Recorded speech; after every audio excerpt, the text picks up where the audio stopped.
moon and star, come to me through fire and war. Oh, oh, come Nerevar, come and look upon the heart, upon the heart. Oh, lay down your weapons, it is not too late for my mercy. Oh, oh, come and look upon the heart, upon the heart. Oh, oh, oh, I'm a god. How can you kill a god? What a grand and intoxicating innocence. I'm a god. How can you kill a god? Shame on you, sweet Nerevar. I'm a god. I'm a god. I'm a god. God. I'm a god. I'm a god. I'm a god. No recall or intervention can work in this place. There is no escape. No recall or intervention can work in this place. There is no escape. No recall or intervention can work in this place. There is no escape. No recall or intervention can work in this place. There is no escape. Oh, I'm a god. How can you kill a god? What a grand and intoxicating innocence. I'm a god. How can you kill a god? Shame on you, sweet Nerevar. I'm a god. I'm a god.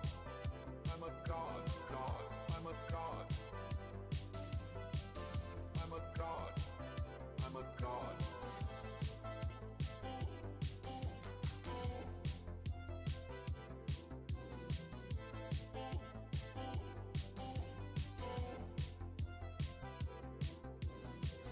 Well, the moon and star, come to me through fire and war. Oh, oh, come Nerevar, come and look upon the heart, upon the heart. Oh, lay down your weapons, it is not too late for my mercy. Oh, oh, come and look upon the heart, upon the heart. Oh, oh, oh, I'm a god. How can you kill a god? What a grand and intoxicating innocence. I'm a god. How can you kill a god? Shame on you, sweet Nerevar. I'm a god. I'm a god. I'm a god. God. I'm a god. I'm a god. I'm a god. Well, the moon and star, come to me through fire and war. Oh, oh, come Nerevar, come and look upon the heart, upon the heart. Oh, lay down your weapons, it is not too late for my mercy. Oh, oh, come and look upon the heart, upon the heart. Oh, oh, oh, I'm a god. How can you kill a god? What a grand and intoxicating innocence. I'm a god. How can you kill a god? Shame on you, sweet Nerevar. I'm a god. I'm a god. I'm a god. God. I'm a god. I'm a god. I'm a god. No recall or intervention can work in this place. There is no escape. No recall or intervention can work in this place. There is no escape. No recall or intervention can work in this place. There is no escape. No recall or intervention can work in this place. There is no escape. Oh, I'm a god. How can you kill a god? What a grand and intoxicating innocence. I'm a god. How can you kill a god? Shame on you, sweet Nerevar. I'm a god. I'm a god. I'm a god. God. I'm a god. I'm a god. I'm a god.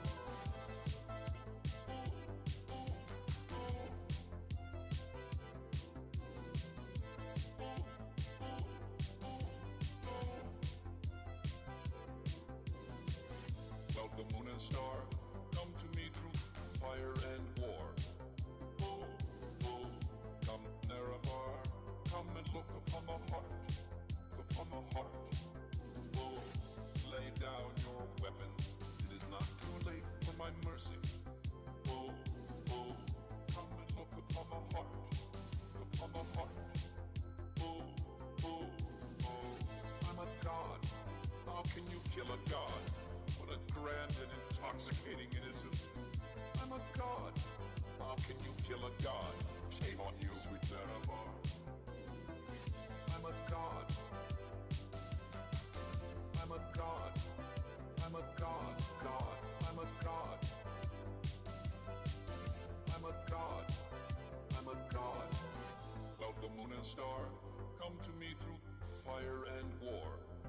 Oh, oh, come Nerevar, come and look upon the heart. Look upon the heart. Oh, lay down your weapons. It is not too late for my mercy. Oh, oh, come and look upon the heart. Look upon the heart. Oh, oh, oh, I'm a god. How can you kill a god? What a grand and intoxicating innocence. I'm a god. How can you kill a god? Shame on you, sweet Nerevar. I'm a god. Hello, Team Zarko. Hello, hello. Don't mind me. Just preparing things. Hello, hello. Welcome, welcome. I'm a god. No recall or intervention can work in this place. Still setting up, so to speak. No recall or intervention can work in this place. There is no escape. No recall or intervention can work in this place. There is no escape. Hope you're doing well. Hope you're doing well. No recall or intervention can work in this place. There is no escape. Oh, I'm a god. How can you kill a god? What a grand and intoxicating innocence. I'm a god. How can you kill a god? Shame on you, sweet Nerevar. I'm a god. I'm a god. I'm a god. God. I'm a god. I'm a god. Hello, Patrick Delio. Oh. MP4. Hello, hello. Welcome, welcome. Just don't mind me. Just setting things up, you know, doing all the links and all that YouTube stuff. Just making sure we are good to go before we actually begin. In the meantime, just enjoy the chills, the chilling, chilly musics. For my mercy. Come and look upon the heart. Upon the heart. Oh, oh, oh. I'm a god. How can you kill a god? What a grand and intoxicating innocence. I'm a god. How can you kill a god? Shame on you, sweet Nerevar. I'm a god. I'm a god. I'm a god. I'm a god. I'm a And god. there you go. Hello! I'm a god. I'm back. Well, the moon Yes, and we are good to star, go. come to me through I think. fire and war. I think we are. Hopefully we are. Let me just change the music to a much more chill tune. Thank you, Daggett. Let's go back to Sky. No. Let's do Hollow Knight today. I'm in the mood for some Hollow Knight. Yeah, let's do some Hollow Knight music. I am in the mood for a chill and somber tune. So let's do that. Thank you. Yes, like the title says, I ain't lying. We are designing our starting creatures, and we are so far very, very high up.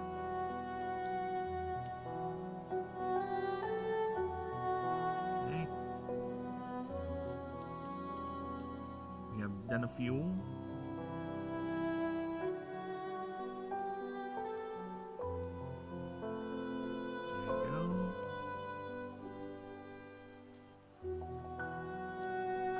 Let's go back to OBS. Okay. So yes. Yeah, I've been working offline, of course, as usual. And believe it or not, I did notice something. There is something missing. There is something missing with the creature profiles that I just didn't notice until I have designed like a good half of them. You know what it is? You know what it is? So if this is a creature profile telling you about the creature and everything, thank you. I appreciate the stats, you know, the ascension forms, the moves. But how can I find the bloody things? Yes. I forgot to put in the biomes where you can actually find the creatures if you want to go out hunting for them. Stupid me, I know. But yeah, I've done that offline, so here they are. You can see, yeah.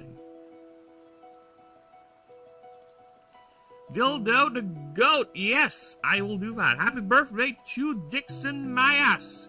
You have the very best of birthdays, and remember, age is nothing but a number. You carry your wisdom, or whatever number that is. And many more to come, hopefully. And assuredly. Yes, as I was saying, yeah, there you go. I have put in the biomes where you can find the creatures and also the rarity. This would also help me and whomever wants to DM the game eventually, of course.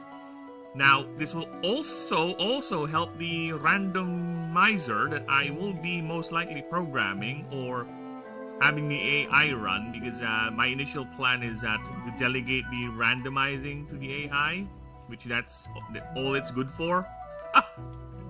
That's all it's good for. Just being a bloody secretary that also makes mistakes. So yeah, I put in the biome, so every creature has a biome, and yes, like I said, I am not gonna do what other creature battlers do with their wild distribution of creatures, where you can only get the base forms, and for some reason the higher forms don't exist anywhere in the world. There's nowhere to find them, right? I will mix in both higher forms and lower forms in the same biomes if they make sense. If not, some of them will be in other biomes, but they'll be just more rarer or common depending upon the creature itself. So yeah, another idea of that, why I made that little decision, is of course, not all the creatures are different. Like I said, my initial idea is to have all the creatures be different. That includes their ascension forms. So a Rashvin plays differently from a Torvin, and a Torvin or a Rashvin plays differently for a Fortoise or Fortoise. So it's not a straight line where every creature gets more powerful. It's more on depending to you. Yes, you. I'm pointing to you specifically, to the birthday celebrant, Dixon Mayas. You specifically need to choose, or it's up to you on what to do with your creature, whether you wanted to stay with the slow tanking style of Torvin, or you wanted to play as a fast rushing combatant Rashvin, or a debuffing tank Fortoise. That's why all creatures are available to be captured. It's up to you. It's always up to you. I'm just here to give you the toys to play with. And that's why we're spending a lot of time designing these creatures to be as unique as possible, while of course maintaining a level of balance. And because I really like the idea, Magic the Gathering, you know, Slay the Spire, where everything is viable.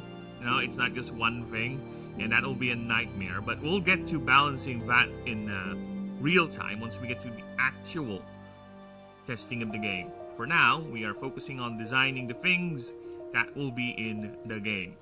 So currently we're doing the creatures. So Ascension line, yep. For the starters, there are currently 17 types in the game. 17. So all types will have their own starter.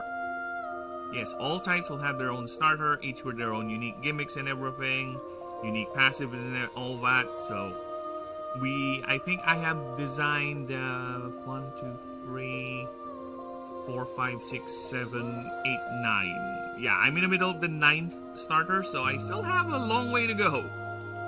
A long way to go, but you know what? It's better that we don't rush, and we make sure that everything at least is good to go for as much as I can, or as much as that's worth. So yes, so here they are. Yeah, this is the swarmers. I can't say they're like bug equivalent for Pokemon, but not really, because not all swarmers are bugs. Some of them are bunnies, rodents, right? I would consider them as more of the creatures that are small and numerous. If we're gonna do real-world analogies here. So yeah, that's the swarmer type. This is their starter. Yeah, Nimdal, then turns into Hulicoon, then turns into a Gabbertail. And like I said, they all play differently. They have their own gimmicks. If you want to stay in that form, make it reach endgame, sure, why not? Have at you. Again, I challenge players to break my game, okay? If you were to somehow find a powerful combination, sure, why not? Have fun with it. The only thing, and I keep saying this, the only time I would ever balance something out of the game is if it's too easy to acquire. If it's too broken and too easy to acquire, I might consider running some balancing on that. But other than that, no, not really. You have at you. Invalidate the game, the bosses, the gods, sure, why not? Because yes, there are god creatures in the game, and unlike other creature battlers or collectors out there, where you can just throw a ball or just grow a god yourself and it just functions the same as any other animal or creature. Here the gods have personalities. The gods, I would say, more like characters. There's a special reason why they bond with you like creatures do, but just to well, long story short, is that there's a mandate from their High Lord, from their leader, to help mortals when they can. If the mortal is somehow capable of holding their power, because they will use you as their battery to fuel their arcane might, okay? That's where the bonding thing comes in. Because when you bond with a creature, you use your own mana to fuel that creature. To fuel their power, their basically to sustain them. They will be relying on you now to project their power. And that's the same with the gods, of course. So yeah, you build up your favor with them, you do their missions, and eventually you'll be allowed to bond with the god you chose. And you'll have them in your roster. And yes, they are quite powerful. They are among the most powerful broken-ass creatures in the setting, which they should be, because they are technically boss fights. A lot of them won't be a part of the main game storylines. They're more like side stuff, right? They're more like side stuff. But again, it's up to you. It's all up to you. There is a favor doc here which details how you're gonna get and what you're gonna get if you devote yourself to a particular god. Right? Aside from getting the creature itself, there are other perks you can acquire by spending your time bonding with the deity. But yes, they're all here. They have their own lore. Like I said, for the gods, they're not more like creature profiles where I explain the biology and the behavior of the creature. It's more like a character profile with their own story and everything. So yes, that's the gods. I did them first because of the favor system. Now we're working with the starters. So here they are. Yep, here's the Fae starter, Whisper. And just a quick summary with a quick glance here. Yeah, the typing is very different. Once you, some will not break that convention, of course. There will always be exceptions to the rule, right? Some creatures will ascend to just the same typing, but functionally are different. Each of them will have their own passives. Normally, I would give a creature at least 3 passives, 2 unique ones for the line, or rather for the creature form, and 1 generic one. Yeah, all of them are up. There you go. Here's the Ascension line. So Whisper ascends into a Pixie Pierce, and Pixie Pierce ascends to a Dondania. Yep, here's the creature profile, and you can tell the typing is very different. Right, we have a Fey, then it comes a martial type from Fey to Air. The only reason why the primary type is the same because this is the starter for that line. So I'm keeping them at least primary the same type, but the rest will change depending on the evolution, or the ascension rather. See, this one's double Fey, so pure. And the just to give you an idea with the weakness typing in this game, there is no stab. No, I did not put stab. There is no same type attribute bonus for me, because for me it kind of limits the creature in terms of how many moves you can do, because most likely what you're gonna do to optimize it is just have the creature use the same type. Just lock it there, right? Just lock the creature into using its same moves, unless it's really good to, or really part of a good combo, but most of the time, right? You're just going to be using the same typing to maximize the numbers, the damage numbers. So I have elected not to do that with this game, but instead I have made a stat called Power. So some creatures, just simple explanation, Power is basically flat damage being applied onto the damage of the move. So the move has a type, it has its own cost, of course, mana cost, each creature has their energy capacity. It has damage, so this is the damage. Flat damage numbers will determine whatever damage it will do, plus the power stat. Just add them together, and that's the damage. Then you compute for weakness, or rather resistance, then minus it against the DR or defense rating of the target. There you go. That's simple math. I try not to be too complicated with the math because God knows I hate math. God knows how much I hate fucking math. It's not, I won't even, actually, yeah, hate is such a strong word. It's more like math and I, we're not friends, okay? We may grew up with each other, but we kind of don't like each other. I find math boring, it bores my brain, and math is quite the dick when it comes to making me compute long equations. So we kind of tolerate one another. So yeah, the computations are quite simple. I don't like doing the big numbers. The highest number so far here is going to be 9,999, which is the HP of the main god of the setting. The Emperor of the setting, or once the Emperor. But yes, he's the god of Empire, Light, and Resilience.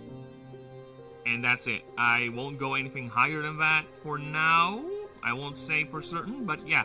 I try to keep numbers as low as possible. It's much more manageable. It's much more easier to do the percentages and the computations with that. You don't need to go overboard. Besides, we already have speed is already quite the contention as to being quite a complicated stat. Here's the fire starter, by the way. Igniter. So yeah, speed is already a contention because I have received feedback about the speed computation being a bit too complicated. Especially for new players. For now, I said I think it's more on the DM, because it's the DM who would be computing all that, right? And most likely DMs will have all the rules ready anyway. I think we're safe with that. For now. I might change it. Might.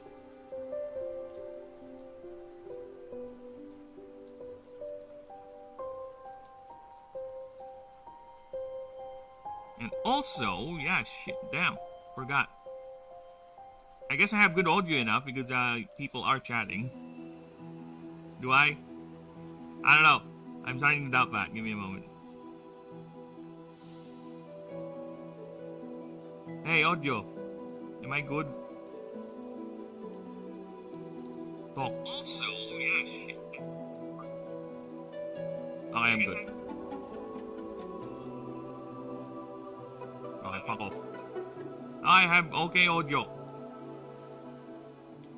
Vanish from the realm of existence, you bitch. I don't need you. Alright, as I was saying... What was I saying? Forgot. Just vanish. Oof. It's gone from my brain. Well, either way, we're continuing down. So yeah, the habitats are all set. Rarity is good. We got that. All the creatures are very much good to go as far as I'm okay. Ah, yes, the stats. As I was saying, the stats.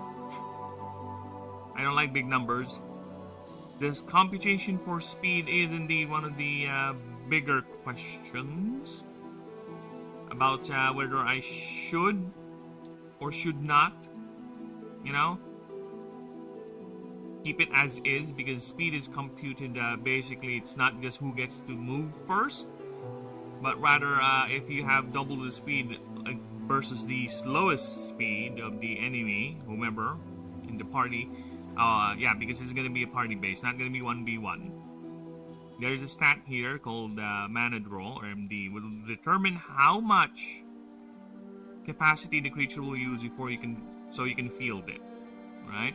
There's a capacity. So theoretically, you can field more than 5, more than 6. It basically is, again, up to you.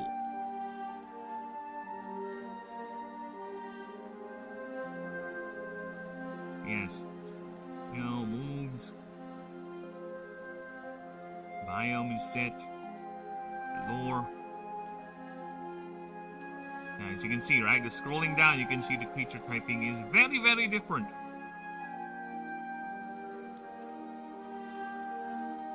It is way, way different. It's not a straight stat boost, like I said. It's not a straight path to power. It is a straight path to power depending on how you build the creature, right? And all creatures will be capturable. Nothing won't be.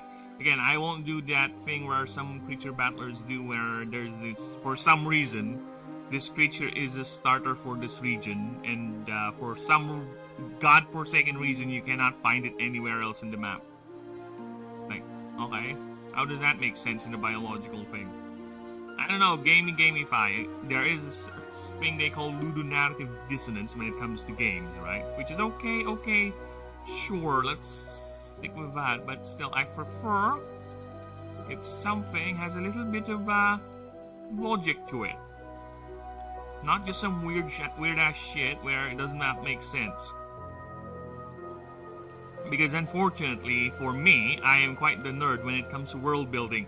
As you can see with the god list I showed earlier, how much lore is there.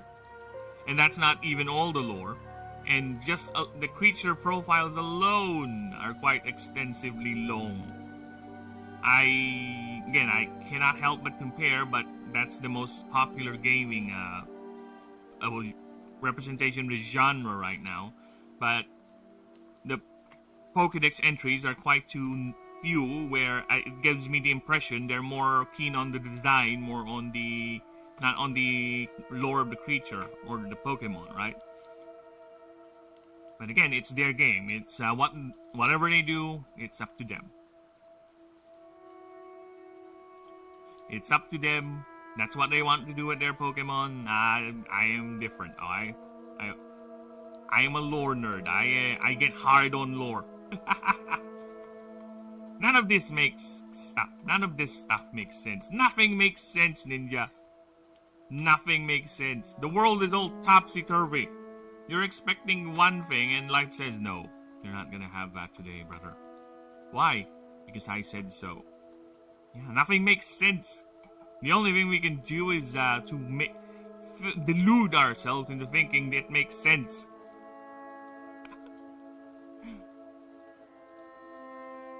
Hey, how you doing, man? It's the weekend.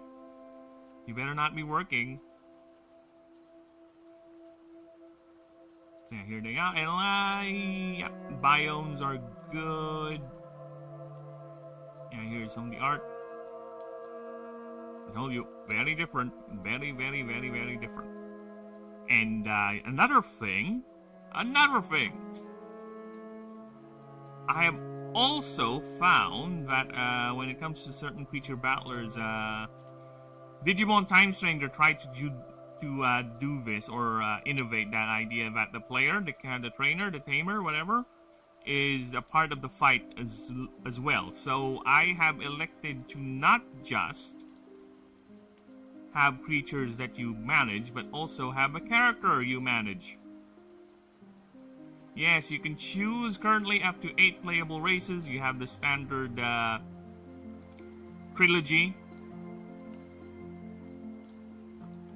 So you have the standard trilogy of fantasy races, humans, dwarves, and elves. You can pick one. They have their own stats that determine certain behaviors in fights. So they have...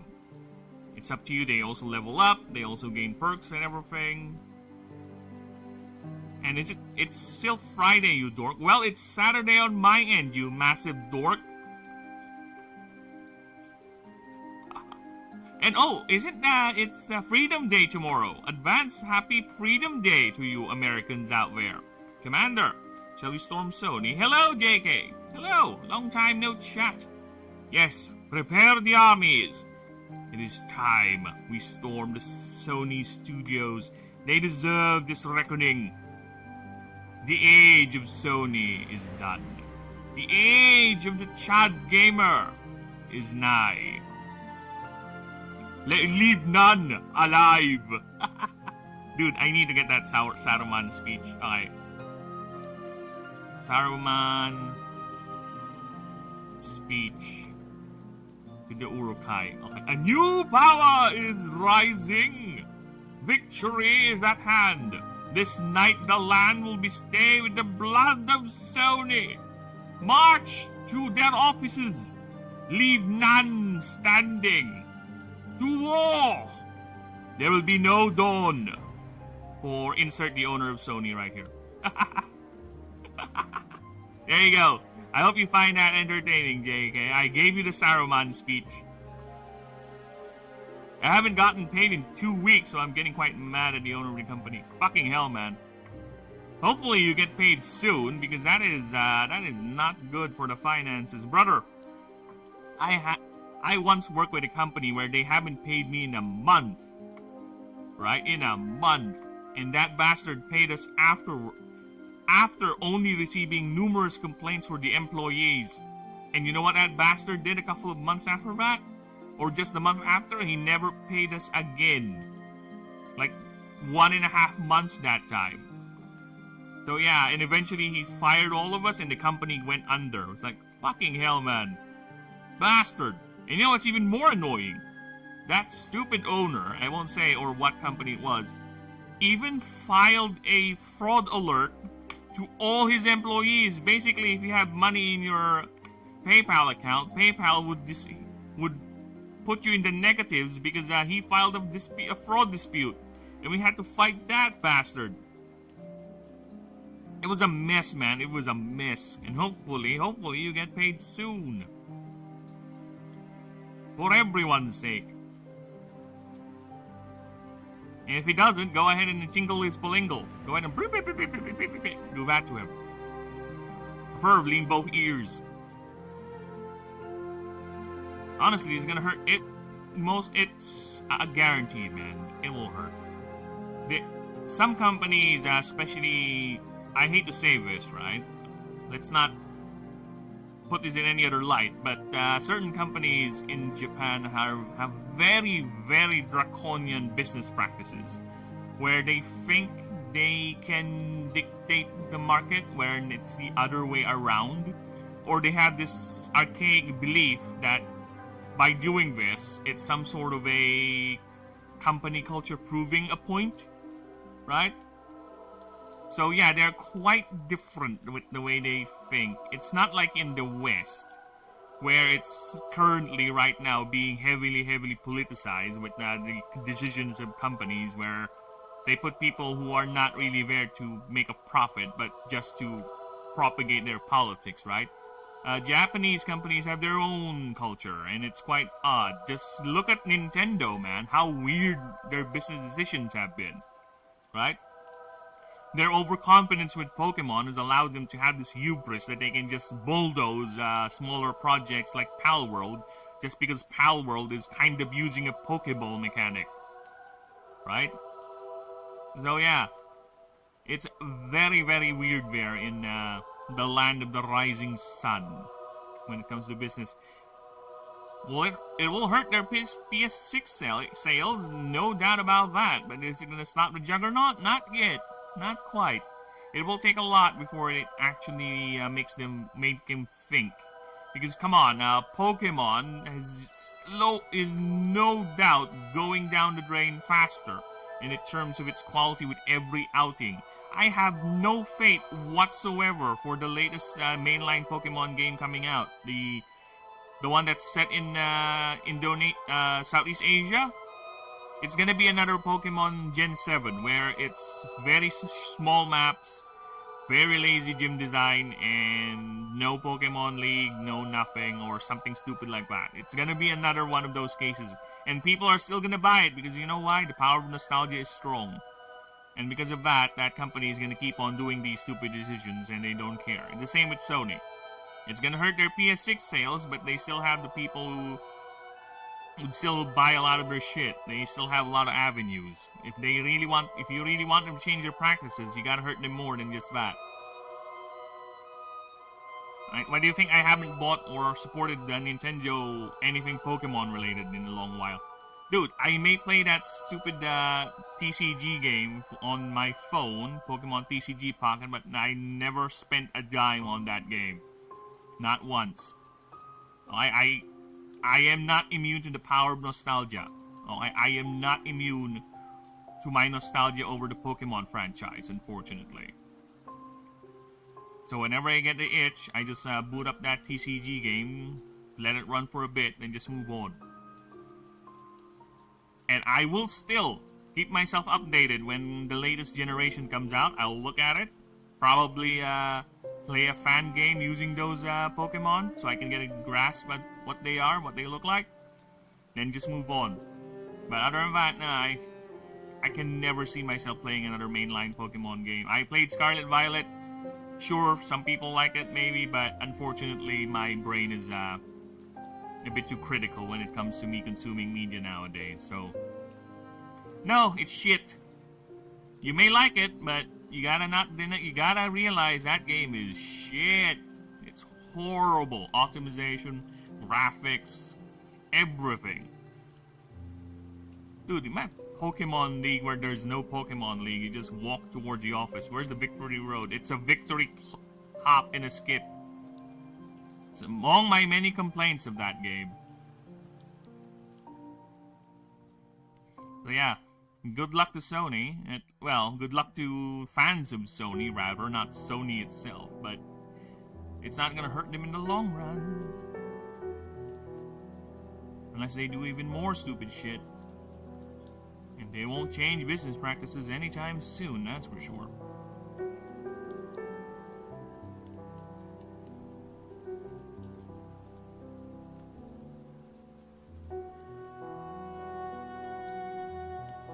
Sorry, where's my OBS gun? It's gone. Die. And I was saying, let us continue.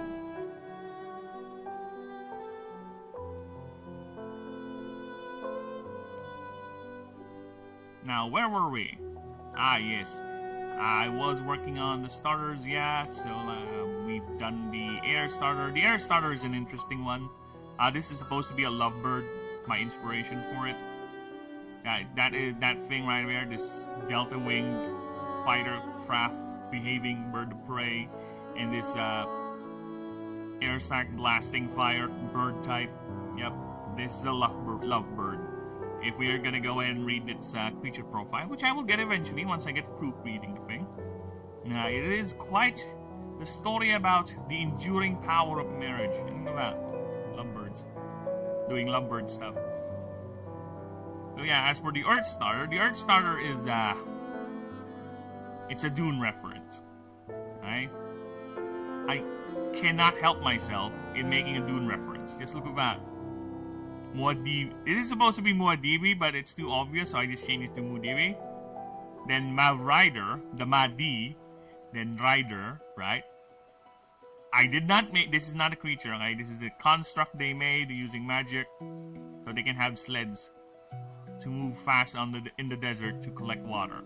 And Mossianic is obviously the endpoint of Paul, where he's blind and is quite quite melancholic. I have this theory that when the new Elder Scrolls has a release date, they are going to attack Skyrim mods, taking down only... Probably not, because Bethesda might be dumb, but they ain't that dumb, and they already tried that. They already tried that before, and it failed miserably. That's why they haven't touched the modding scene in a while, right? They just have the store, the Creation Club, I think it's what it's called. So they have that, and to be honest, they are getting money. I don't know how much they get from it, but people are indeed buying mods from it, to the point that it's actually considered DLC now, not mods. That's for the people who buy those things. And I think they just recently made the jump to Skyrim too. Yeah, let me just pull up Skyrim here. I think Skyrim also has a creation club now, so to speak. There you go.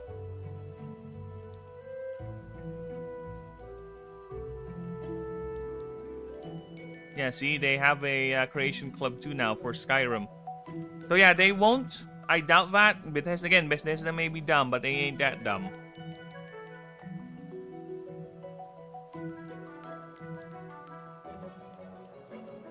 They might do something where it's harder for people to mod the game, because again, I don't see the point why Bethesda would do an update to their stupid Creation Club store just to break the other mods.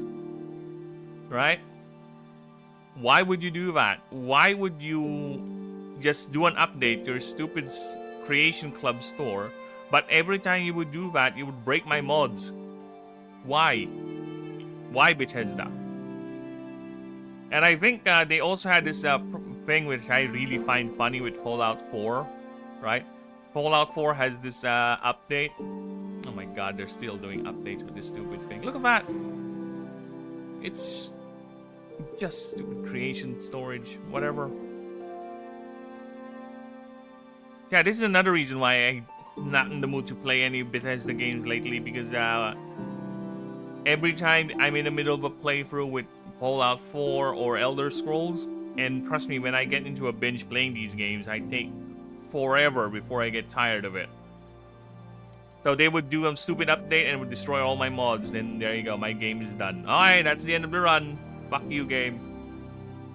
Because I can never play these games without mods. Never. Vanilla is too boring for me. Yes, I even played the card game. Saw that? Eagle-eyed viewers out there, look at that. I even played the card game for 5 hours, apparently. It was fun enough, but it does not have enough single-player content to keep me playing the game, because I really don't like playing with random people in my card games lately. Unless they're physical, you know, like me on a table with a friend or some random. I'm fine with that. But with online, I don't know, man. I'm not in the mood for it. So yeah, it's fine. It's unique enough in terms of its gimmick. I think it has a dual lane gimmick. I forgot. So yes, with the elementals done, the primals and the Gaia Sphere starters done, I am now working on the Thermophurge. The Thermophurge are basically your martial type, your artifice type, and your voltaic type. So they are the more, what's the word? Unnatural in terms of biology versus technology. So yeah, this is the martial starter. So martials are not just fighting types, no. Think of them as special warriors or barbarians or something like that uses magic to enhance their physicality, their weapons, and all that. So yeah, that's it. That's just the whole starter line right here. We have Kamiku, the Stretza. Like I said, they have weapons, but they're not fully sapient. And Hekasaigi. And I find it funny, or rather fun, when I made this line, because this line has the most consistent sexual dimorphism of all the lines, where the female Kamikus look like this, while the males look like this. Then once you get to the male and female Destretza, it's the biggest change of the entire line, because the females look like this. They have rapiers, they have gouges, very lean, while the males are much more bulkier and they use broadswords. They even have different head crests and hairstyles. So yeah, I think I went a bit too overboard with the sexual dimorphism in this line. But I can't help it. The design is too fucking awesome. I'm incredibly biased with the design of this creature. Right? This one is tickling my fantasy, fantasy itch, or my fantasies, I guess, is the word I would go for. Real hard when I made the design. So yeah, that's why they ended up looking like that for both male and female. And trust me, I don't remember having this idea when I initially made the creature like a few months ago. Never had that idea, never had that inclination. But here we are. Here we are. They're here. So, Hekasaki, how would you do sexual dimorphism when a creature doesn't have arms and basically looks like very simple? Just customize their constructs. So yeah, Hekasaki's basically got rid of the weapons and just manifested weapons using their psychic abilities or their ether magic, or basically their arcana. Yeah, using these things that replace their arms as focal points for their power. There's an in-lore explanation as to why. What is that? Let's just say they have magical mineral element steel alloys that project out, that is very, very good at projecting and the channeling magic or mana. So yes, here's the female, obviously, long hair and everything, and here's the male. Yeah, I know it's quite the shift, because the female of the Kamiko line is this, while the males are this. Right, they switched. Actually, it's not even the same color for the female. Females are red. Yes, and I especially do like the art on this one, because look at, she's trying to grab you and everything. She's gonna strangle you. The way that look too is like,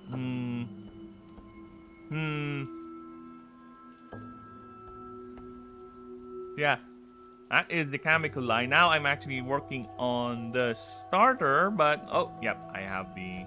I'm just making sure I have the habitat biomes for all of them. So Miralops is our starter for the Artifice line. And I would say the best explanation, the quickest explanation I would go for the Artifice creatures, they're the cyborgs. They're the closest thing to a Digimon is to the setting in terms of how they look, because Digimon have weird biological and mechanical parts just dashedly slapped into the design. So that will be the closest analogy for the Artifice types in the setting. And you can really tell that Miralops is among the earliest drawings I made because of how it looks, how messy it is, and you know what? It's fine. I'll keep it for now. It's part of the charm because it shows me how much I progressed. Massive quotations on that throughout the making of the game, of the drawings at least. As compared to the recent drawings of Miralops here with the creature profile. Look at that, it's much more cleaner. I have a greater idea on the proportions and how the design looks like, right? Rather than when I initially made it. I currently am a bit iffy on this effect right here. I think this is too much. It's a bit too uggo. I might change it, but for now, I think we're good with the Miralops profile. And I don't think it's blocking the letters too much. Where the fuck is this? Ridges. There you go. Here you go. So here's what I'm currently working on, Skyracosaur. And yes, ceratopsians are my favorite dinosaurs. I know, I'm so biased with that, and that's why I was so disappointed when they made Bastiodon. It's like, yes, finally, a Ceratopsian starter. Let's go. I want to see it. What did you do for your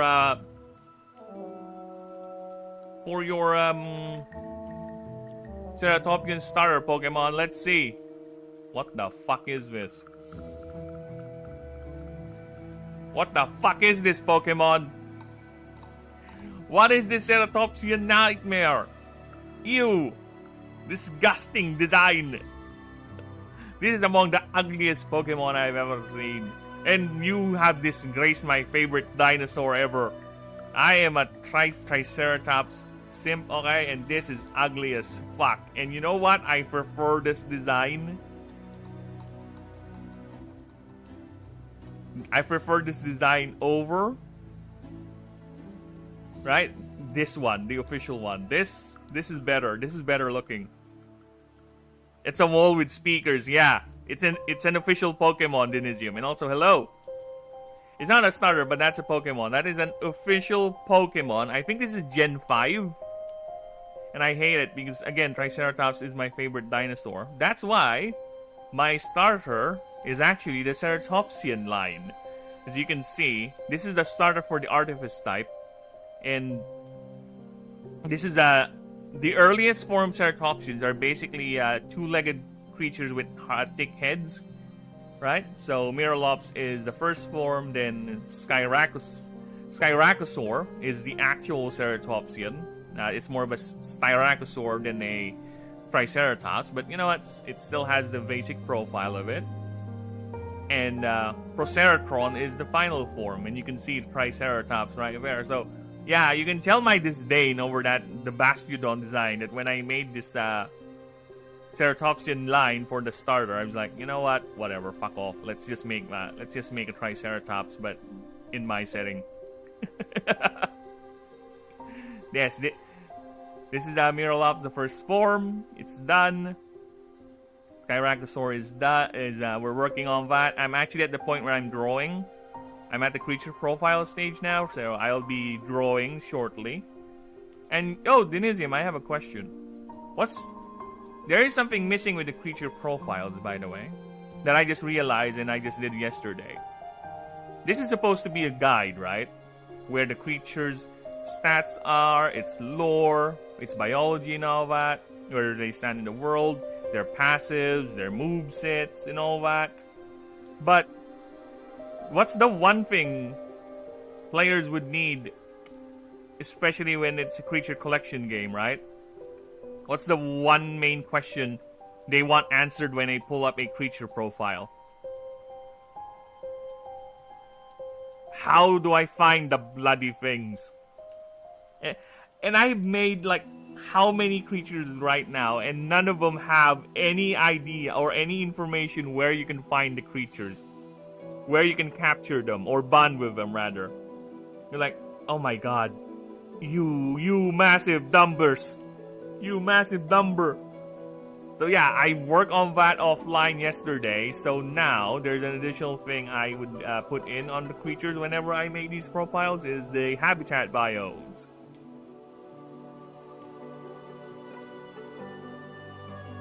The Dungeon Master is the answer, that is true, but the Dungeon Master can do that theoretically, but I think it would be much more helpful for both Dungeon Master and player, right, to have a guide. So I made the habitat biomes for them, because there are biomes in the game. And no problem, Ninja, you gotta do what you gotta do, brother. Right? So it's okay for them to have a guide. So I made that. We do have... I haven't sent you that rule, actually. If you want, I can send it to you. But there is a rule called the World, where it basically gives you an idea of how the game is going to be played. So it has explanations for both the open world version of the game and also the expeditions. And the expeditions, well, actually, the game has biomes. There are currently a lot of biomes, which I think should be enough, but I am still itching to add more, right? So the biomes are all here. They're listed all here. The tiers of the maps. There are currently 11 tiers of the maps. So tier 1 is your starting, so levels are around 1 to 7. Stat range for checks required is going to be 1 to 5. Then as you go further, higher and higher it gets, till you get to level 10. Tier 10 is basically stat range requirements is 47 to 50 to pass the checks. And the enemies you might encounter is going to be around 65 to 75. Now, there is a higher version of that, but this is for prestige and people who just want to test their brains or just be, you know, crazy, and that's going to be chaos mode. It's a never-ending gauntlet of map, of nodes. You just progress higher and higher until you give up or you lose. And it's going to be ranging around levels 57 to 120, and the stat range is going to be 5 to 75. That would be easier to understand. Oh, DC? I guess we can do... Yeah. I guess, yeah. This is why I appreciate people who know. Oh, no.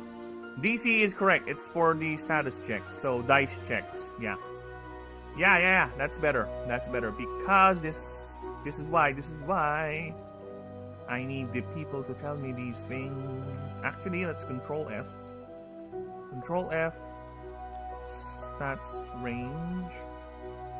Okay, then we change that. Oh, fuck off. Stats range. Change. Replace with DC. And replace all. There you go. Done. Nice. Okay. I like that.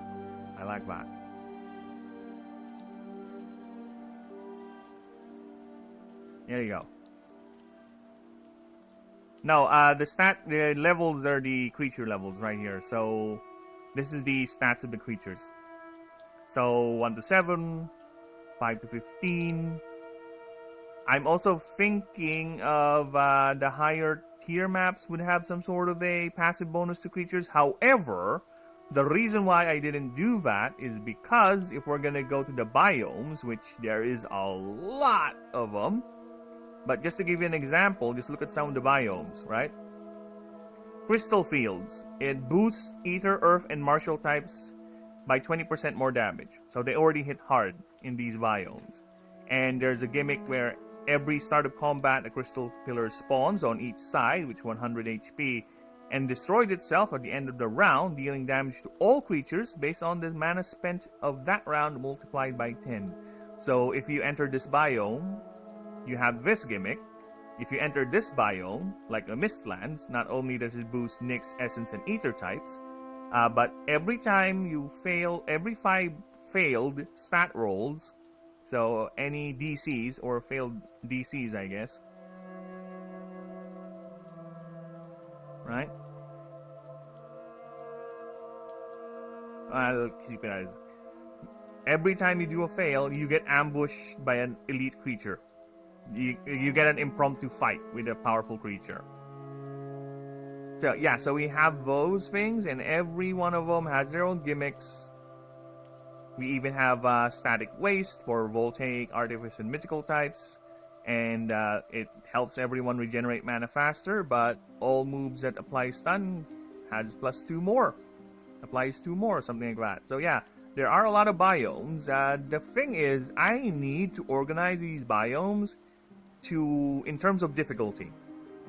Which biomes appear early, which biomes appear later, because it would be quite painful, especially at the start of you're just a starting player and already you're encountering biomes as hard as just to give you an example, where is that? Where's writhing terrain? There you go. So every round you lose 1 morale. Like, the longer the fight goes, the more your morale decreases. And yes, there is a morale system in the game. Just long story short, when you go on an expedition map or when you go outside on the overworld, you have 100 morale. You can get higher depending on the equipment or the god you curry favor with. So 100 morale, every time you do something in game, it would either go up, it never goes beyond 100, you would gain or you would lose.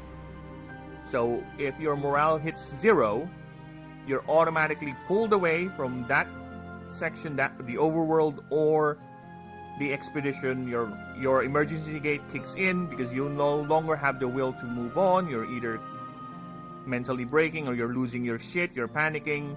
Your emergency gate kicks in, pulls you out, teleports you to the last healing spot or a starry station you entered, which is basically in expedition mode is the hub area, watch keep 150. So that's going to be an automatic fail basically if you hit 0 morale. So yes, there is a morale system. So that is, I would consider your player HP.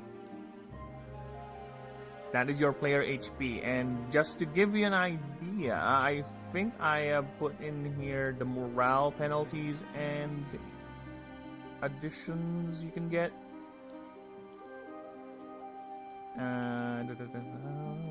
There you go. So losing a roll or a stat check, you get -10. You get a creature gets incapacitated, you get -2. You lose the fight, you get -15. You roll a nat 1, you get an additional -5. A full team wipe will be -25. Whenever you level up a creature, you get +5. You win a fight, you +10. You incapacitate an enemy, +1. Rolling a nat 20 in any check, you get +5 or a perfect pass. Now, to give you an idea what a perfect pass is, if your stat is beyond 20, the required roll, you automatically pass it. You don't need to roll. So that gives you +5 morale. So yeah, we have that in the game. So like I said, you just don't manage creatures in the game, you also manage your character, yourself. Right? You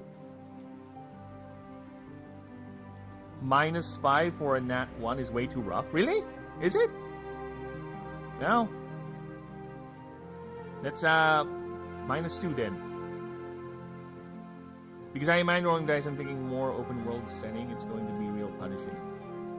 Imagine rolling a dice, I'm thinking more of the open world setting. It's going to be real punishing. Because I'm thinking the odds of getting a nat 1 are very low, right? Because how many times do you get a nat 1 when you roll the dice?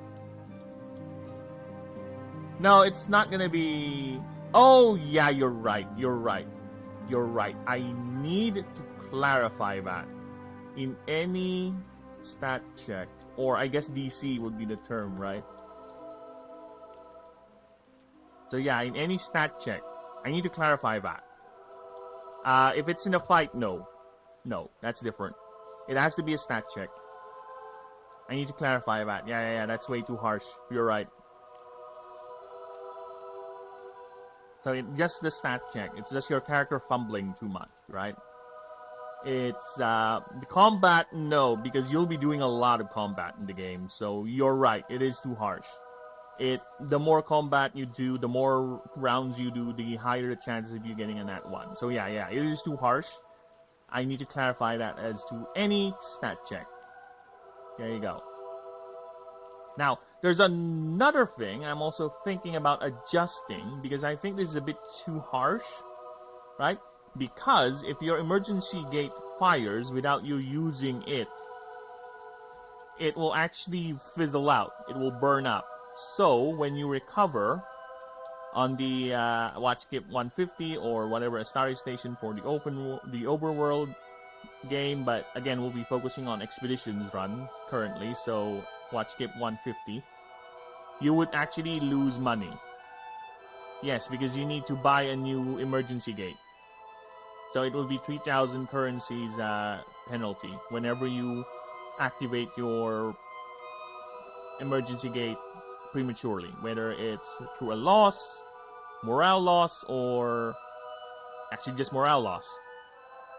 You will have a penalty for it. I'm thinking of adjusting that where the first free or first fail you experience in the map, you don't get charged for it, it's free, right? Then you will get the penalty later on. Or it would be something akin to compounding one. Right? Where you would only start losing money if your emergency gate activates more than once.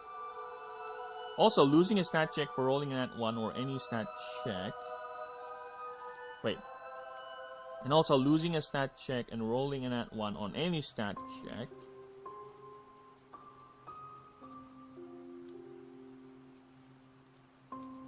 Oh, yeah. I should change this too. I should change that too. You're right. There you go. I need to change that too.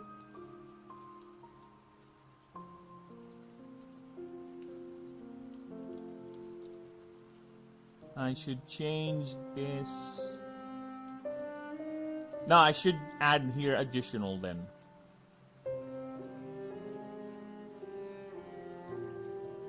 Yeah, I need to change this. Yeah, you're right. You know what?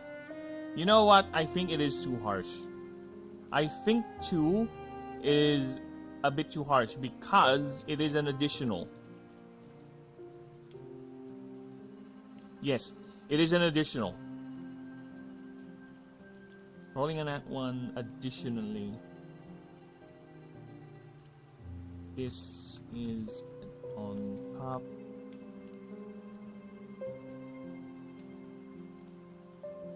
This, I think, free.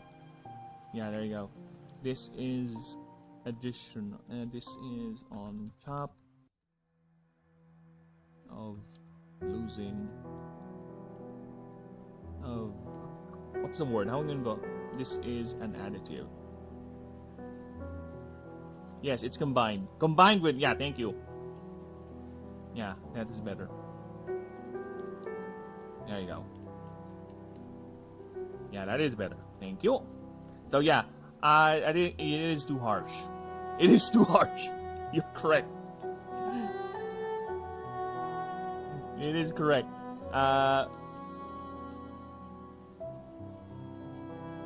It is too harsh. So yeah, let's change the wording there.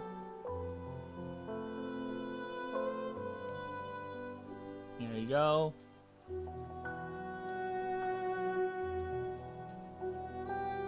It is a bit harsh, you're correct. It's a bit painful. Now, since you're here, since we're fiddling with the rules, let's see about... Where is that? Yeah, since we're fiddling with the rules, why not?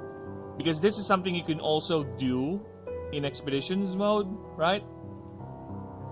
Okay, so an option for doing, because yes, you can play as a rogue, you can play as an asshole. So be advised, unlike dialogue checks, okay? So you have a couple of things when you encounter a merchant, or any merchant NPC. You could roll for thievery, wits versus arcane. So it's basically the merchant's wits versus your wits. So it's a roll. That's the check. Arcane, so these are the 2 stats you can use to check for thievery. For assault, you can use strength or arcane, or negotiate, which is ingenuity or wits, right? I should put or actually. So you can use that in your communication with merchant characters, right? So if you pass.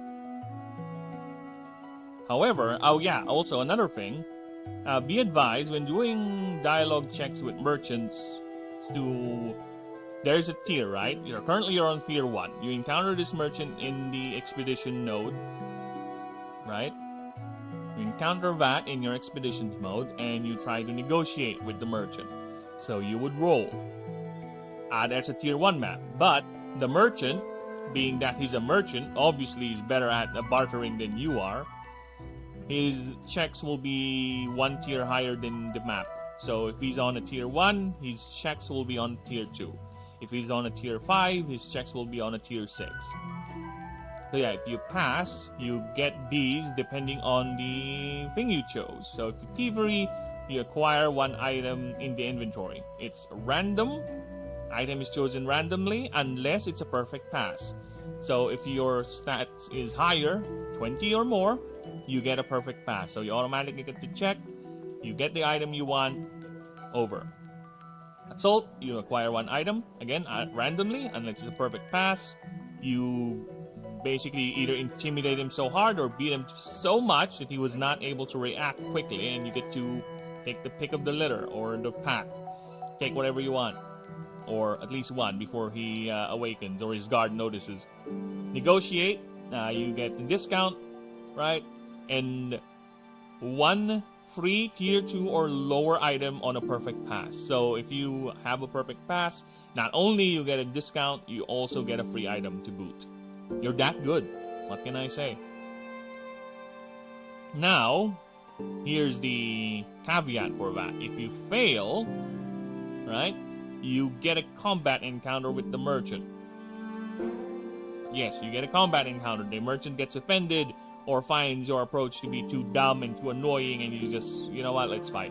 He brings out his creature and you beat each other to a pulp. If it's a tier 4 or higher, he also has a guard. Or 2, if it's tier 8 and up. Except for negotiate. Right? When you fail to negotiate, you don't get the fight. No, nothing like that. You only get the fight if you attempt to steal or attempt to assault him. Right? And also, if you have a nat 1, the enemy will have 20% stat boost. The enemy's creatures, rather.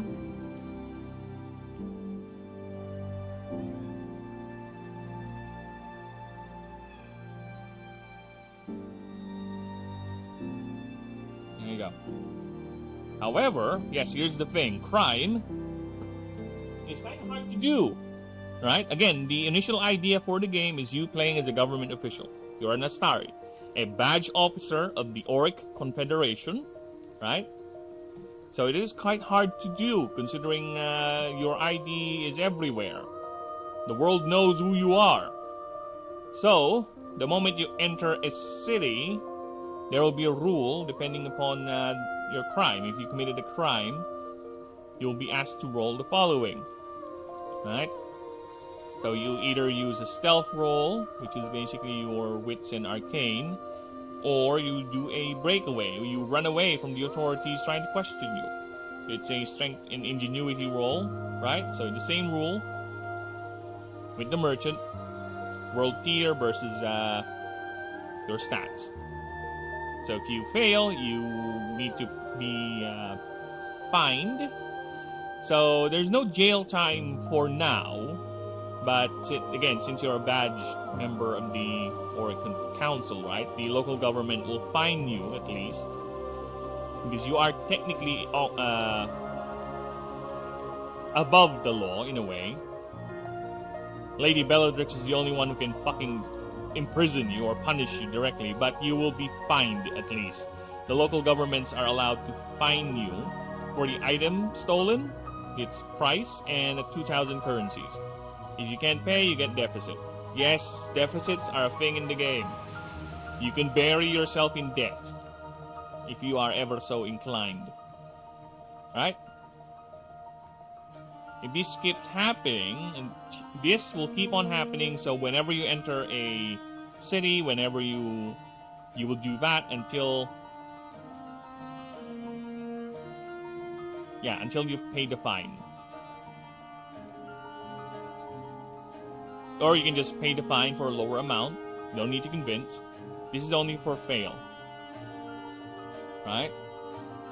There will be a cool-off period. It will be 12 turns at least, so meaning 12 nodes. For 12 node, the world will forget what you've done. The merchant will say, you know what, whatever.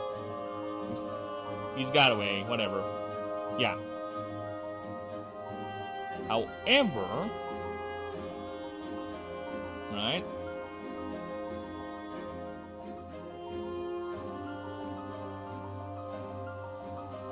What did I say here? Increase the check. Otherwise, doing this again. Oh, there you go. So if you do it again, while you're on the cool-off period, you stole again, you assaulted someone again, the next time the checks will be incurred upon you, it will be harder. So meaning it will increase in tier. So it will keep on happening. You keep on doing the crime, you keep on doing it while there's a cool-off period for your crime, the difficulty will increase and increase and increase and increase until you reach tier 10. And when that happens, you will be barred from entering that city or watch keep 150 till you pay the fine of 50k. Yeah, good luck. Again, I will allow you to do crime, but you gotta make sure you can do it. You gotta make sure you're ready for the consequences, right? So yeah, since I will eventually make characters like rogues and thieves for the background, they would have ways to make sure they're doing this gets easier. Somewhat. Because I don't want it to be truly broken where you're just running rampant in the game and just stealing everything without actually playing the economy. That's kind of dumb. I will make it easier for you. Right? Easier. And besides, there's already a god in the game that will allow you to do one of these without penalties, and that's Farfnix. At least once per run. I think that's the caveat, the condition I made. It's either per run or per a couple of runs. I forgot.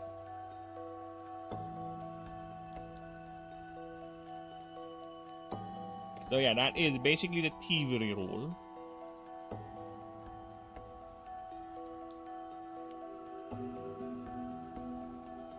And here's an example of a event. You have your choose what you want. There's the effect. So yeah, there's consequences depending on what happens. So yeah, like I said, the rules are all ready to go. They're all ready to go. We just need the things to play in said rules.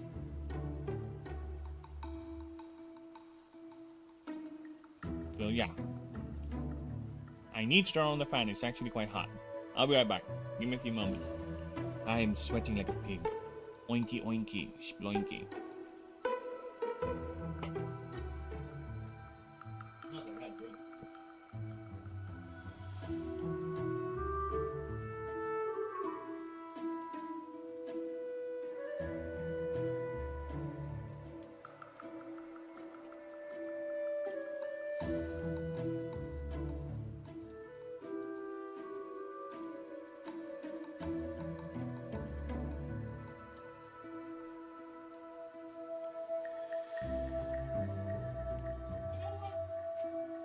Give me a moment. Give me a moment. I made this screen. Might as well use it, right? There you go. I'll be right back.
Emotionally. FBI, open up!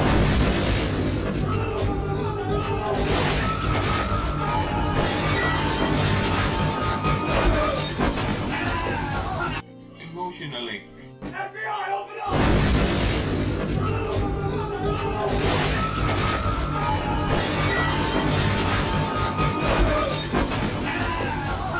Emotionally. FBI, open up! The fuck?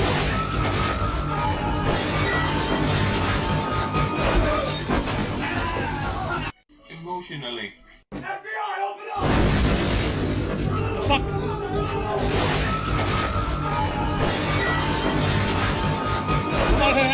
What? Emotionally. FBI, open up! What was happening? We turned that off.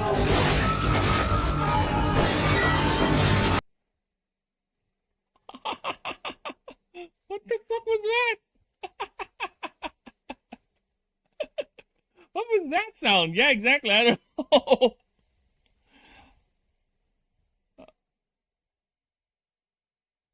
What the fuck? My eardrums just went, what?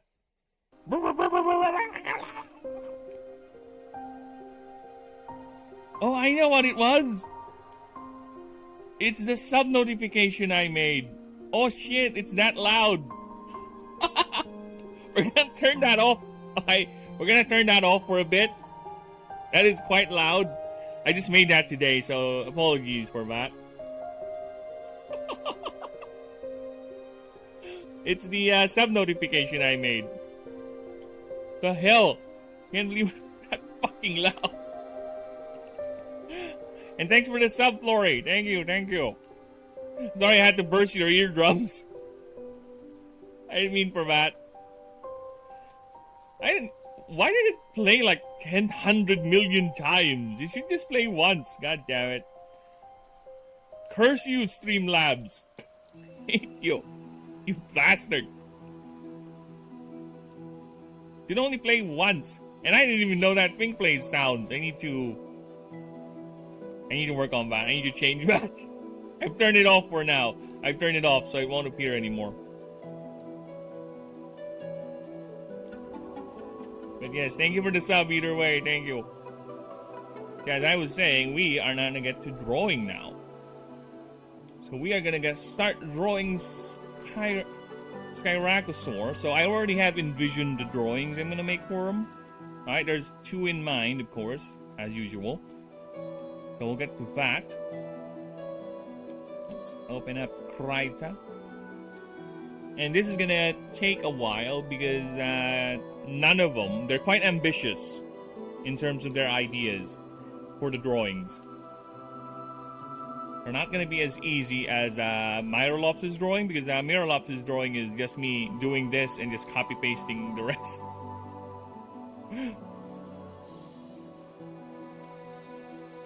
Oh, come on, load fast, Krita.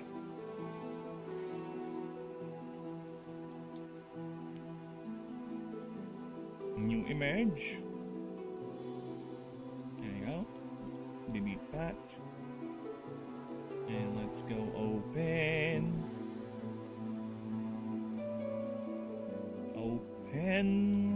Where is Skyracosaur? There you go. So yeah, Skyracosaur will only exist as a color reference because a lot of the angles I'm gonna go for is very, very different. Send me the rules? Okay. I'll send you the rules for the world.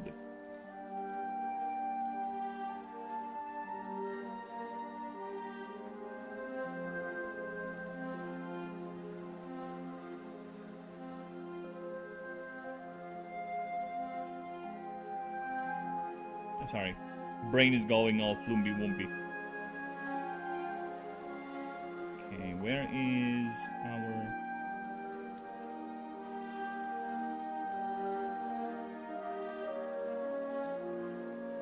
Copy. Here, Denisium, I have sent you the rules for the world. And again, this is very early rule formatting, so it will be as messy as the other docs. Alright, so in advance, I would like to ask for your apologies and your understand. I would like to say apologies, and would like to ask for your sincere understanding. Because those are horribly formatted. So yes. Now, it's time for me to get rolling. I'll get into my very comfortable position. Let me just adjust. There you go. Oh, we'll get to reading the creature profiles once we get to proofreading. Because I need to put in a disclaimer down there that I will be making lore videos eventually. Right? So, that's a good way, a good incentive for you people to sub. Because yes, we will be making lore videos eventually. Because, like I said, I am a sucker for rules. Okay? I mean lore, rather. I am a sucker for lore. I am quite the extensive lore, to the point that I have made timelines, Excel sheets, and even just use a notebook from Gemini just to consolidate my thoughts. Alright, so yeah. We will make those lore because let's just say the way I approach world building is that I make the world first, then the things inhabiting it. Right? I make the world first, then I see what the story will take, or what story will come out of that world. That's how I approach it. It's the other way around for me. I start with the very, very wide, then they go smaller and smaller. Well, unfortunately, Denisium, there are people out there who go the other way.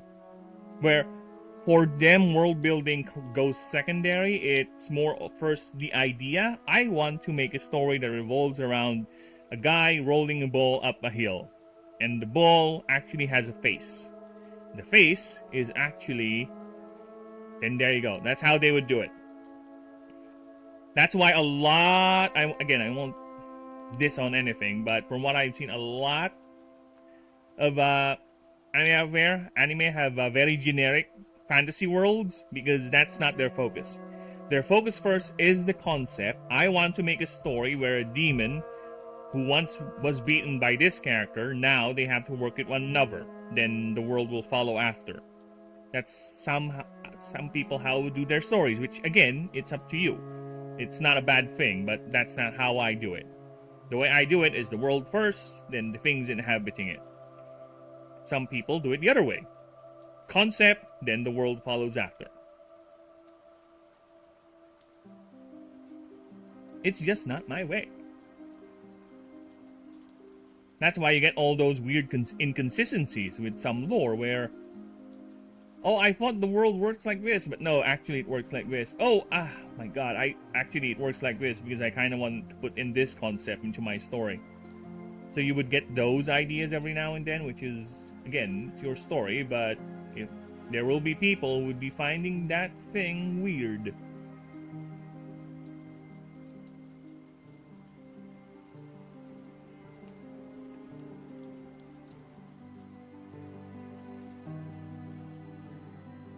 So fully under angle, right? Fuck.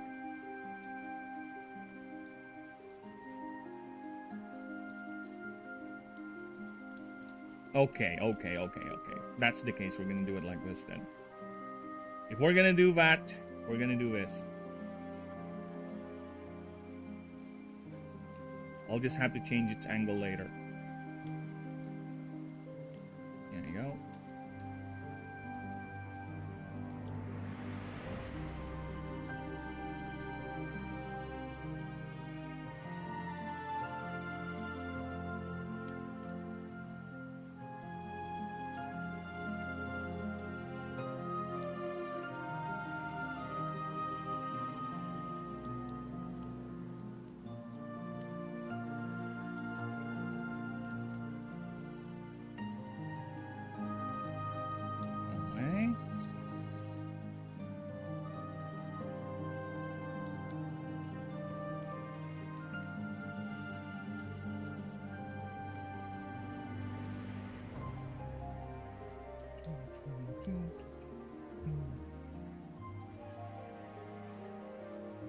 God damn it.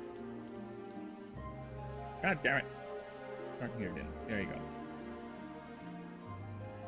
Okay. So, okay. I know what to do. Let's color this. Yeah, this is gonna be interesting. The way I'm gonna go about this angle, this drawing. Like I said, I'm quite ambitious with my drawings today.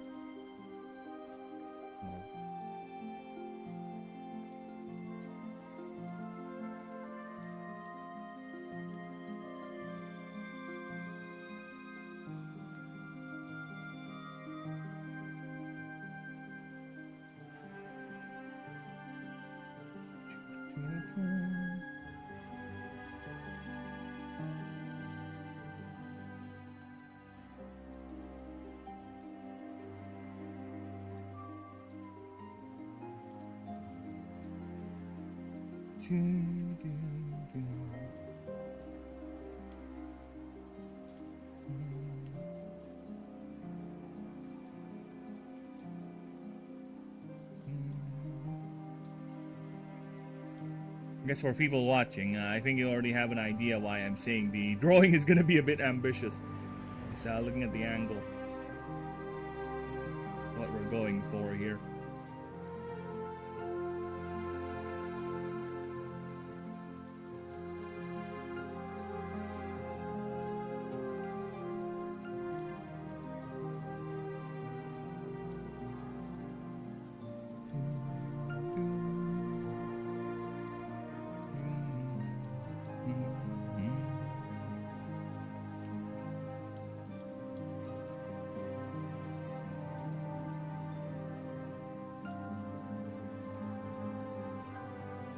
Yep, we're going under angle. Because these things are actually used as patrol. Think of them. Well, we haven't read the creature profile yet, but the creature is actually used by law enforcement. It is actually a very hop creature. Law enforcement and security firms use this creature, and one of its main functions is to be like a patrol unit. Imagine these things flying around, surveying the city, or like, imagine okay, here's an easier example. Imagine them being helicopters, like helicopters in a police chase, right? They would follow the car around while these things hover above ground, or they would have searchlights through their tails pointing down. Yeah, that's how they function. In at least that's how society used them mainly, right? Aside from the creature being part of an Astari team or a Animancer team at this point.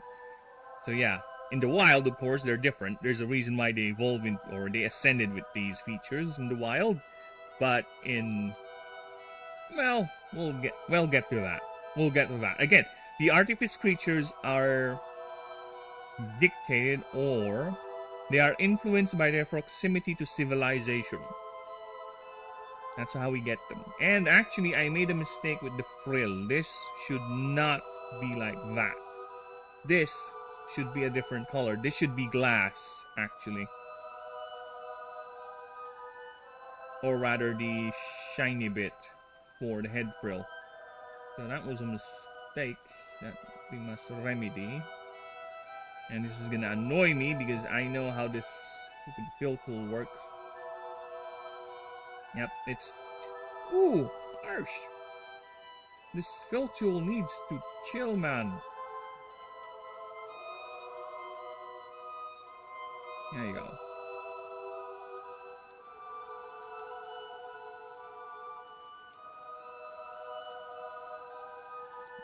Okay, so we continue drawing this bit.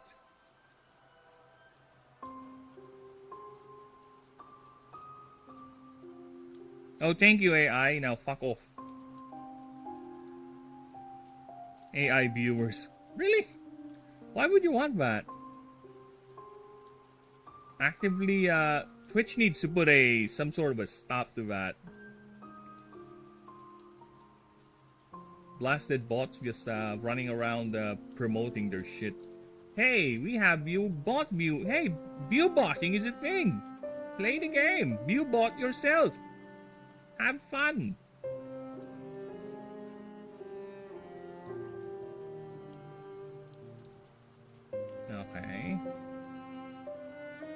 No, I think I should continue the tail. But I need to move this thing up. This thing is... There you go.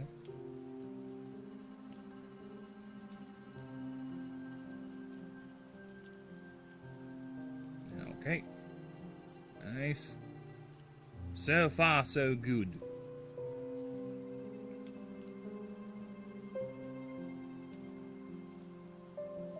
I'm gonna need a belly. I think the belly starts here.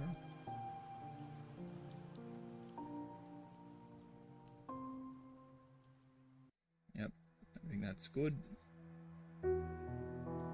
Oh, fuck me with a rake. Ah, fuck me with a rake. Fuck me with a rake. Dude, I hate that when this when Krita does that, it switches layers when I don't notice. Whenever I go here, it sometimes switches layers, which is annoying. And that's why it's causing us problems now. I'll have to redo the tail again now. I already have a good tail earlier too. Mom, Krita's being a dick. An annoying little dick. Belly again.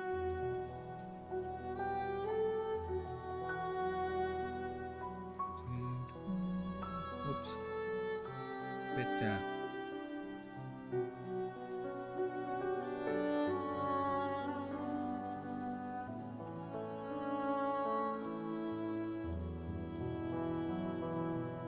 there you go.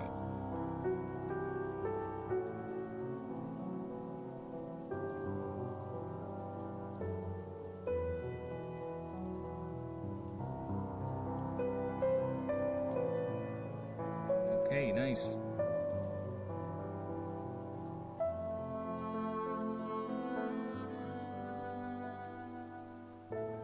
It's interesting to see a creature's underside when its side view is fully armored, fully decked out like this, when its underside is actually very, very exposed.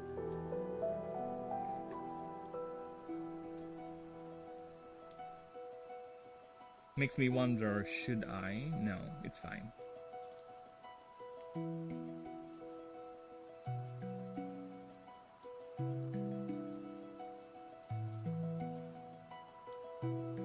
That's fine. Because I'm thinking maybe I should put some sort of an armor plating on its lower belly, on its abdomen here.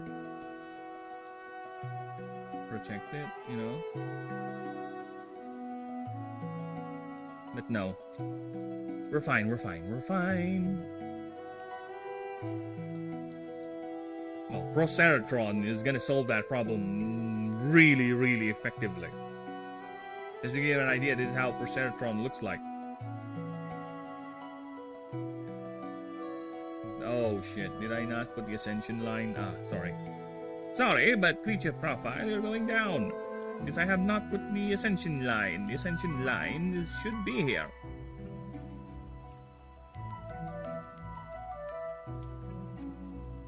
Yeah, fuck off. Look at that bad boy over there.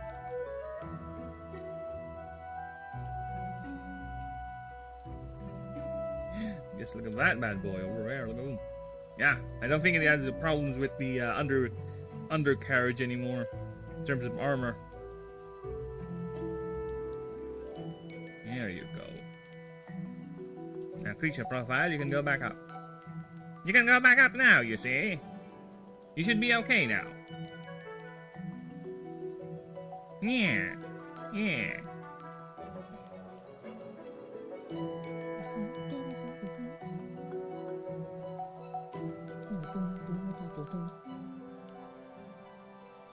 Okay, now I think we're done with the belly. It's time we do the leg. And I need to turn you off. Alright. So the arm looks like this. Again, I cannot use it. I can only get inspiration from it.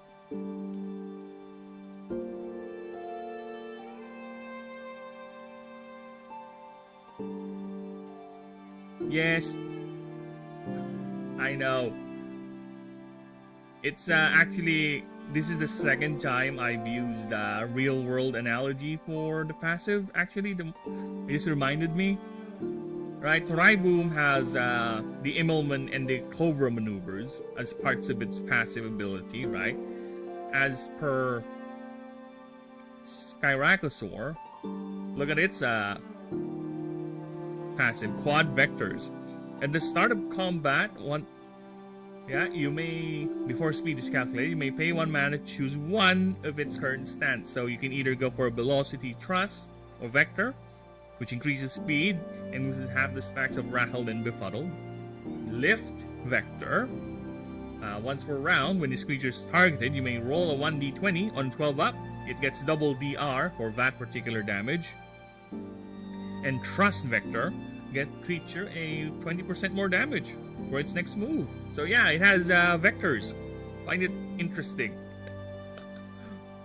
that I'm using IRL analogy for my creature passives, and not just analogy, specific aeronautical terminologies and ideas.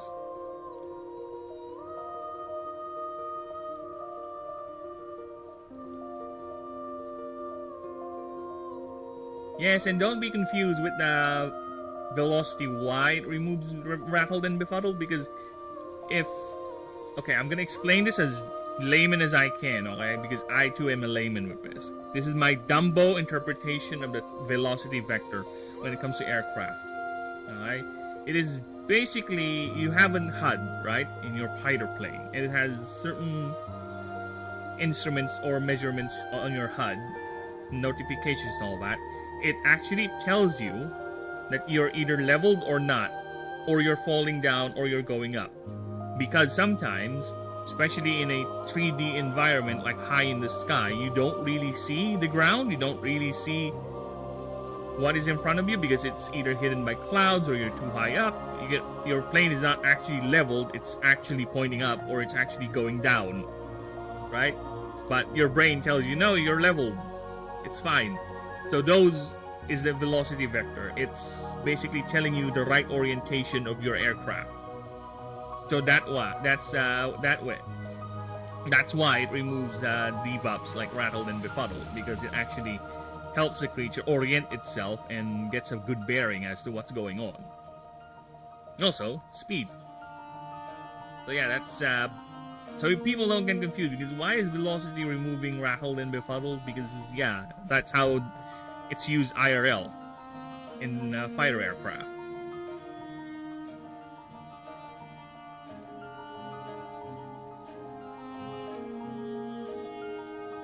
So back to the drawing. I'm a nerd, okay? I'm a nerd. How can you kill a nerd? What a grand and intoxicating innocence. I'm a nerd. How can you kill a nerd? Shame on you, sweet Nereva. And just look at the creature alone. Look at that. That is a jet engine. And yes, the claws will orient itself like a jet engine. Like they're the turbines of the jet engine. When it's on flight mode, if you will.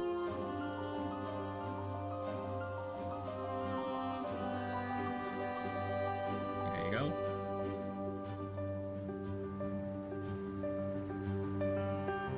The leg should be a bit bigger, actually. There you go. So yes, the creature behaves more like a fighter aircraft than an actual animal. Or at least one of those advanced VTOL aircraft the US loves using.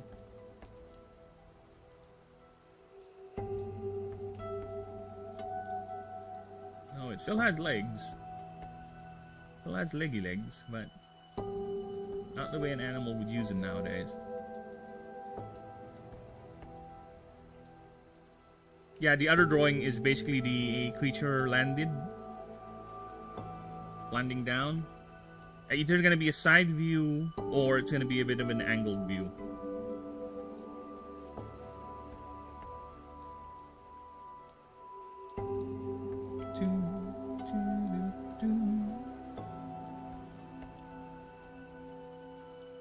Oh shit, we have something we missed.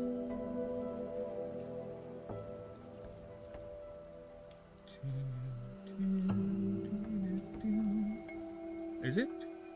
Oh, fuck. Oh, well. Ah, fuck me.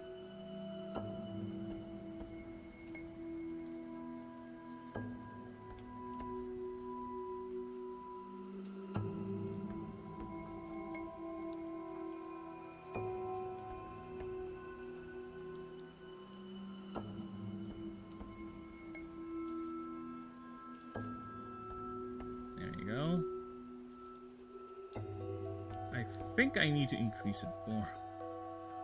Still too small. Yeah, this will be hidden behind the creature anyway, like that. No, it's not. It's gonna be its legs. So yeah, it has to be visible like that. Yeah, I think that matches the size. Alright, we're good with that.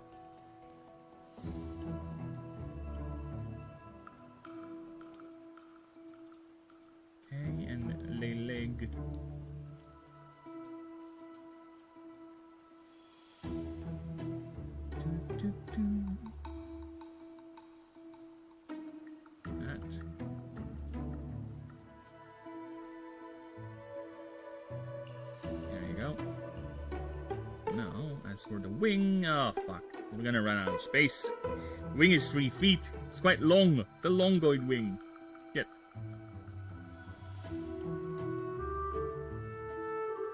Can I actually use the wings I made here? Oh. No, I can't. Yeah, I can't because it's actually part of the creature. Well, that's annoying. It's fine. Not really a problem.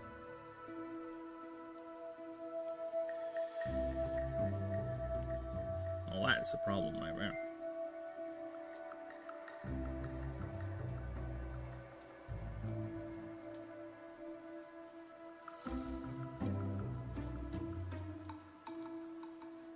That 3 feet. I think it's a bit shorter. Or I think it's fine. Yeah, I think it's fine.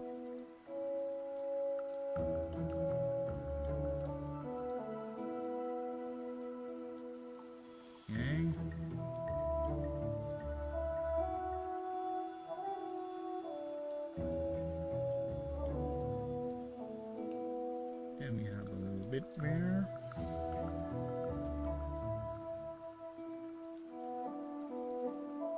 There you go. Nice. Get you putting in the... Oh, fuck. Don't do that. And the red. Red go faster, as the orcs would say.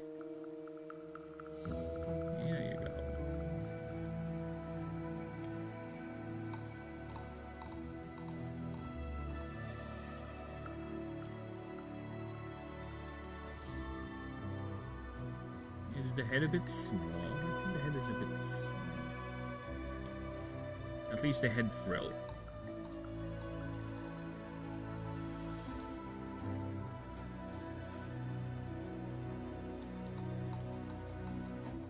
Head frill is a bit too small, yeah. There you go. That. And up. Is it the same? I think it's the same.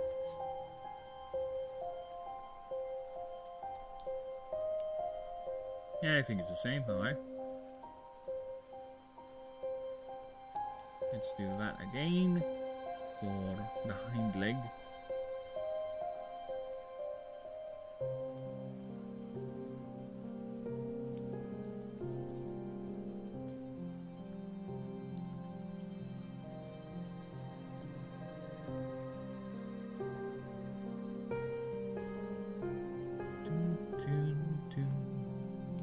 Yep, it is visibly smaller. Oops. And I flip you.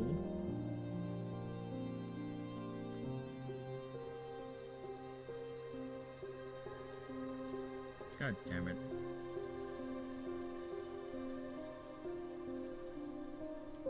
There you go.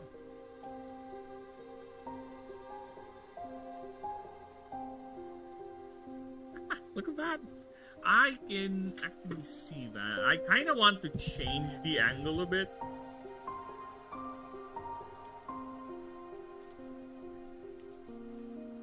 I kind of want to.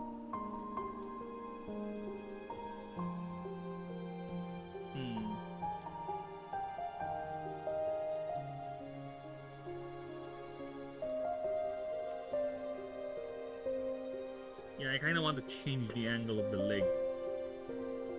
It's actually pointing down.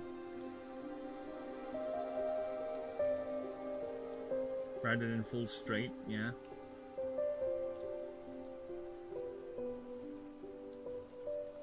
Let's hide it first. Just in case I change my mind. Let's put you in a group. The ancient hind leg group.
Hello, Ninja! Welcome back. How's the fam? I believe that when the bird from the future meets the bird from the past, we all know true suffering. Yes, it is a... What's the word? Oh my god, the word has escaped me. It is one of the portents of the apocalypse. I won't stay till you read that. I read it already, you bastard. I even said it was the portents of the coming apocalypse. The second coming of the apocalypse is nigh, and no one is free. No one escapes. Many channels will cry in desperation. Many will simply vanish.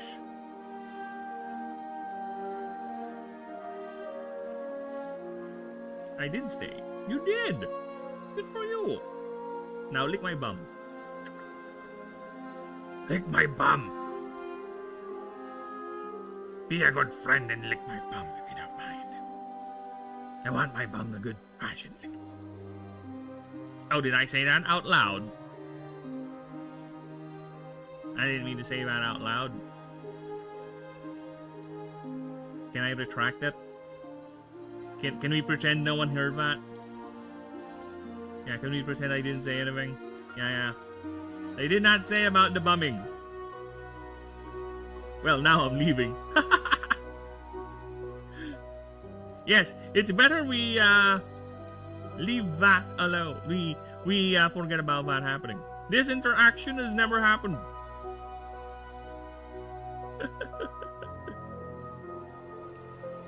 There was no bumming, there was no sound. Nothing happened.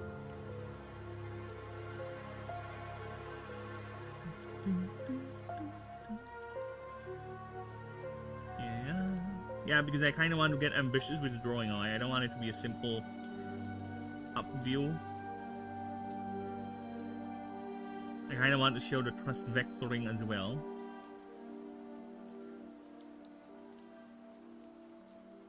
Of the leg. There you go.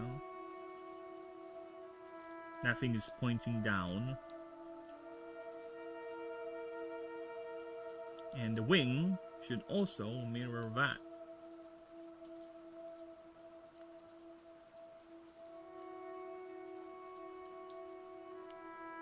Oh, fuck off. It's smaller wing.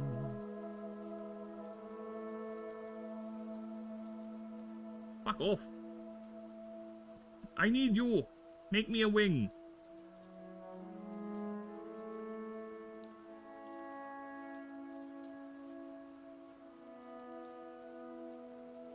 God damn it. Why do I insist on doing that? Why again?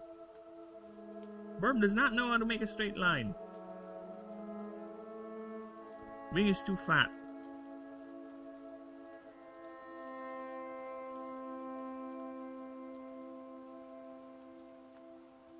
There you go. Actually, now I don't need you anymore. Get out of here. Be gone! There you go. See, we got a wing. Just one big communication.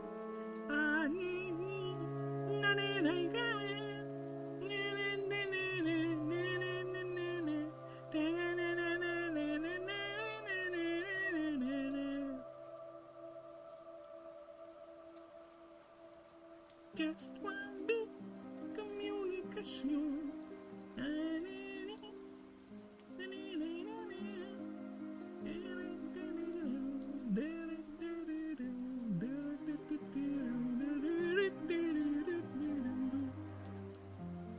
Okay, I will be setting up that wing at least.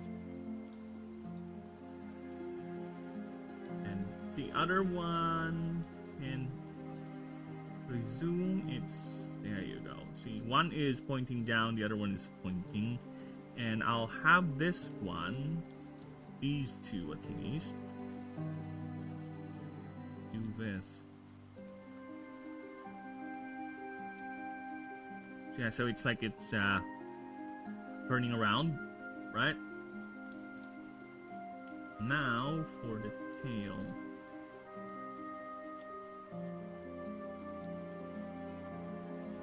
The tail is gonna be interesting because this thing,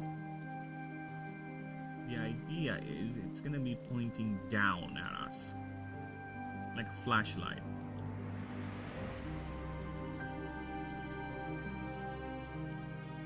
Alright, so this is gonna be tricky. How we're gonna angle that. I think the first thing we should do is the light. For that, I need you back here.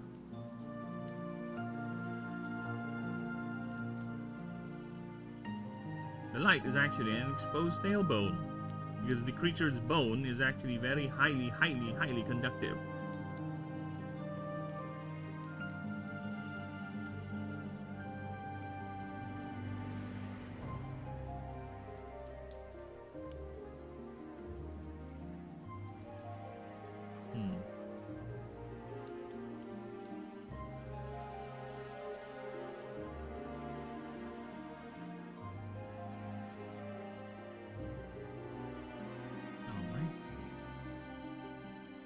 Above.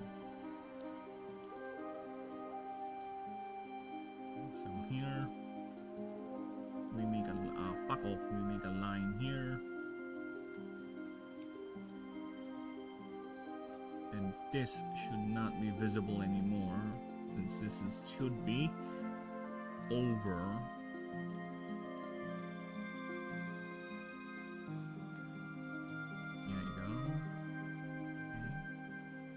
Rivet on both sides. Oh, sorry. Rivet on both sides. Oh, fuck off. Fine, we'll have to reduce that rivet size. There you go. Nice. Okay, so let's... Oh, that's tricky, since there's two.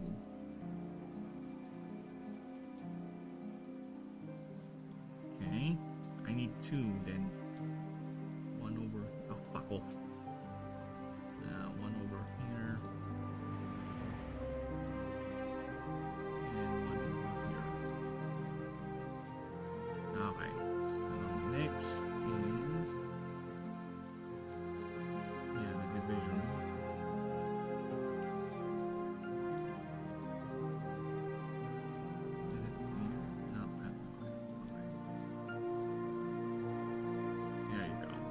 Okay.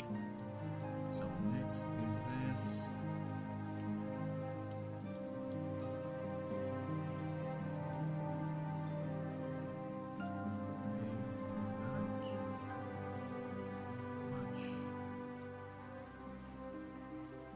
There you go.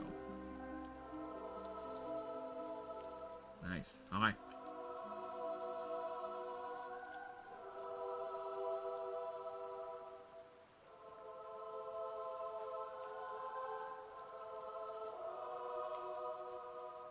Nice.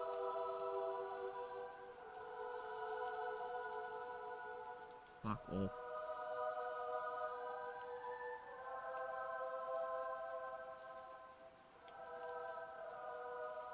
Oh, look at that. Look at that. Yes. We'll put the effects later, okay? Effects later. Now the thing can be moved like a glove. Ah. Nice. Nice-oo. Now we have a tail pointing down at us.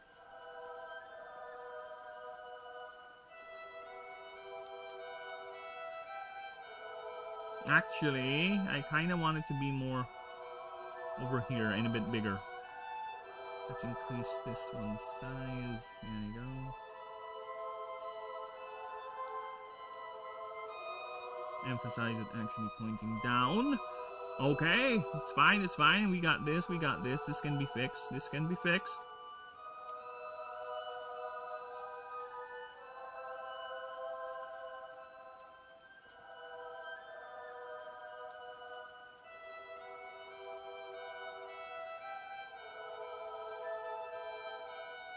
Yeah, we can fix this, we can fix this. Do that. Oh, fuck off.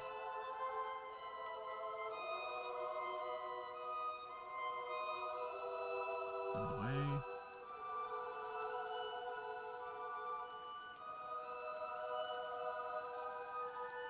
What the fuck? No. What happened there? No, get out of here. You're not helping. You're making things look weird. Okay. So yeah, I just need the tail to be pointing down like this, right? Just with top view, because the idea is it's flashing down on you with its tail light. Literally, its tail light. Oh, let's move these. Okay, move that. Okay. So let's... Ah, fuck off! Increase the size a bit. Too much. Too much! Too much! Yeah, how much? I need a straight line because that is an armor piece. We'll have to clean that up. Why is it thicker here on this side? Damn. Yeah, why is it thicker? Why are you thicker on this side, damn it? Need to remedy that.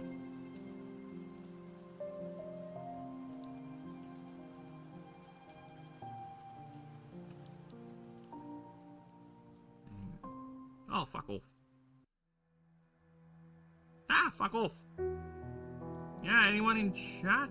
I'm not checking my view counts for YouTube and Twitch, but anyone has questions, go ahead and free to ask. I am accommodating, don't worry. I think I'm accommodating. I think I'm nice. I think so. I don't bite. I won't bite. I promise. Yes, because I do have multi-chat up. I just turned it off because I don't like multi-chat.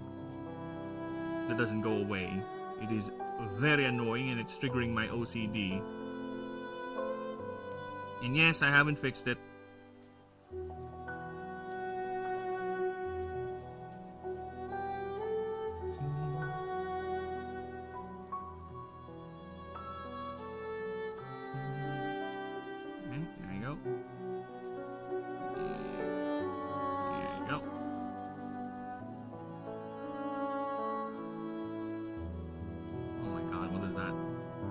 that monstrosity.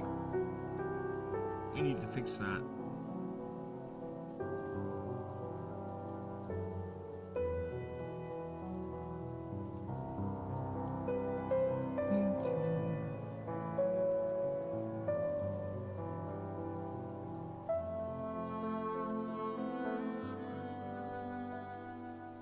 Yeah, this thing is odd. I don't know, it's supposed to be leveled, but for some reason it didn't turn out to be like that.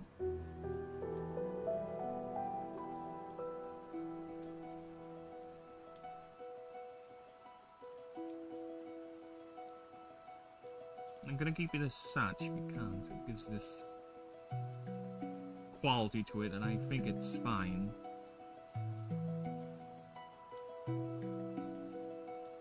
Okay, nice. Group that entire thing. Pick it up. Move it to the side like so. Turn it angle like that.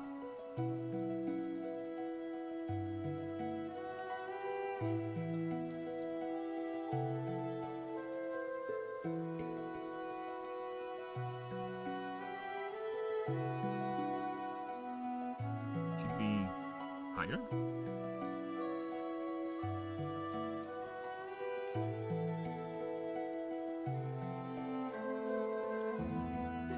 Oh, hi. Let's do that. Now, let's copy you. Put another one flying in this direction. But this one is a bit smaller since it's higher altitude.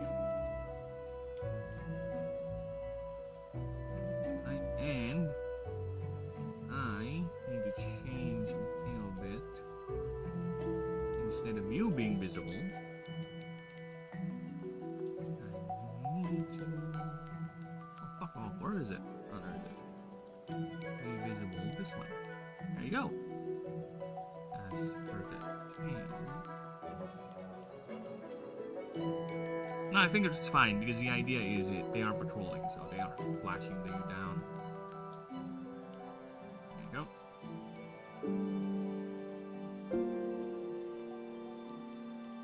And yes, there is one body part I have forgotten.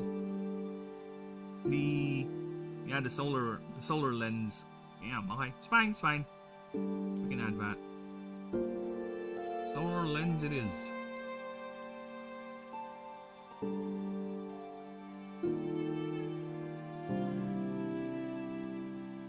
Easy enough to make a solar lens. For both.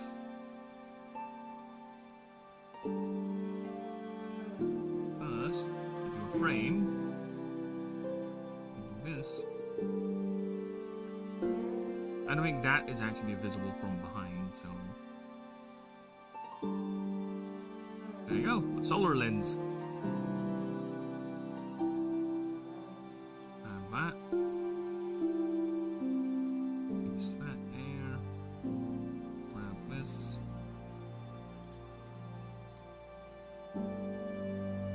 And have it gleam. Look at that.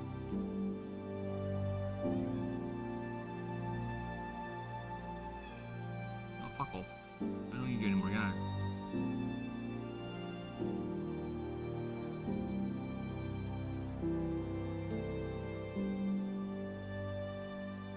It is a polished mirror. So let's grab that, angle it as such, and slap it from and it's behind.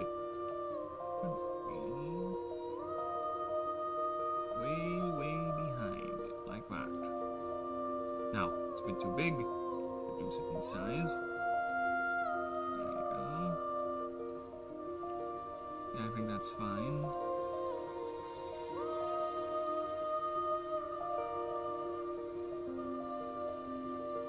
Make it angled. Oh, fuck. And hard to angle it.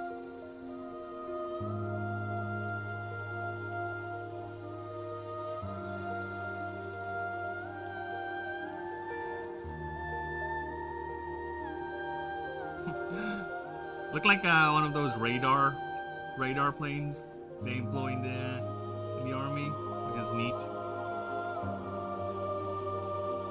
Fuck off! All I want is the radar dish. What are you doing? Whatever, man. All I want is a solar lens. The fucking thing is tasting something completely different.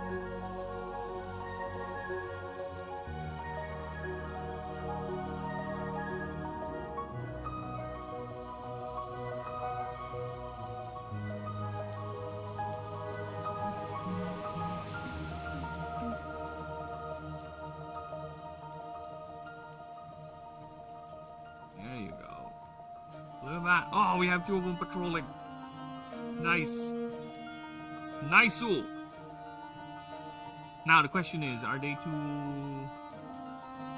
not too chungoid? Because they don't look that chungoid. They have to be chungoid.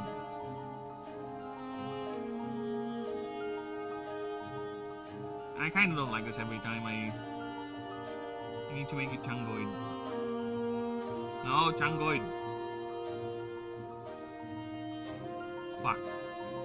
They're too streamlined. See, look at them. They're chungoid. They're chunky.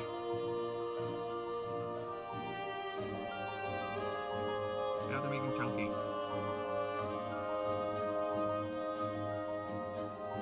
Damn it.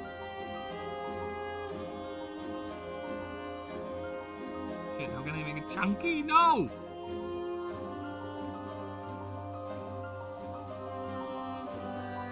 Yeah, it's just growing longer. I want it to be fatter.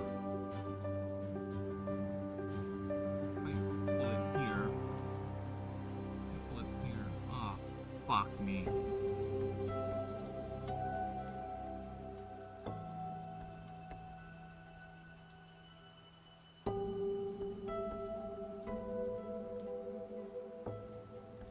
Okay, we have a conundrum here.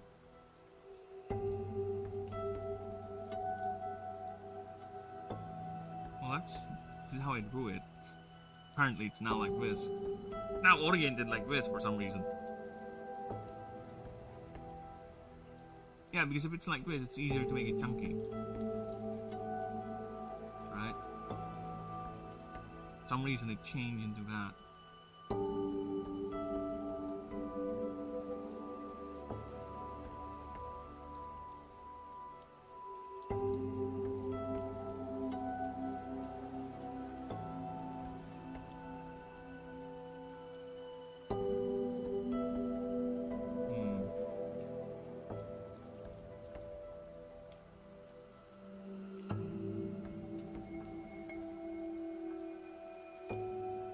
Perspective.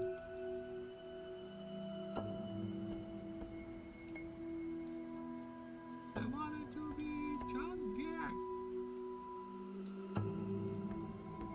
Okay, now that's a problem.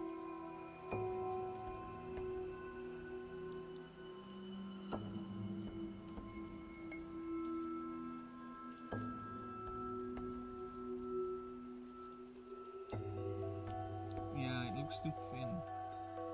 This one is chunky. It looks thin. Okay, you need to chunkify it. And it's easier to chunkify it if I can just pull it, which is how I did it here. For some reason, when I reoriented it into this, it just stayed to that. Most annoying. Oh, calm the fuck on.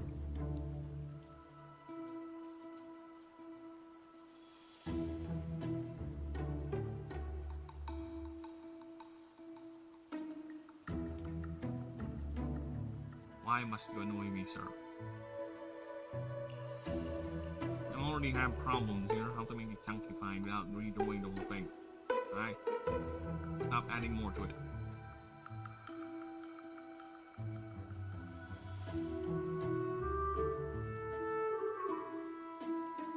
Okay, give me a moment. Just checking streams. Are we still good? Check streams, bro. Yep, we're good, we're good.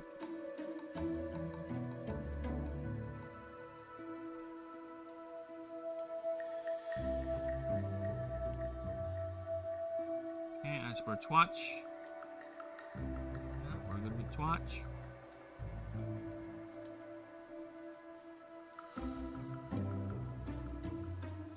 Alright.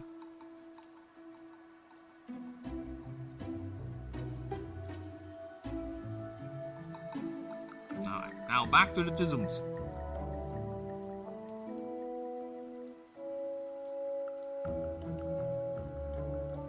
Why do you have to change it? You were not like this earlier, you bastard, stupid drawing. Now I can chunkify you, you're too narrow. Unless I do that. Aye. Sacrifices must be made.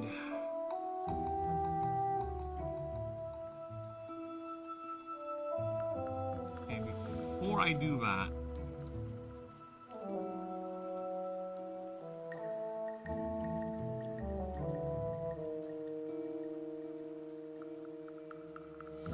before we do that, let's do this.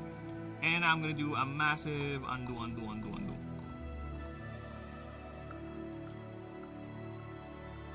Okay. Look, see, it's chunky here. Though there's something that I've done that made it not chunky.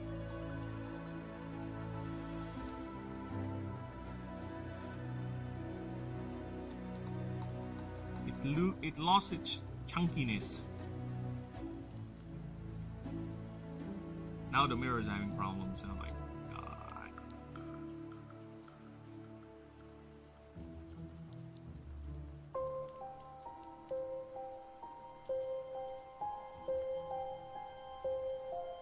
Yeah, somehow it lost its chunkiness for some reason.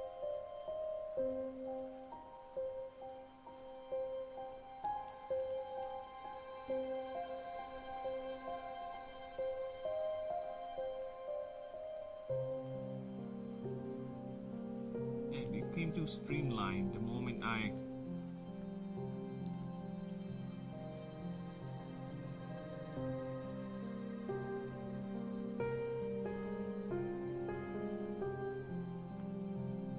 placed it there for some reason. Let's see, it's over here. It's so very, very chunky over here. See? Look at that.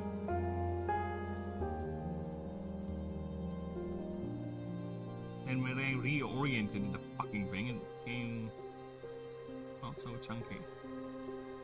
Hello! What the? Hey, snakes! Thank you! Oh, shit!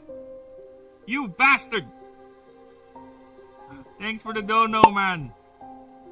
Damn, you gave me a 20, you bastard!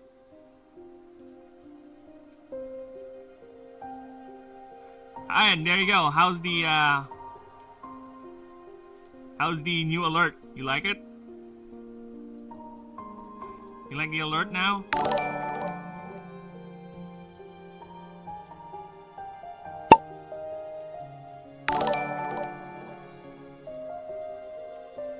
Shit, how many times? So I'm just adjusting things on.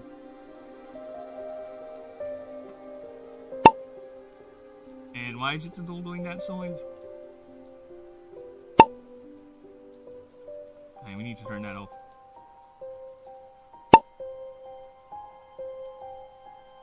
Stop it! Stop it!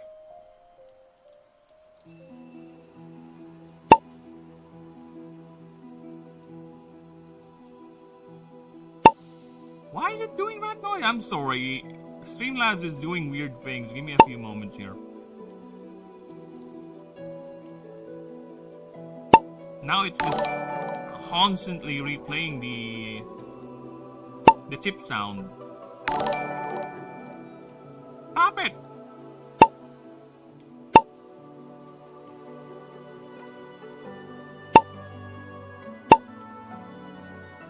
Fuck it!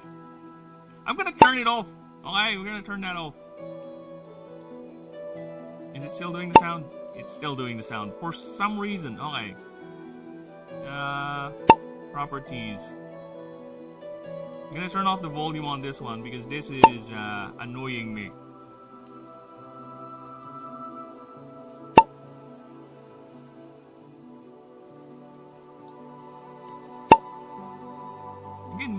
is it constantly playing the sound?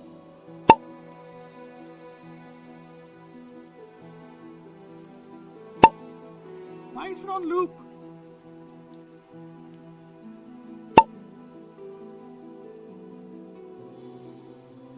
Wow.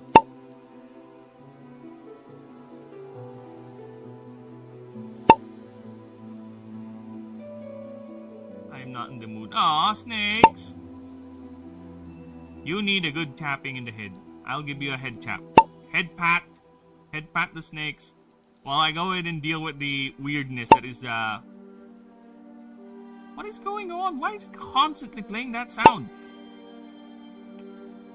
Stop it.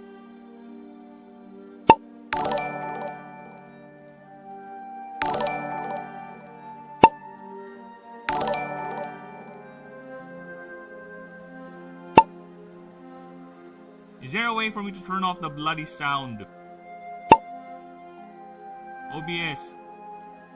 OBS, can I turn off the sound for this particular thing?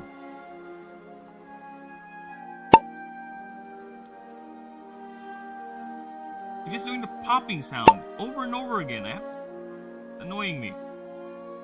It should not do that.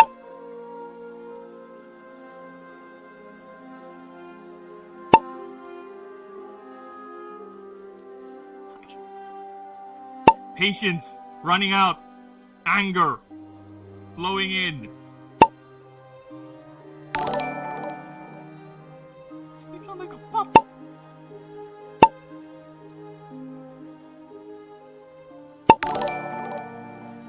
Where's the variation? This is the variation. Oh, now it's doing it twice. Oh, fucking God! Why? You're not off. Thank you. Oh, no, it's still here. Where is it? Is it on Twitch?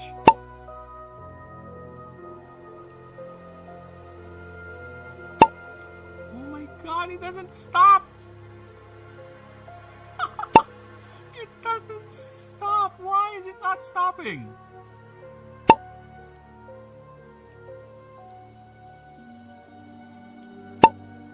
Why does it keep on doing the popping sound?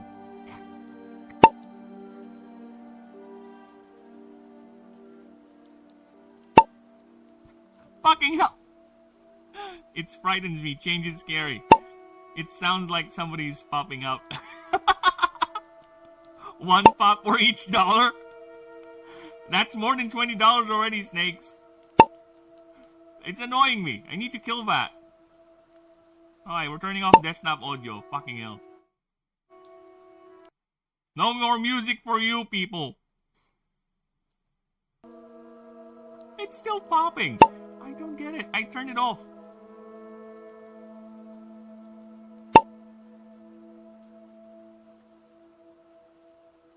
I already muted it on, what do you call that?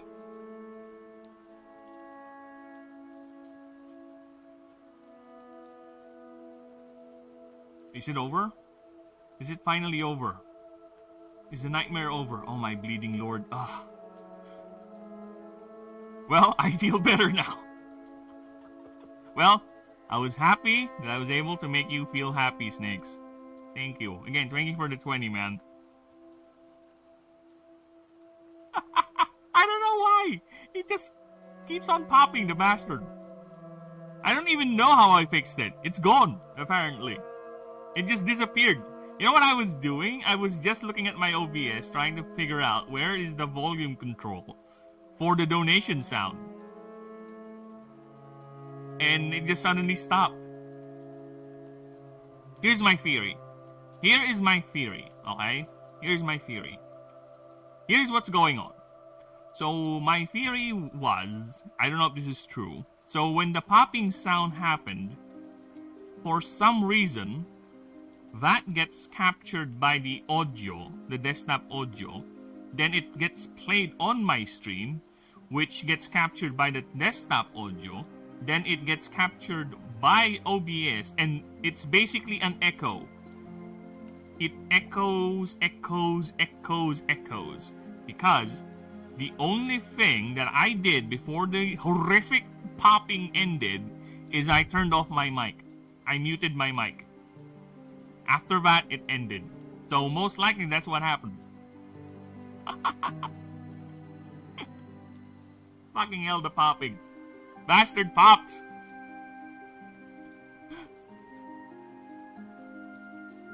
I need to fix that. I actually have 2 variations for the dono sound. For the dono, the thing that's gonna play, I am frightened. That's what's gonna happen with the other one. I am frightened. Because there are 2. I'm planning to add more. I'm planning to add more and have a difference in terms of what it would play, depending on the donation, but I need first to figure out how to kill the sound when that happens, because there was another one earlier where someone subbed and it's just playing the sound over and over and over again. So yeah, I need to figure out a way to kill that, because that is fucking annoying. I need to mute those. Because yeah, one of them is this, so let's see. Emotionally. This one.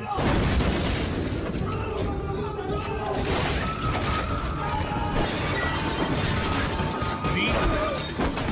I don't know why. Emotionally. I muted it already, by the way. And it just keeps on happening. I don't like it because... whenever I go to fix that on the dashboard for Streamlabs, it plays it on loop. So whenever I'm trying to fix it on Streamlabs, that stupid notification is just going on loop. Like, can you please stop, Streamlabs? Stop. Just play it once, okay?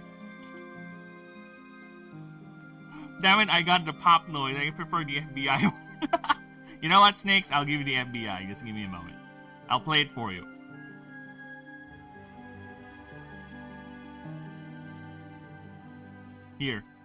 Here's a test. Where's the test? I think I can test this, right? Can I not test it? Oh, I can't test it. Sorry, Snakes, I can't test it. But I can do this for you instead. I cannot test it, but I can do this for you. Where is my OBS? Okay, I'll do this for you then. File Explorer. Videos, memes. Okay, here's the FBI one.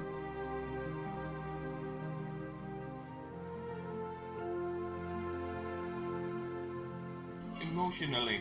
FBI, open up! There you go.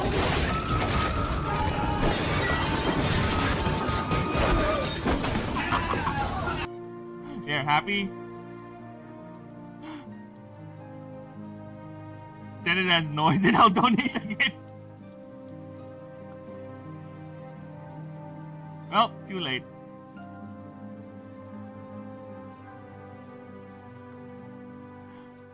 Well, I'll play another one of the memes. How's that? How's that to make up for it? There's a couple here. I even have this one. This one I haven't heard in a long while. I think you'll... That's what pops in my mind whenever... Yeah. Just imagine Light's face in it. Here's another one. Here's another one I like. I will add this. That's me. The skill issue. The skill Yes. issue. The skill issue. I really like that. It's very clean too. I can use it in any video I want. That's The me. skill issue. The skill Yes. issue. The skill issue. I actually had to get Mew and draw a finger pointing. That's how much effort I put into that stupid meme. I actually draw Mew.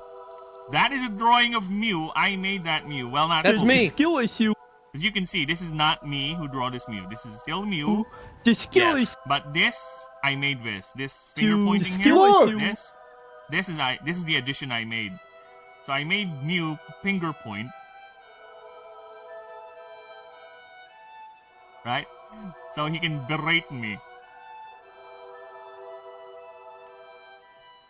Synthetic Man is based in a Chad. Did you not see him flex? What? What did he flex? He did not flex anything. He flexed like he has nothing. He flexed like it is nothing but his insecurities. That's what he flexed. Again, I am at the opinion that man needs some good friends. Alright, here's another one I really like too.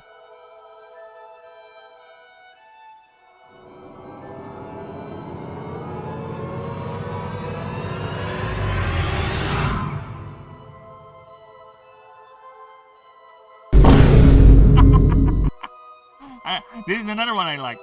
Yes, yes. That's how crazy I am. And Mew is my favorite Pokemon. What can I say? Yes, I animated Mew to do that.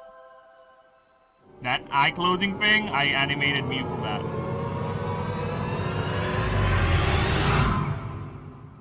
I told you, I like editing. And to be honest, I actually forgot how I animated Mew to do that. I don't know how I did it. The only thing I remember is that I did it using Filmora, my editor. Then I forgot how exactly I did the Mew closing his eyes like that. During Mew Blue's coverage of the Synthetic Man, he played a clip of that. Douche flexing. I don't remember. I need to watch that again. It's just that I cannot bear the dude, man. I cannot bear his voice.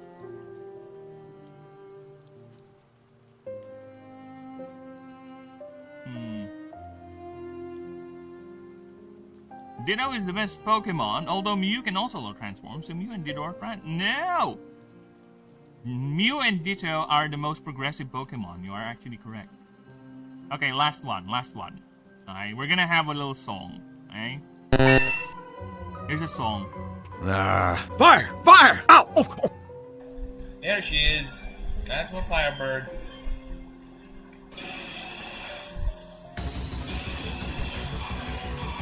Okay, let's see if we're gonna get lucky.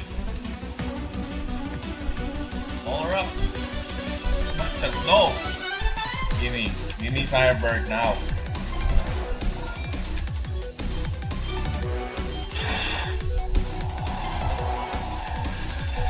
Wants to knock her out.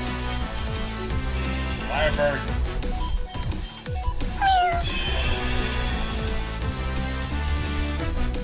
Hey, I slashed her. I can do that.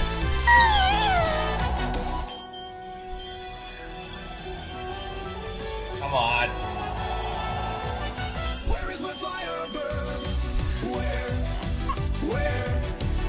Give me my Yeah, you do that. Firebird. I do that. Firebird. Oh, there is my One more. Firebird. Where is Ah. my Firebird? Where? Give me my Firebird. Firebird. Oh, there is my Come on, Firebird. Birdie. Get in the bowl. Get in the ball! Get it! Firebird! There you go. That's a good bird. How's that? I told you I can be crazy with my edits. There's another one. I remember there's another one. There's like a part 2 of that. It's not here. Yeah, I remember making a part 2 of that. Where I'm capturing the Galarian Moltres. And I made another song because I'm that crazy.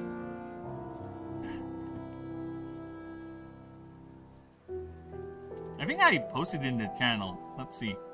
You know what? I'm in a mood. I'm in a mood for a good tangent. Okay, let's see if I can find on the channel. I think it's here. Give me a moment. Zapdos your favorite? Well, my favorite is actually Moltres, then Articuno, then Zapdos. How's that? You know, to each their own. You like that that lightning spiky bird that doesn't know how to evade, and that's always like his feathers are also messy. You do that, okay? You get them, okay? I have my Firebird. I love my class. I have a classy class when it comes to taste. now. I need to find... Sorry about the tangent, people, but I am really in the mood for a tangent right now, okay? I need to find that video of mine. See if I can find it. Alright, give me a moment. Shorts. Yeah, here it is. Alright, here's another one. This is the sequel to the Firebird, where I was I edited me capturing the Galarian Moltres.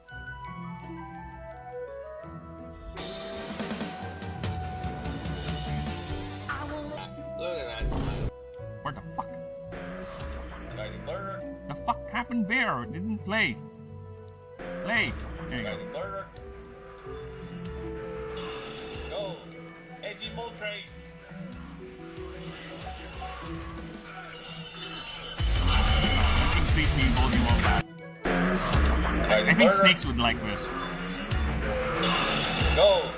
Edgy Moltres.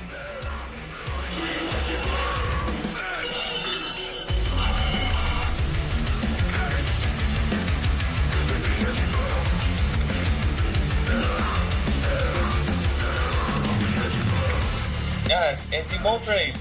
Edge with the edgy bug.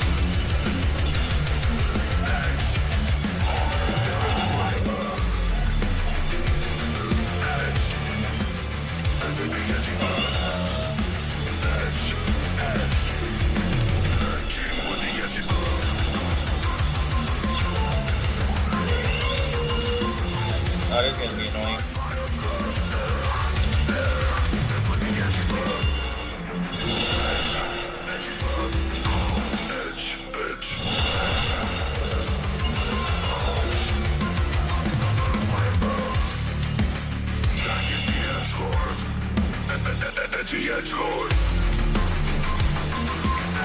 I need to find the whole Hopefully thing. Fire Blast is gonna fuck me over. I need to find the whole thing. This is too shortified. Where did I actually put that? Damn it! Did I delete it? Aw, did I delete it accidentally? Damn it! See if I can find it. Give me a few moments. Snake is putting me on quite the tangent. I have so many things in this stupid PC. Did I actually delete it? Have I deleted it? Edgy. MP3. There's the song, but where is the video? Did I delete it? Oh, fuck off. Oh, I have an idea. Give me a moment. Give me back a moment. Just get back to your shit. Okay, I'm going back to my shit then.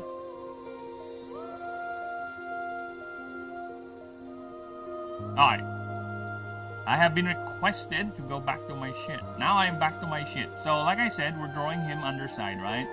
My main problem is when I squished him, I lost the chunkiness. Because look at him, he is a chungoid. So, I'm gonna try to make him chunky again here. Let's chunkify him a bit.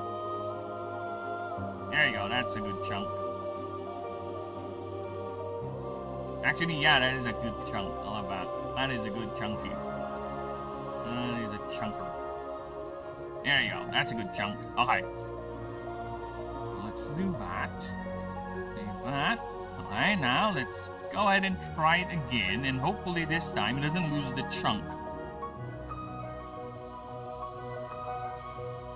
Okay, let's...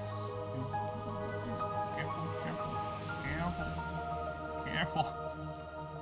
Alright, he did not lose his chunk. Okay, that's good. So let's do it again with a smaller version. Because this one is at high altitude, so you have to be careful. I don't want to lose any of that chunkiness. That chunkiness is part of that creature, alright? Alright, so here's the other one, higher altitude. Let's do the same thing. Let's remove this wing, the one pointing down, and put back the one that is actually on the level. There you go. Ah! Elongate the lower section above the tail. No, we got it. Because that tail is actually pointing down. Now imagine this. So imagine this. You're at night running away from the law. Then the law does not have attack helicopters. Aside from that, actually, they not only have helicopters to track you. They also have these creatures flying around with their flashlight tails blinding you, searching for you. Yeah.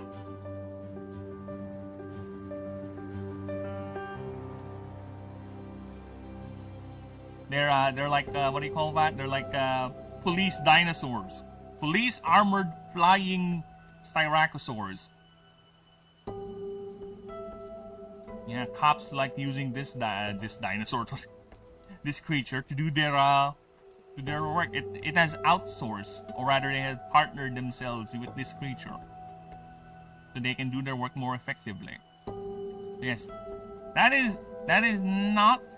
If it cooler if it pooped corn, no. It's not corn, that's a bone. That's literally its bone jutting out. It just conducts electricity and energy. That's why it doubles as a flashlight or a laser beam if it wants to. So yes, so here they are. Now we need to put in the shadows. Dude, I remember that. You know that Johnny Depp movie? What do you call that? Something about the shadows? I remember that. That was a horrible movie. We watched that, me and the bro, back in the day when borrowing video, when video rentals were a thing. So yeah, we wasted money on that stupid movie. It was horrible. I forgot its name. The one with Eva Green. Something Dark Shadows, I forgot. Oh, there's this other show with shadows on it that I actually like.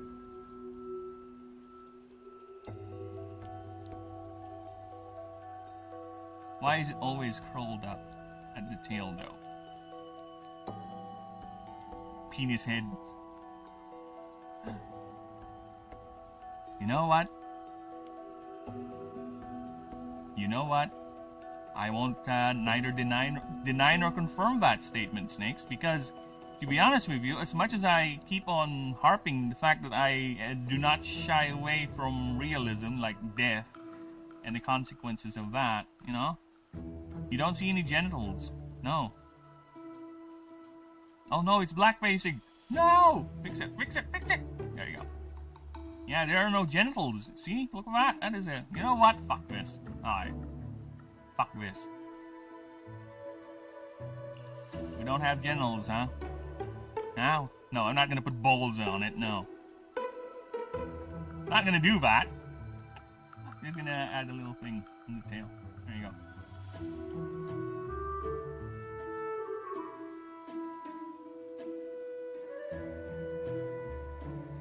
Or I can do this. Yeah. You know what? I'll keep that. I'll keep that. You figure out what that is. But that is fair. Back to the shadows. You people figure out what that is, but that is fair.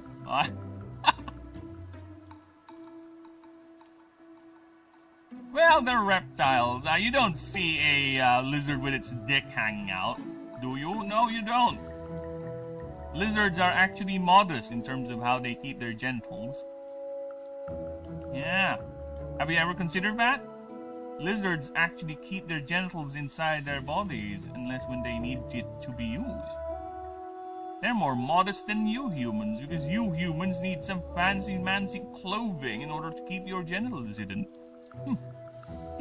Not as efficient as lizard folk where they can just retract the bloody thing whenever they need to. There you go.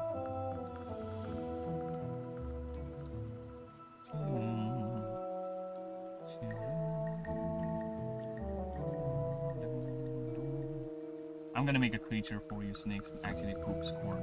There is actually a creature here that I can't wait to design. Basically, imagine if you have a pig, right? Imagine if you have a pig. You don't really kill the pig, but the pig actually grows tumors, right? It grows tumors and have no other biological function than to be nothing like a protein sac. A massive muscle that has no use. It's heavy, it's compact. Actually, it does have a use. The creature has developed that as a way to prevent predation. Because the creature is basically saying, hey, predators, don't kill me, just grab one of my tumors and it's free meat. Eat it. Yes, it has evolved that defense mechanism. Instead of growing armor, it has developed tumors, or rather it's been genetically modified to grow tumors, where predators would actually escort it. They would protect that creature. So imagine that creature and there will be a smaller pack of creatures called caniraptors around it, which actually feeds off the tumors. And in turn, they protect that creature from other bigger threats. And that creature has then actually been domesticated and is the primary source of protein and meat in the setting. So yeah, think about that. That is actually from there is a real world analogy to that.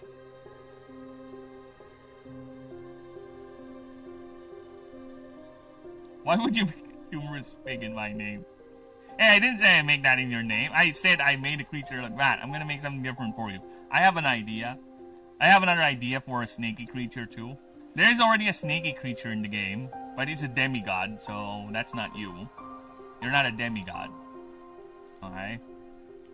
But I have another idea for a snake-like creature, but basically it's a sniper. Imagine the snake. It's either its snout or its tail is like a long pipe gun. So it has a weight. Its hood acts like a camouflage, like a ghillie suit. So it hides around, just coiled up with its gun outside its ghillie suit, right? Then it would snipe its target. So yeah, I have an idea. There's a lot of creature ideas that I'm excited to draw. So yeah, I have a sniper snake. And you know what's my inspiration why I made that sniper snake? Well, snake, actually. It's Metal Gear Solid. That's the inspiration. Yeah, I know, it's not really, but it's like that one mission, right? That one old dude sniper that is waiting for you in the woods that you can actually technically beat by doing nothing because he dies out of old age. That's basically the scenario that played into my head. How can I make this into a creature? And there you go. A sniper snake. So I'm still debating whether the sniper itself is actually the snout of the snake, or it's gonna be the tail. Because it would be more cooler if, in terms of its aesthetic, where the tail is the gun, so it looks like it's looking down the barrel, right? Rather than the obvious one, where the snout, it's gonna be the gun where it projects its bullets or projectiles or whatever, right? So I'm leaning heavily on the tail being the gun itself, so I can draw it where you can just see it covered in moss, its hood, then you can see the gun. It's looking down at its tail like a gun barrel. So yeah, I really like the aesthetic of that. Yes, it's a sniper snake. There's a couple already in my brain that I need to get written down or drawn before it actually goes away. And those are the only things I can name off the top of my head currently, because there are a couple. And like I said, hopefully I don't forget them. I need to bring a notebook, actually. Need to have a notebook. I even have an idea for a cat creature. Right? If Pokemon has EV, I have a cat. And I'm gonna make that cat evolve into all the types. Well, except Illuminate, because Illuminate are the gods. So that cat will be basically evolving to all the types, the 16 types, or 15. No, let's go 16. There will be it's a base type, then it can be a fire, whatever, because cats apparently can be very, very adaptive. I'm a cat owner.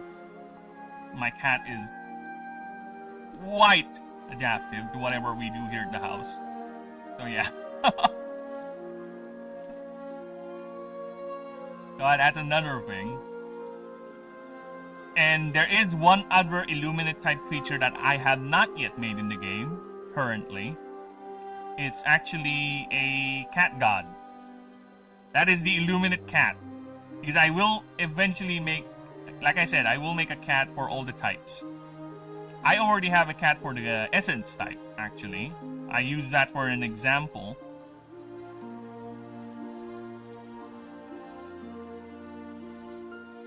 There you go. Spook Kitty. Spook Kitty is my, there you go. See? This is my Essence cat. Cats over dogs? I actually agree with you, Snakes. I do love dogs. I am a dog person, man. I had a couple of dogs when I was back living in the old place, back in the cities. The last one I had, I named him Par. P-A-R, which actually means compadre, right? That's our shorthand for it. That's our colloquial term for it. That's what friends would, just, hey, Par! Yeah! Shorthand, like bud, right? Or buddy. Or friendo, something like that. So yeah, I named him that. He's a little dog, a little stocky dog. You know, one of those dogs that are more muscle than legs? He's one of those types. He's brown and gold color? Blonde, I think? Yeah, he's that type. Very, very rambunctious, that cat. I remember every time I would go back from work, every time I would enter the house, he's the first one to greet me, that little bastard. Yeah, he's always the first one to greet me. He would just run towards me, full impact, all his muscle, all his weight, hitting my body. And he would just lick the ever-living crap out of me. Every time. I would go home. Then I would just let him chew on my arm. Yeah. That's how much of a dog person I am. I let my dog chew my arm. Like, go ahead, have at it. Have fun. And the mom, of course, doesn't like it because I don't even clean my arm afterwards. Like, whatever, time to go open my PC and rest for 5 hours before going back to work. Yeah, because that's my lifestyle when I was working. Go home after, 3 or 4 hour commute. Rest a bit, 5-6 hours. Play on my PC, then go back to work. Have another 4 to 5 hour commute again, then whatever. You subconsciously called your dog cat, by the way. Well, I slipped. What can I say? I slipped. Lapsus linguae, as what they would say. Right? Slip of the tongue. A Freudian slip. The slip of Freudian. You remember Freudian? Yeah? Rewind the tape. It's true. Cat. Yeah, you're right. I did say it. I rewinded the tape for you.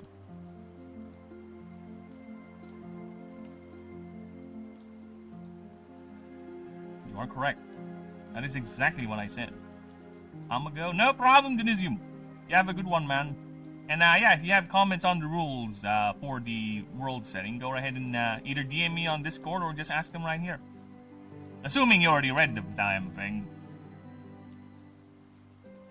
A student of Bigidius. Yes, I am. I was reminding Ninja the other day about the lessons of Bigidius. He is spread too thin, like butter on bread. He is forgetting the biggest tenet of that lesson. I know Bimbobius Baggins has said that before. That is his main quote, but the idea came from him. The idea came from Bigidius. They're all students of Bigidius. I'll read them later. No problem, man. No rush. No rush. Right, now let's move to the other one so we can shadow him too.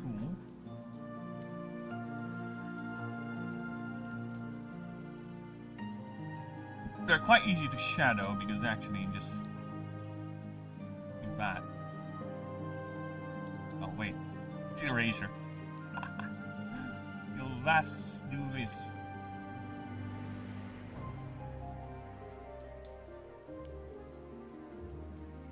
Okay. Then you erase the wingtips. You'll see why in a bit. You'll see why we are erasing the shadows on the wingtips. Because they are functionally aircraft, the way they behave. There you go.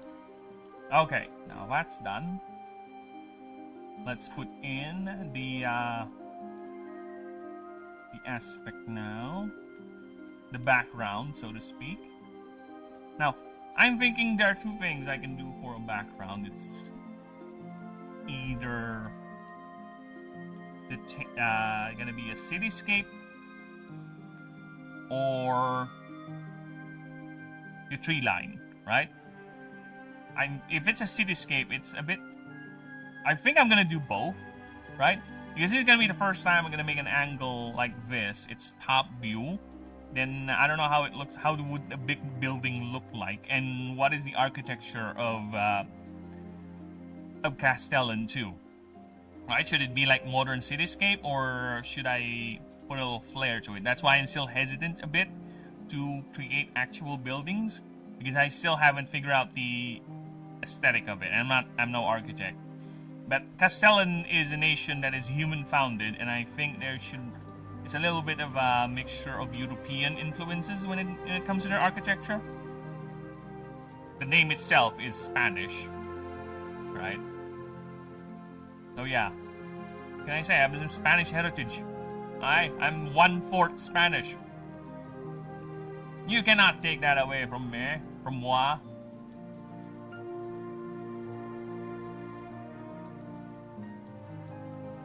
Yes, Bilbonius Baginus.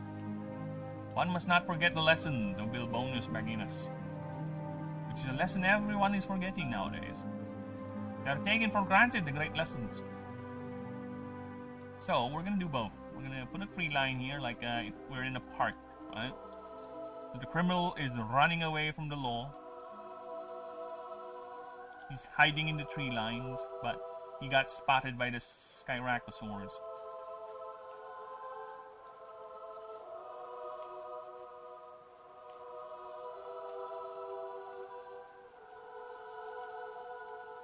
Okay, let's put in the tree.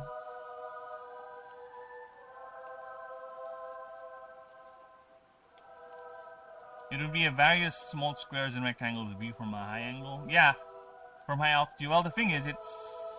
So, imagine the building would be around here, I guess. Right? Oh, dude, yeah, look at that. I can see it now, yeah. The building should be here. So, it's gonna be like that, right? Bigger and bigger and bigger and bigger. Actually, yeah, there you go. I've done it! I've done it! Dude, I've done it! Yeah, it's an urban area. We're gonna do a park. Dude, I've done it! I've done it! There, the building is there. Right, so we just need to put in the windows like that. And it gets bigger and bigger and bigger and bigger. There you go! Problem solved! I'll get to that later. There you go. Problem solved. But it has to be steeper, actually. Like you're looking from below. The angle is, it's directly above you, so you're looking up. Right? So you're looking up. That's the thing. So I need to get some references on that, and let me just check the streams. Give me a moment. Just checking the streams, checking the streams. We don't want to cross out the streams. checking the streams. We're checking the streams. Yeah, yeah, yeah, we'll check on the streams. We checking. Ding, ding, ding, dong, rot, dot, dong. Dong, dong, dong, dong. Do, do, do, do. Okay, now we're done checking the streams. Let's go back. So yeah, I need your references on that because yeah, you get the idea, Snakes. I just need to see how it looks like because I need references sometimes. Right? My imagination is good at designing creatures, but when it comes to background, it just collapses. So let's get some browns. Let's get some browns here. Let's get the browns working. The browns, they've been leeching off our society. They need to work. Okay, you brown, get out of here. Work. Yeah, work. Fill that space, brown. There you go. There you go. That's a good brown. How about greens? Where are the greens?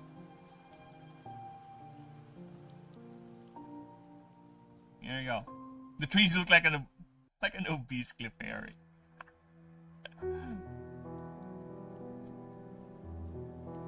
There you go, the trees.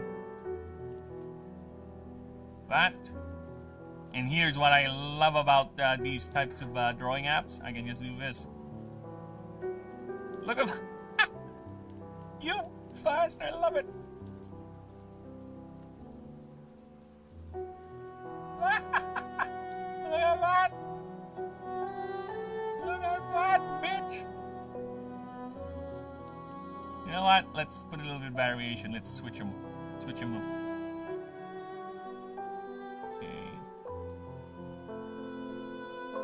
There you go. Nice indeed. Yeah, dude, this is why I like this app.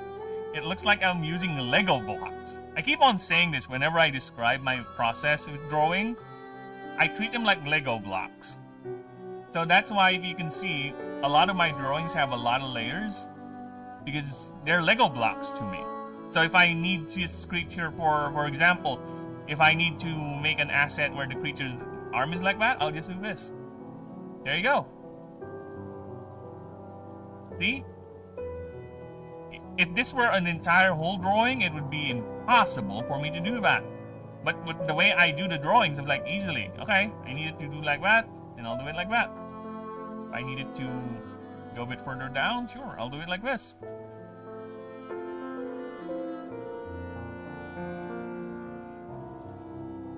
Same with this.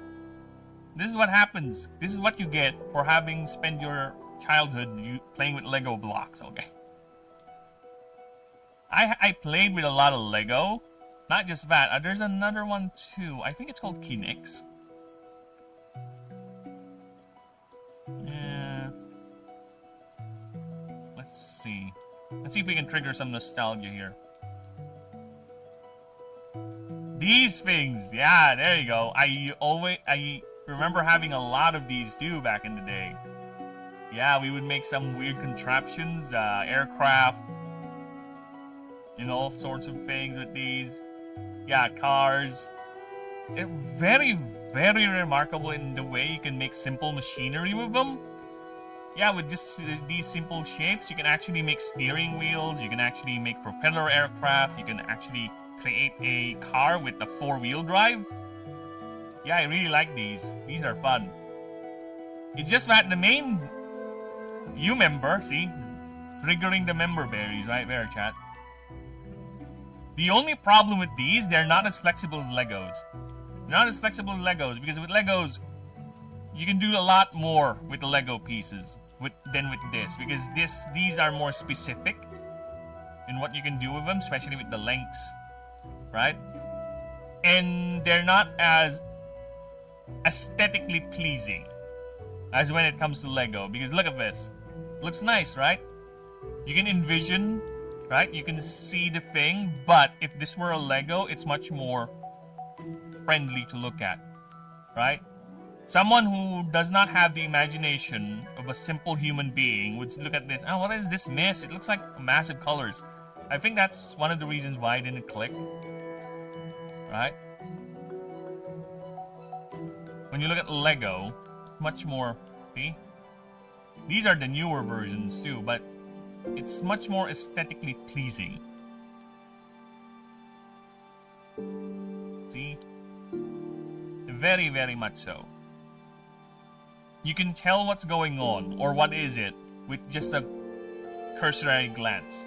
You glance at it, the corner of your eye, oh, it's a car. When you look at Kinects, you look at it, it's like, what the fuck is that? Right?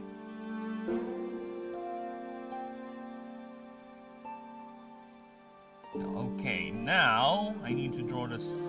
Okay, I need a view. Okay, how does a building look like if we're looking at it from directly below? Okay, so building, all buildings view from directly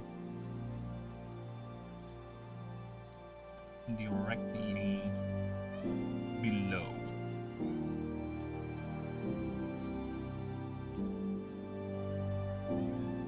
Okay, so this is how they look like. I think they call it Kinects because it's kinetic energy. Legos don't do the shit Kinects. Yeah, like I said, Kinects is, you can do a lot more machinery with Kinects because the way they fit together, right? Is it called kinetic energy? Is it because of the kinetic energy, or is it because it's just play on words for connect? Or is it both? Right? Kinects, you connect. With Kinects, yeah, kinetic energy. I can see that. I don't know. It could be both. Okay.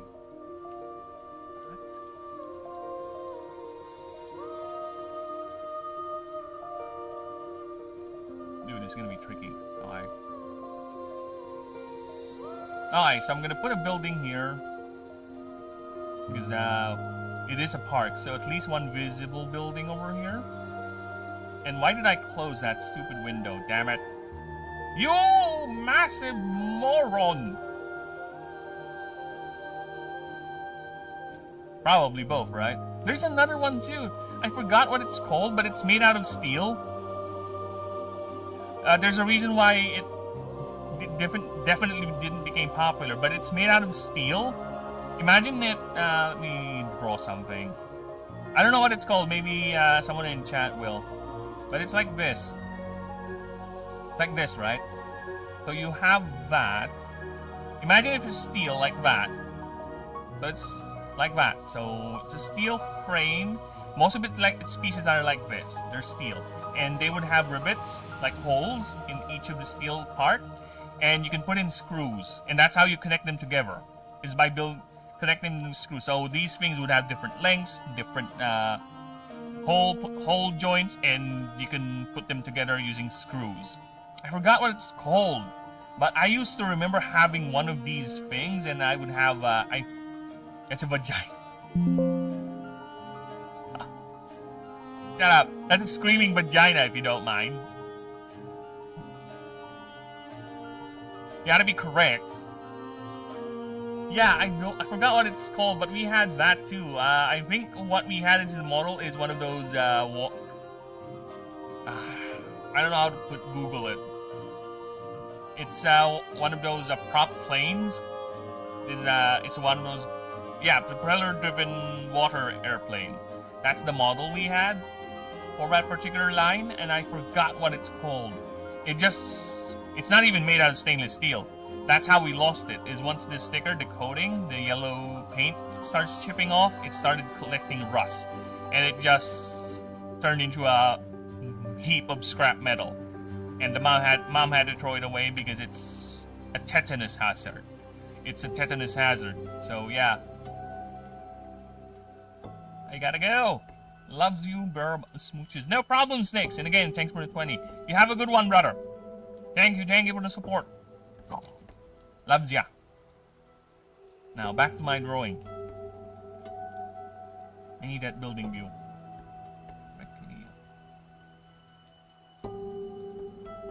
Fucking hell, this is tricky as shit.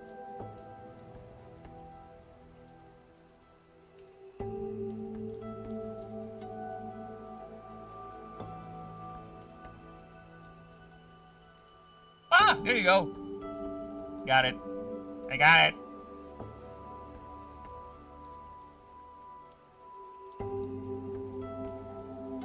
Ah, nice.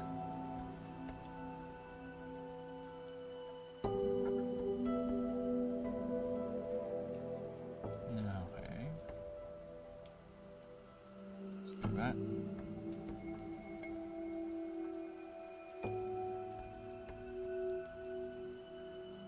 A little bit more structurally.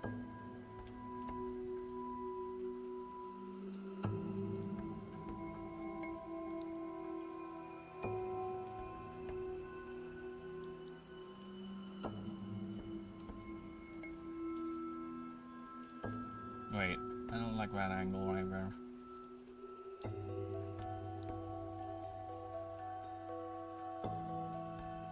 Yeah, this should not exist. Should be a straight line like that.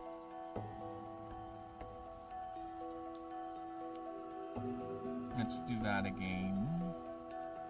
Shall we? And like that. And like that. I think. Okay. Let's take a look. Oh, fuck off!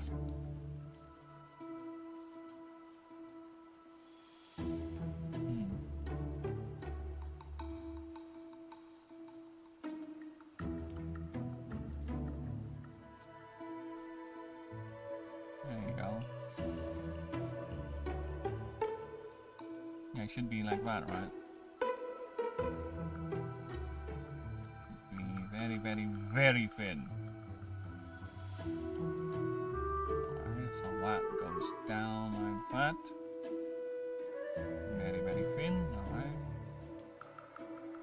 So the building windows get bigger and bigger the further you go down, like so. Okay. Aha! Got it. I got it. Mom, I got it. There you go.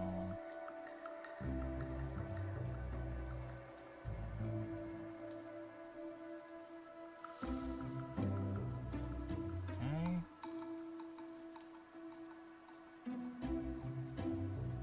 No, not too black. Paint it black. Okay, now we move it down here. Nice, and let's go ahead and grab that and flip it.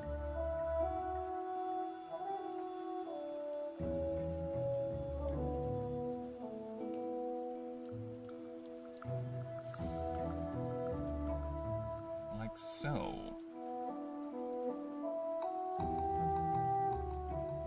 Another flip.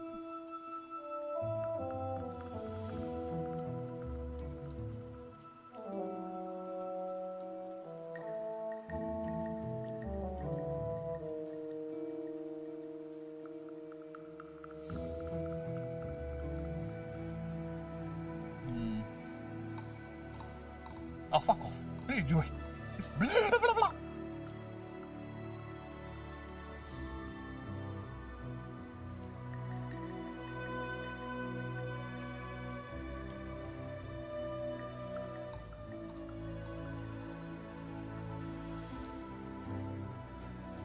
Alright.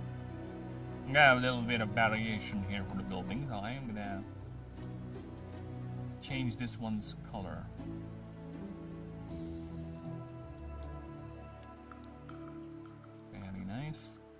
Ah, fuck! No!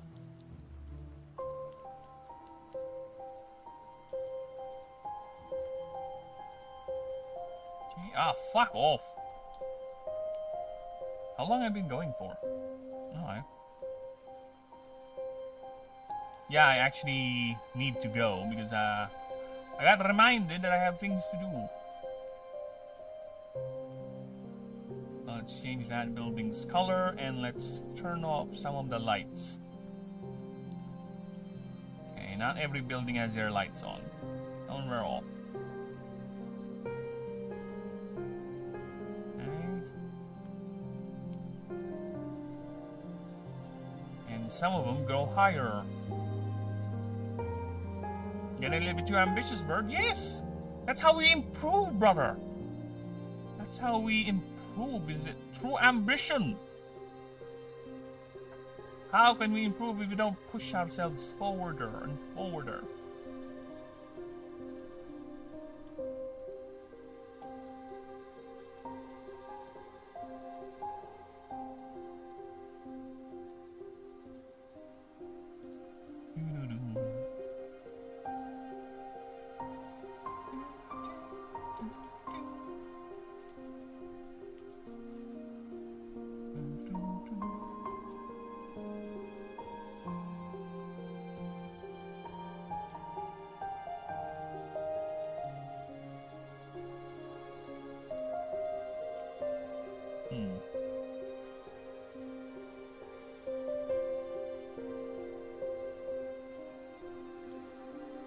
There you go, this one's taller too. Nice. Nice! Okay, we need to change the color though. Yeah, let's undo that.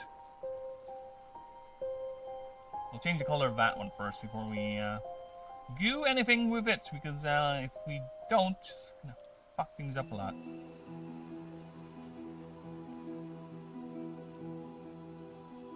Draw that. And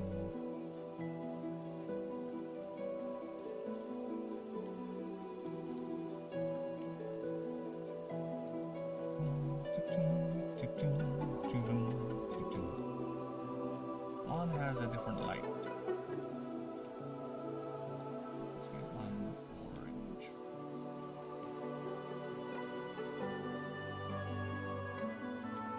Now I have an idea. We'll introduce a little bit of variation here.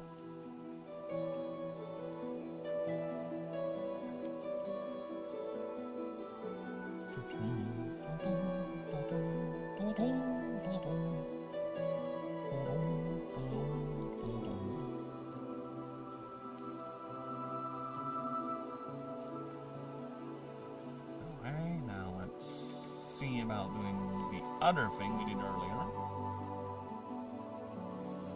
Okay.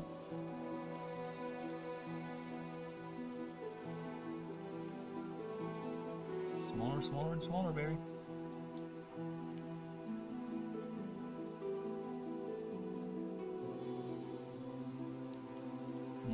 Doesn't look right.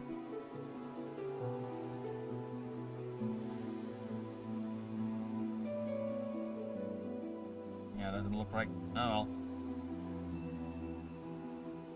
We'll have to do it some other way.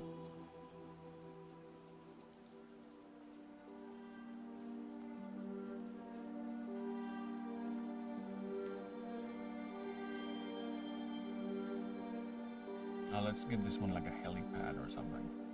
Yeah, let's do that. This building has a helipad. There you go.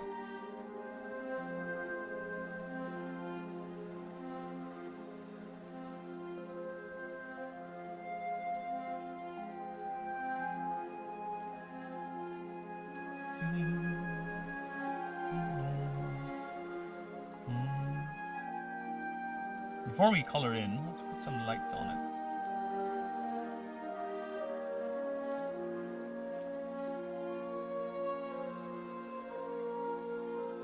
Okay.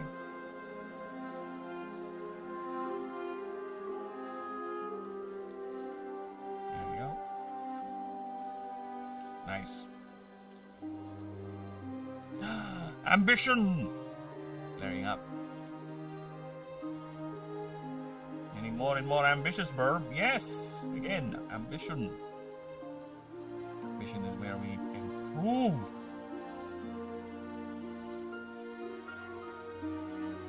It shows how low this thing is flying, actually.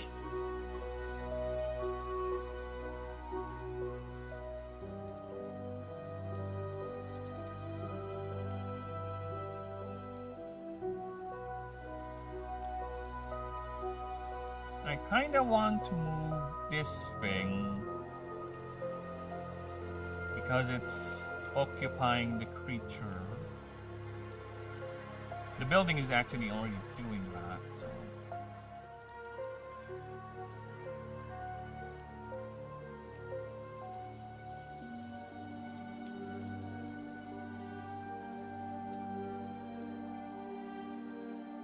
Okay, so I need you to move for me, not you, the other one. There you go. So we can still see a clear view of it, right? Even though. Yeah, let's do that. Now, lastly, for the sky.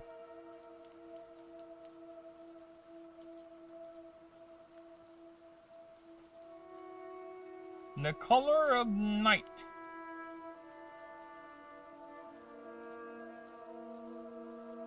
Look at that bastard. You bastard! Look at that! I'm losing my shit, brother. I am losing my shit. Separate layer for these. Separate layer for you because we're gonna shadow you in. Ah, look at that. We got a nightlight, baby. We got a nightlight. We got a boogie.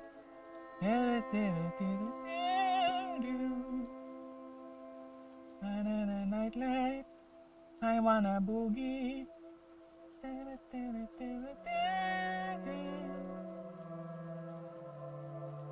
Yes, yes, yes, yes, baby.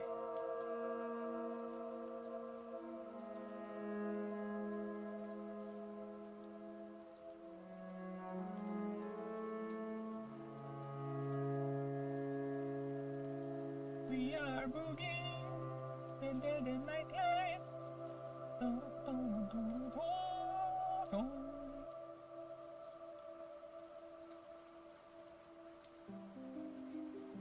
Okay, let's do that. Fill it up. Fill it up, they say.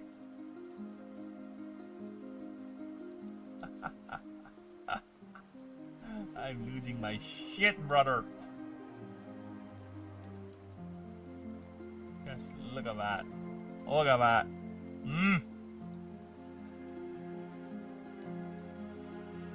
I need you to be out of this group, actually. I want the sky to be out. Alright, the sky is out. Nice. We don't need a sky there. The sky is separate from this layer.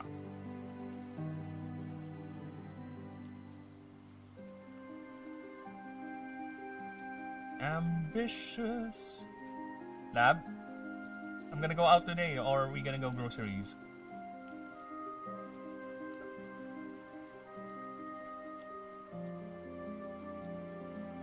Not yet sure.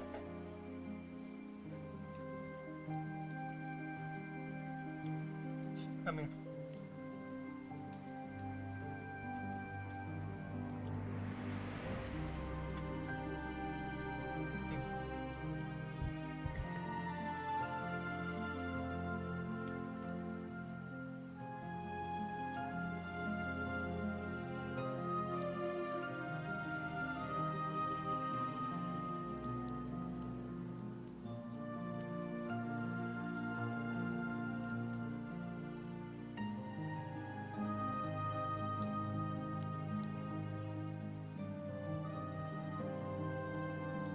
Alright. Where were we? Yes, the buildings need shadows as well. We'll get to that.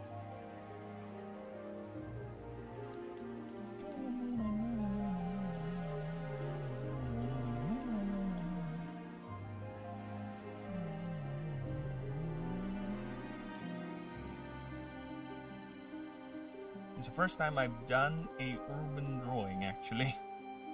First time, I think, full urban setting.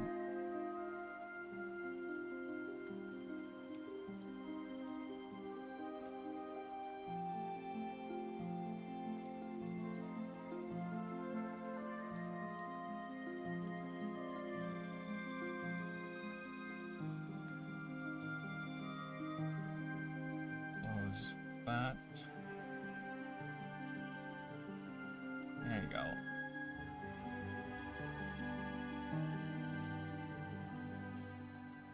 This thing should be casting its own shadow as well.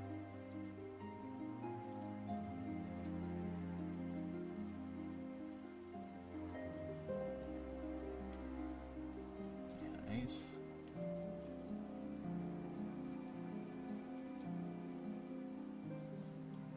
Nice. Nice-o!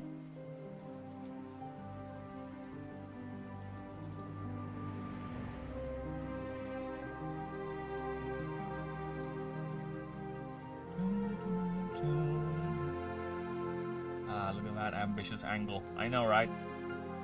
I'm getting ambitious with all these drawing angles. I hate it. I hate it, I love it. You know, I just want to make a creature profile with a little art on it. You know, I just put in a little art to, you know, a little art to show how the creature is in the world and all that, and a little supplementary thing. You know, but I'm getting fucking ambitious now with the angles I'm going for. I'm going a full top-down view over a urban landscape. I know it's very mediocre and rudimentary, but you know what? I'm still proud. So happy. This makes me smile. Yeah, because these things are looking down on you, looking for you, flashing you down with their tails. Now you criminal, run away from it. Blast you!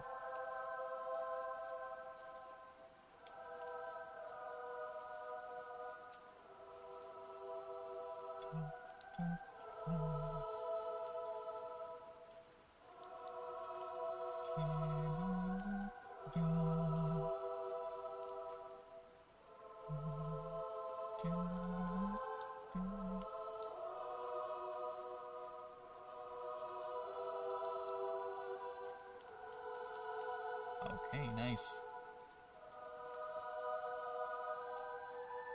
Another one here.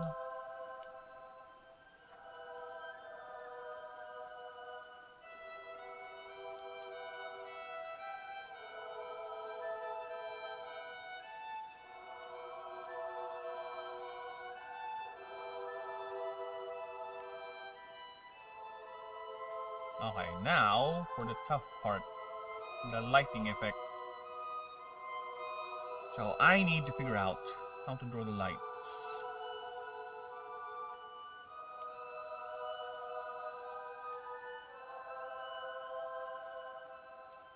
Actually, I need to go back to the tails because those things need to look like they're actually... Actually, no, I think we're fine. Let's do this. Grab ourselves some light. There you go. Light. Well, should be weaker because it's farther up. There you go. Light. We got light, everyone. Now, how can I make it look like it's going down? Because... it should be like that.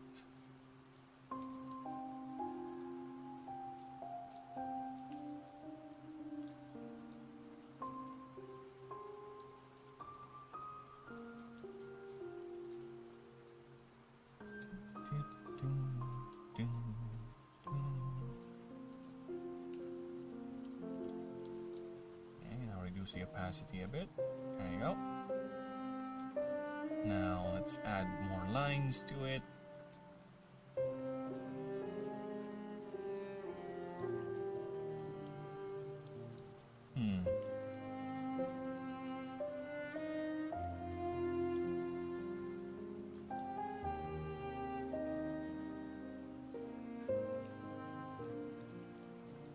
Okay.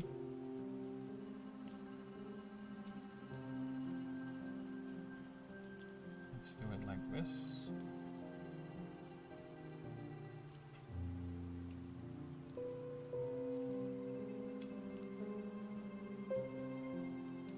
Now let's color that in.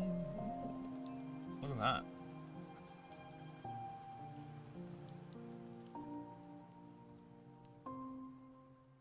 No, I don't like that. I think the safest way is just do this. Large brush, right? Just do that. Or you can. There you go. Aha! Nice. I'll take that.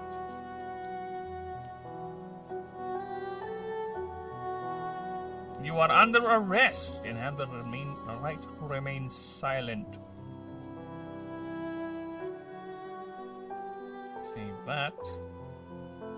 Save as.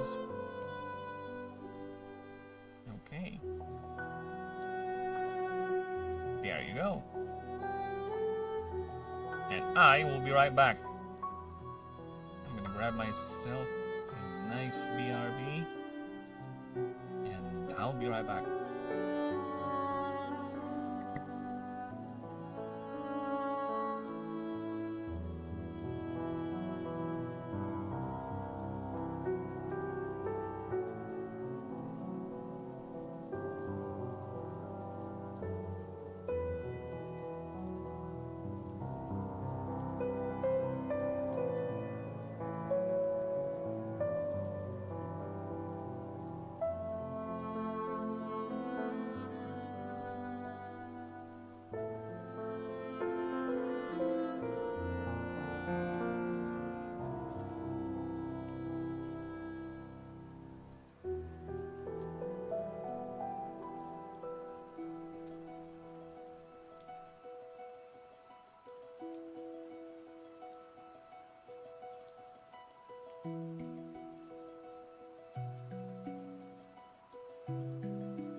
And we're back.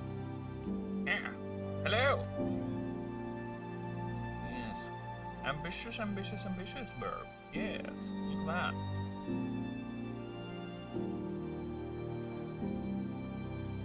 Nice little angling.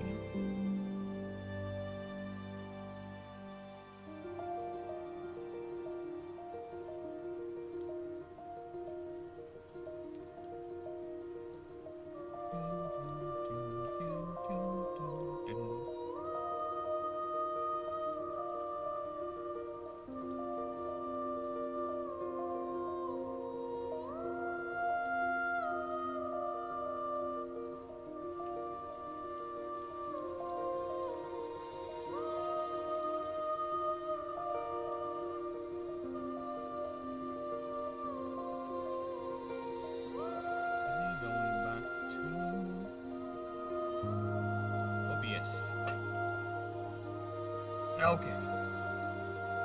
We continue. Yeah, there's one more drawing I need to do. I'm debating whether it's the creature still flying or I show it on the ground.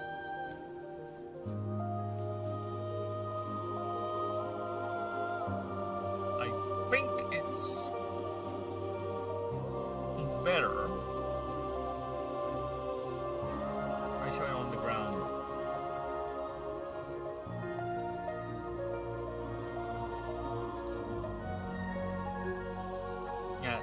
Show how it looks like when it's landing or landed. Right? Let's do that.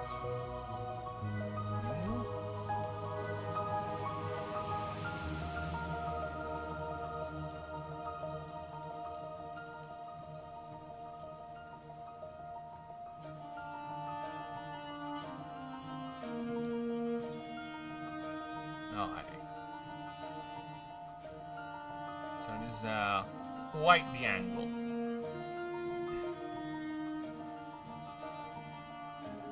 to clear it. Set that up.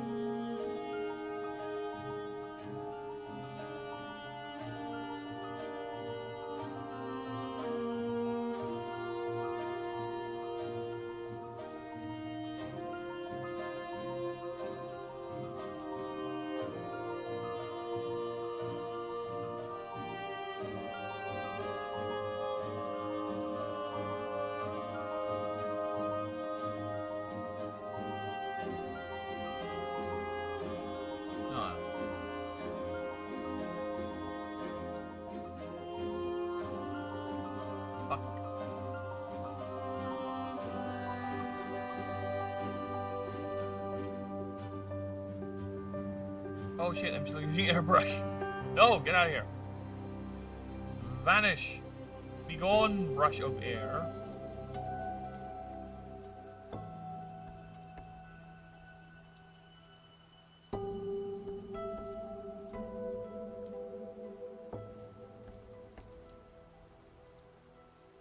Okay.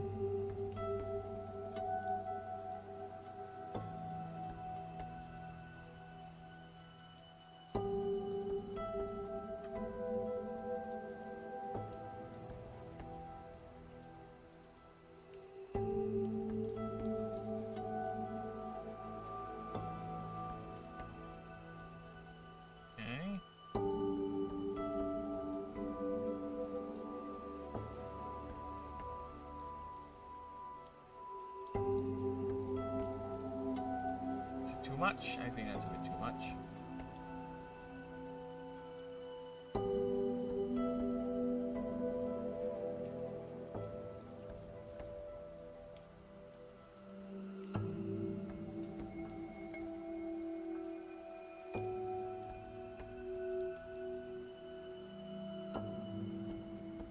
Bit too much.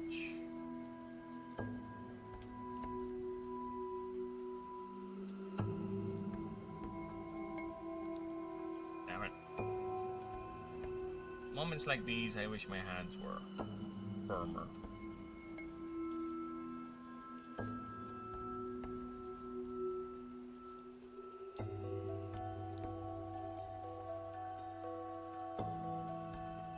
Now, whatever. Let's grab this.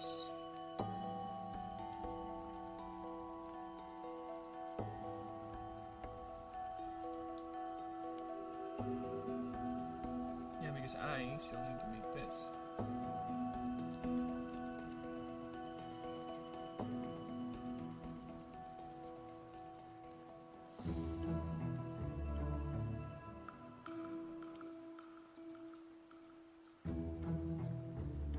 Ah, damn it.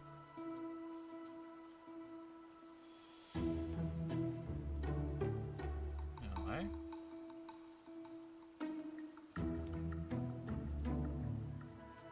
Transfer the mirror.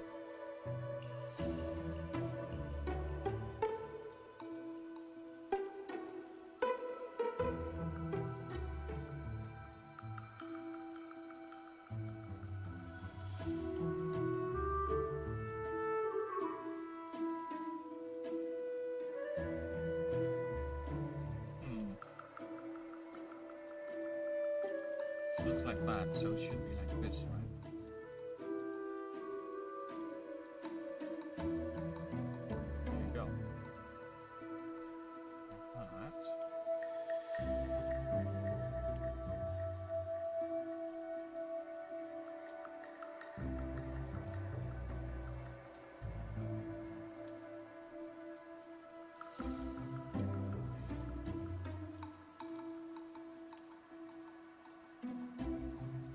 Okay.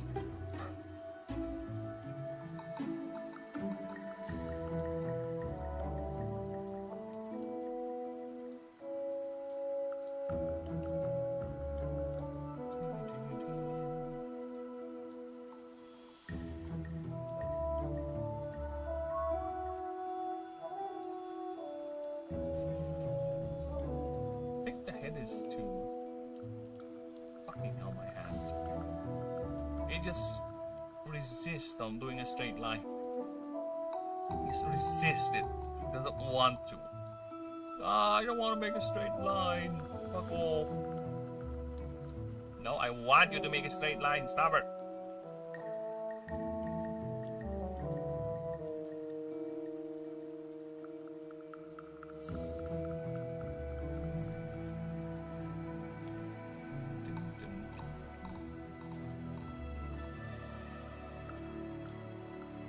Make a blasted straight line, why don't you?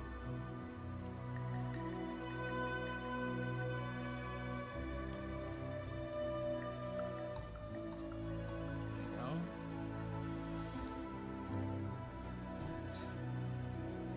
And a little yellow over here.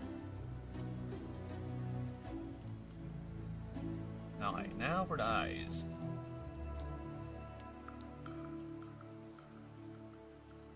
That is actually an interesting bit. Because I should have drawn them on top, along with the head actually.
actually badass.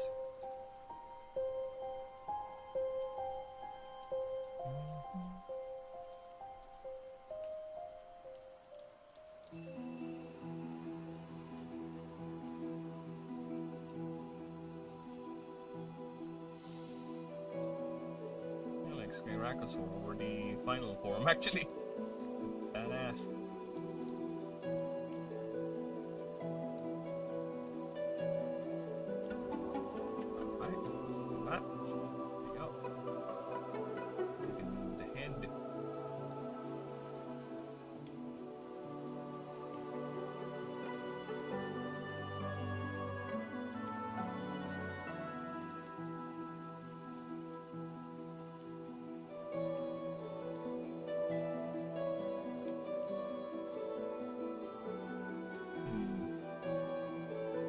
Yeah, I need to change that bit there. It's not straight. There's actually something. Just erase that. Erase these.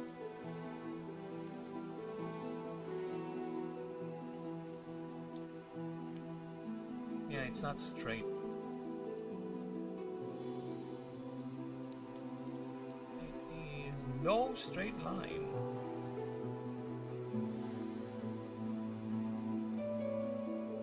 Unlike some people would say, but no. Alright, so based here, so it looks like that. So that, it literally looks like a frill. So it should be like that. Okay. Let's do that then. Oh, shit. Sorry.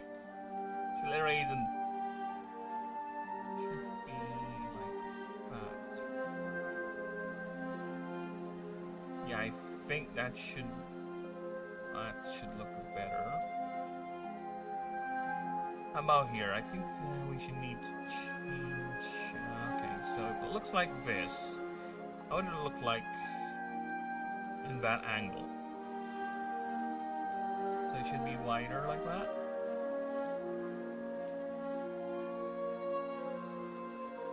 Right, so it should be like this.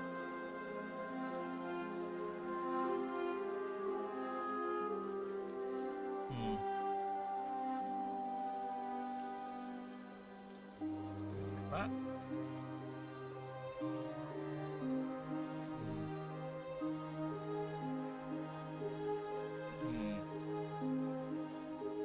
Go like this. Well, like this.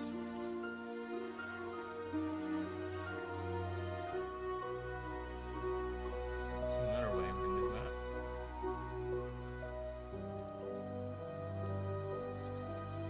Alright, so let's do some raisin.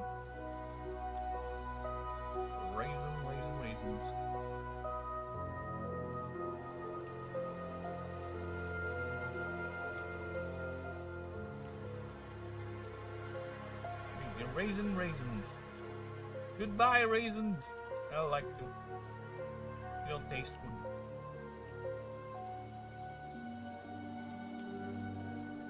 Alright, so let's try these things.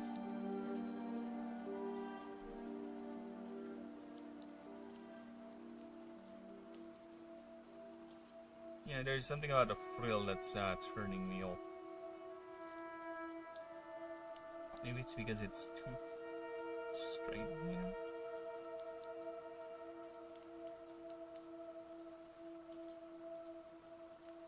Okay, so it looks like that. Should it be straight?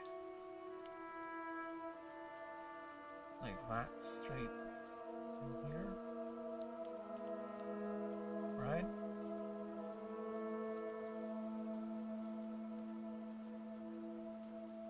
The frill is annoying me.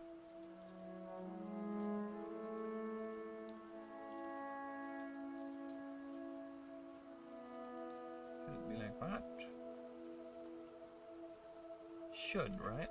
Like this. breaks up like that. Then if that were the case, then the frill here should not be straight like that. It should be like this.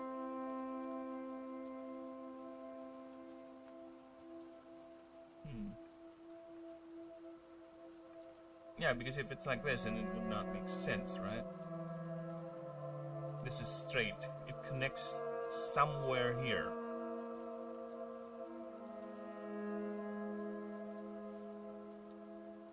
So yeah, the frill connects here, then here. So this actually, the frill should end here. Or should begin here. Not a bit further back, but here. Like that.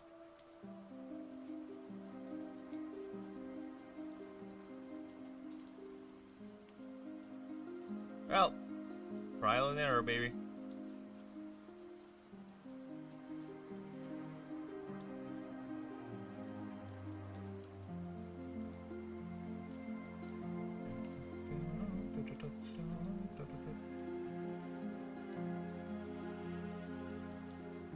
Pablo yan.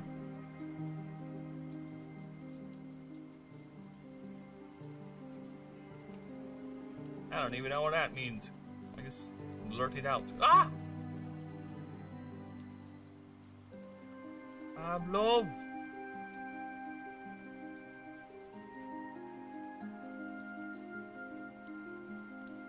Pablo. No, Pablo, you massive idiot.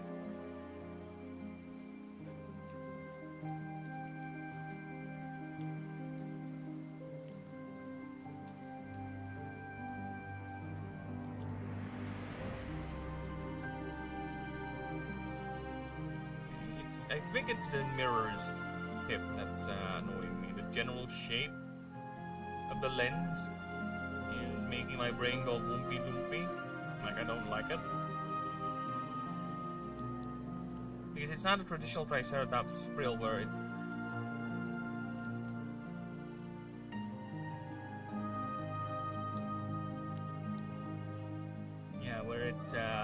it's a circle. No. This one, the way it's designed, looks like it would stack on like a crest. Right? It looks like a crest than an actual frill. So if that were the case, maybe I should do... Oh, fuck off. Maybe I should do it like this.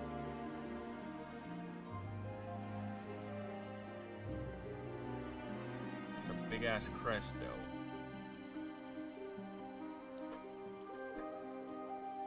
Because if that were the case...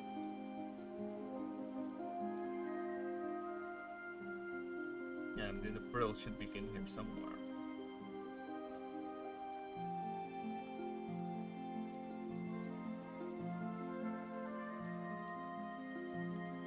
Yeah, something like that, a solid chunk.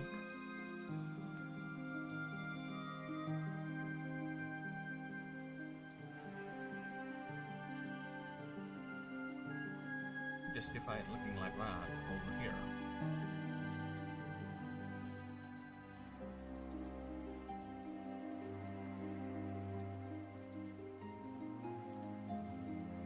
Not that thick. Come on. Why is it not working?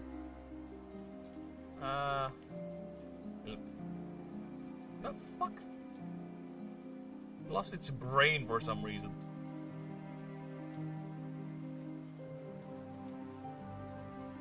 Actually, like that.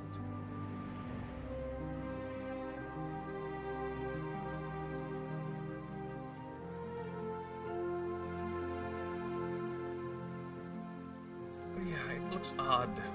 It's like that because that would mean, see, this one is cleaner. So we're gonna angle it like that, and that means I think I need to reduce the frill itself again up to here. This is where it actually does the thing like that.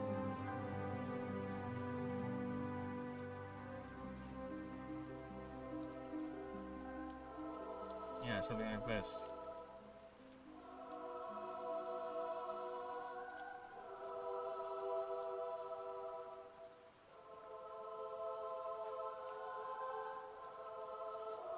Yeah, something like that. It's so too thin.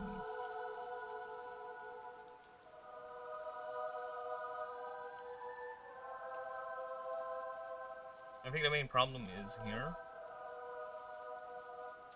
It goes around like that. And the frill connects like that. I think the mistake is, instead of doing it, should be like this. Stiff. That's the connection.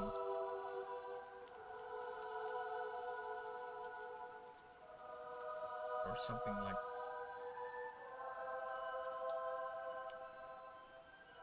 this.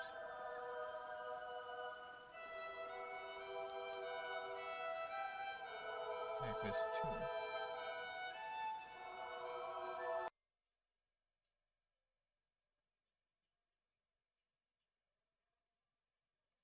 Oh, the neighbors are playing something. I thought it was something else in my going on.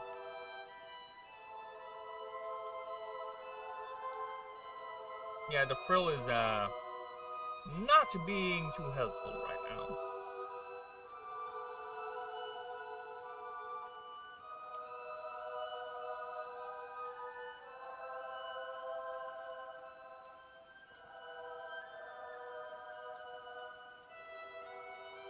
I need to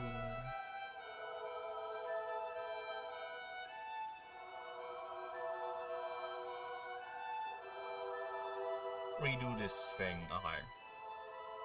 I might just end up redoing the whole thing. The whole frill. Because it's weird. So it's like that. So it should begin here. Here it's the eye. Extends as far back as here.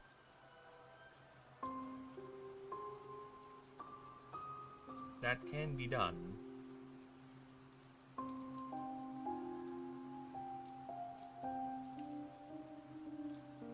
And it does look like it's... That's the thing, it does look like it connects, right?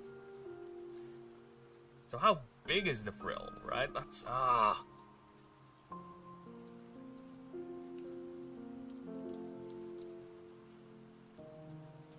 That's the case, yeah, though, so the frill is really, really big. Like it's like that.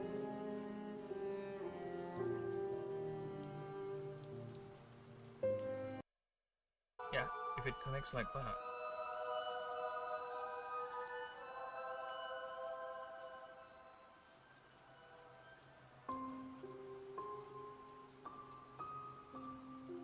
Yeah, I think that's how it should connect.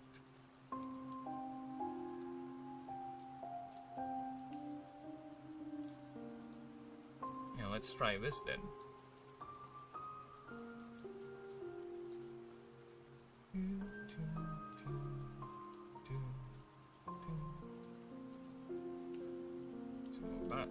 Move that. Oh, fuck off. Can you just remove this color? Why do you have to be so fucking aggressive? Oh my god, sometimes.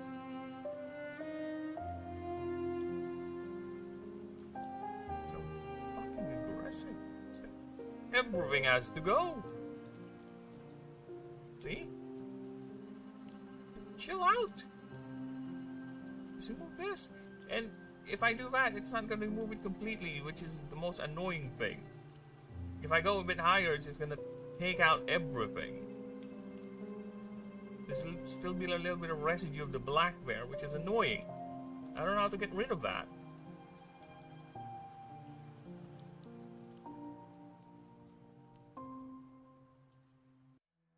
Yeah, look, there's a little bit of residue of the black. It's...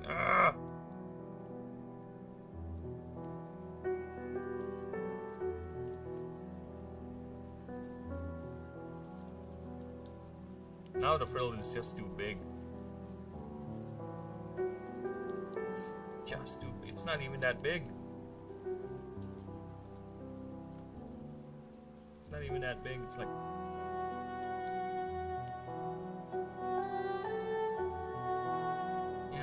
looks too weird.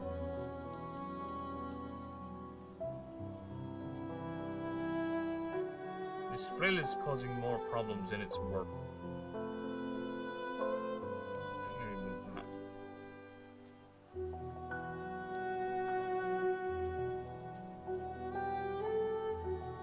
Okay, so let's remove this, remove that, and let's kill the whole thing.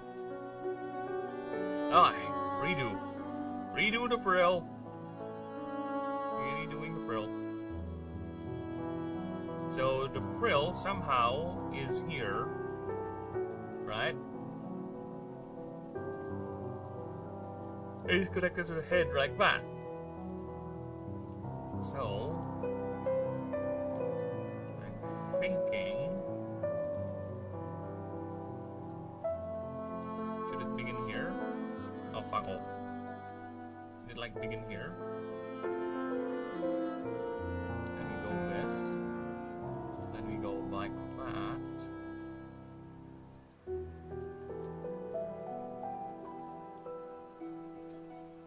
It's parallel to the head, it's not angled like. Right, so that's how it begins. And as you can see here, it's as high as the eyebrows. Which I'm not thinking the creature does not have eyebrows, it's rather leveled to the rest of the head, which we'll have to redo. Unless I do it like this.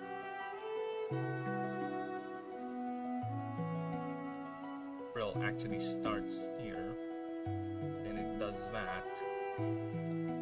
Right? Then it goes on to continue.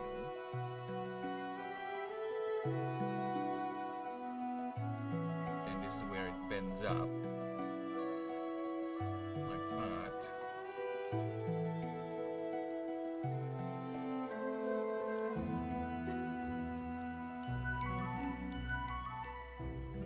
Then it does that.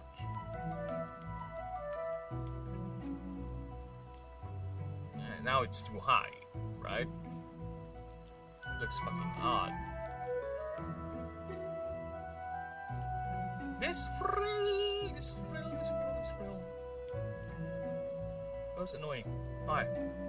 Make it a separate layer. Fucking hell. You need to worry about the head that much.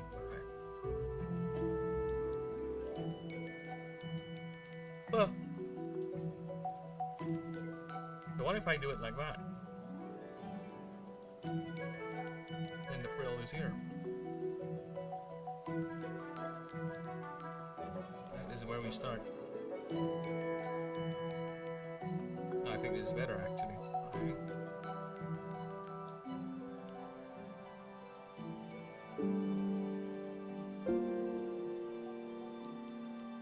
Yeah, I think this is better, okay. There you go. Yeah, this one's better, okay. I got the idea, So we do that.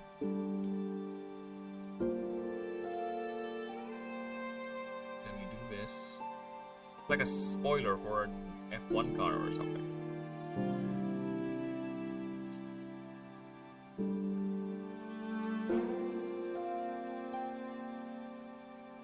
See what I mean? Then we do this. I would connect like so, okay?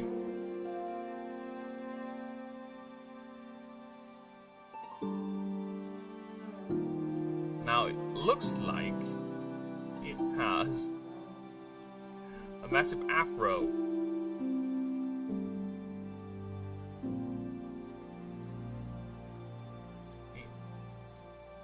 It looks like now it has a massive afro, but at least it connects what we see here.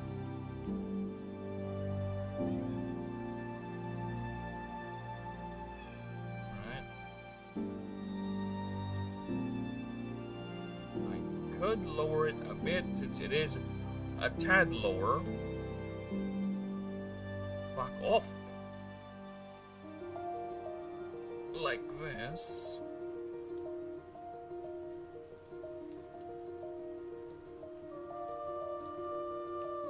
And I don't think the frill needs to be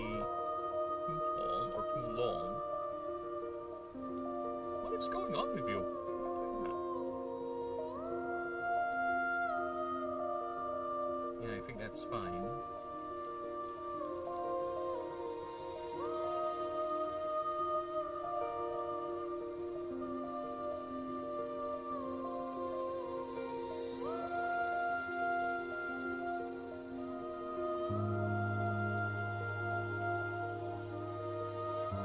you go. I think I'm getting it. There you go.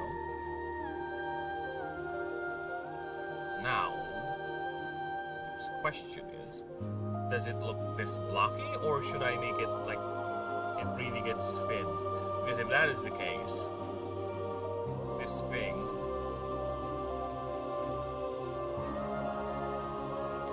is gonna be very, very, very thin, like so. Really closes out like that. Which I think is preferable. Better than the alternative.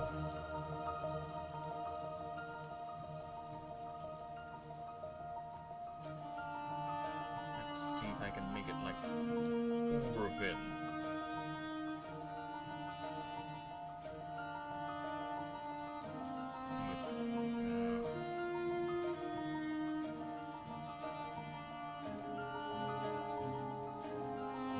Yeah, it's not that high on the eyebrow.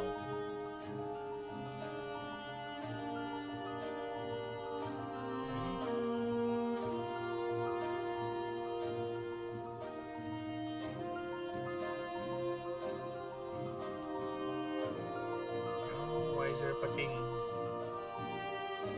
Was that you, Lab?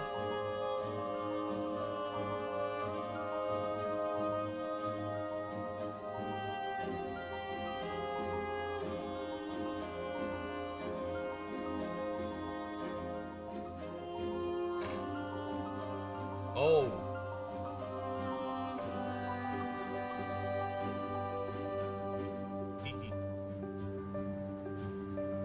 Picture? I see.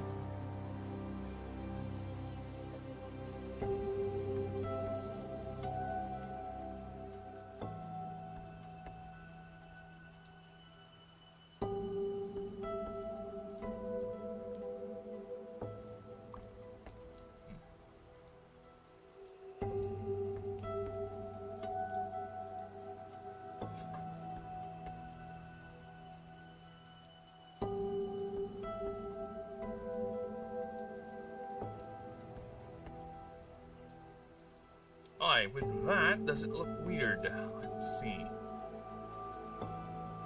Ambitious angle, I told you. Oh, fuck!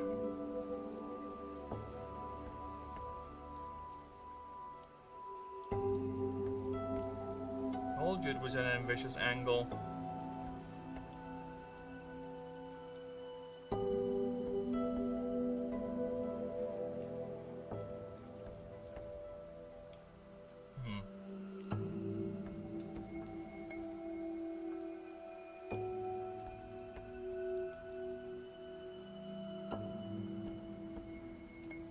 Looks like a wizard.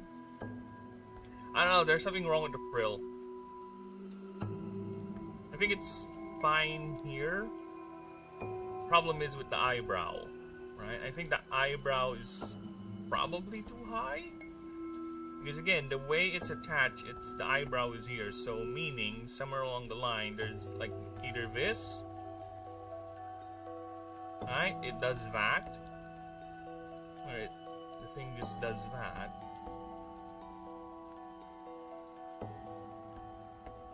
Like that, right? And that's where the connection is from. Fuck off! Why do you insist?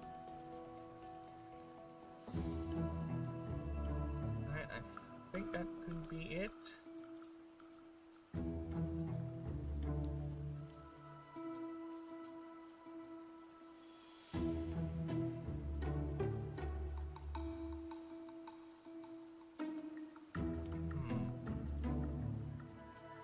Could make it like that.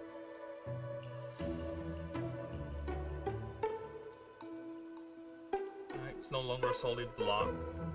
Because that's another thing that makes it look weird. It's a solid block.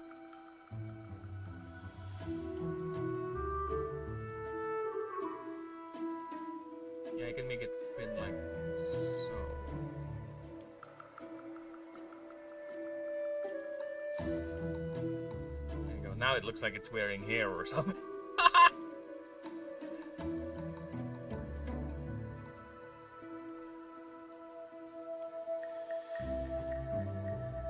Yeah, it really does look like it's wearing an afro or something.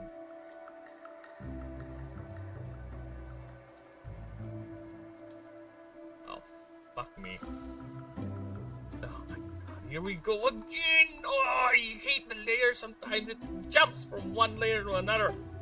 This is where I want you to be, you stupid layer. I don't know, maybe it is my fault sometimes. I just don't notice it. Because I do have a tendency to be who is me.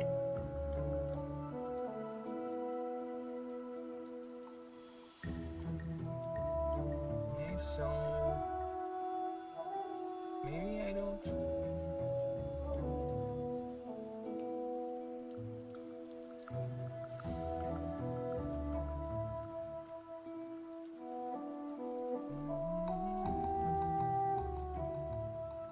Maybe it's like this. Okay, so let's do it like this. Okay.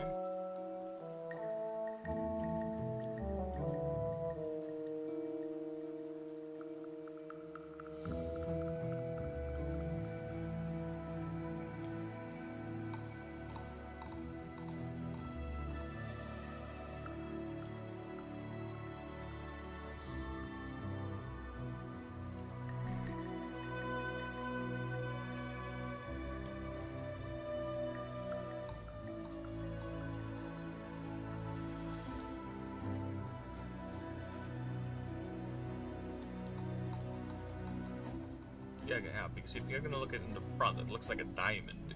That's the thing.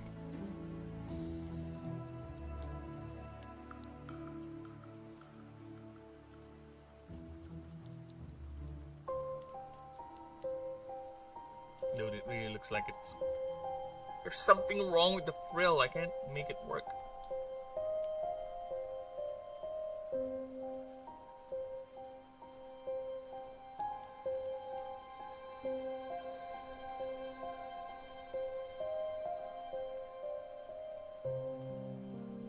I could just fucking ignore the thing.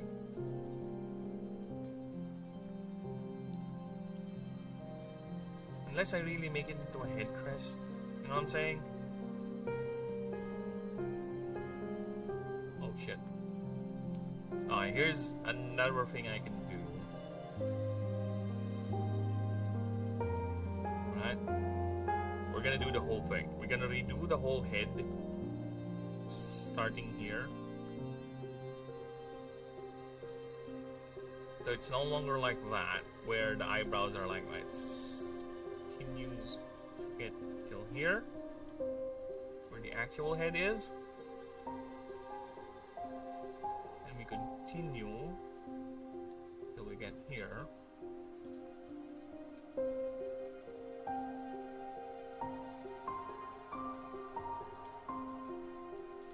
Alright, so yeah, that's it. The actual head is here.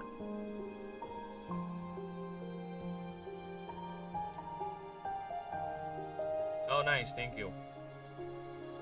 Thank you.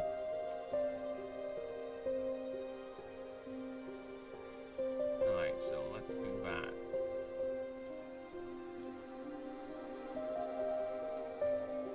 See, now that looks better, actually. See, now that looks better. I'm gonna cut here.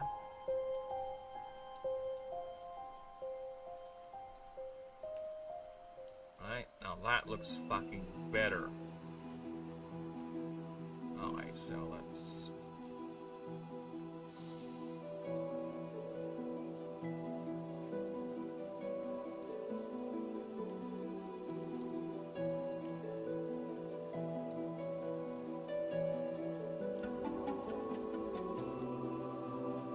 do that.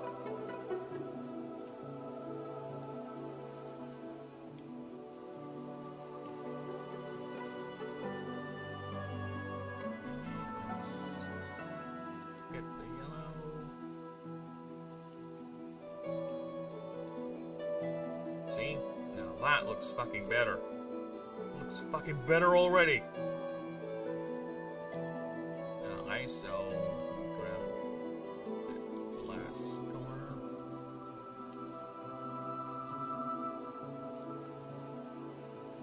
There you go. Oh my god, yes! Oh, finally. Problem solved. Now a little bit of tweaking.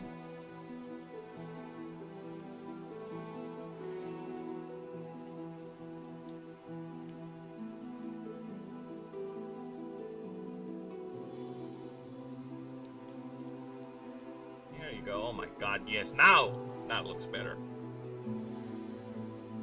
Now that looks better.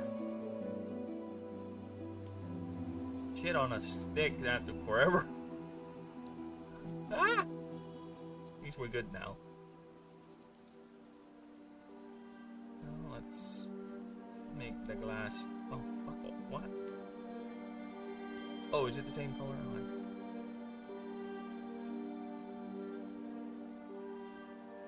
Now let's make the glass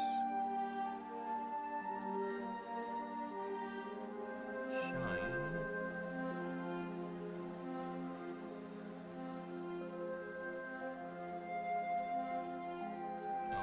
Yes. Ah, finally I can move on. I can finally move on.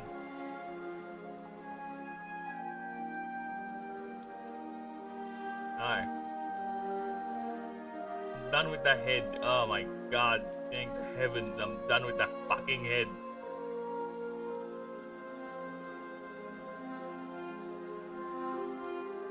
Now time for the legs.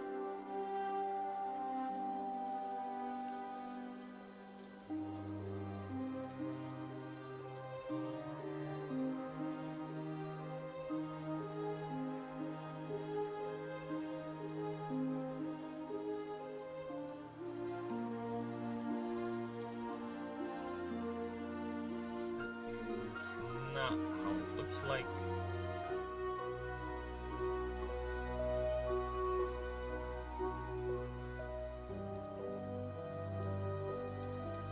Close.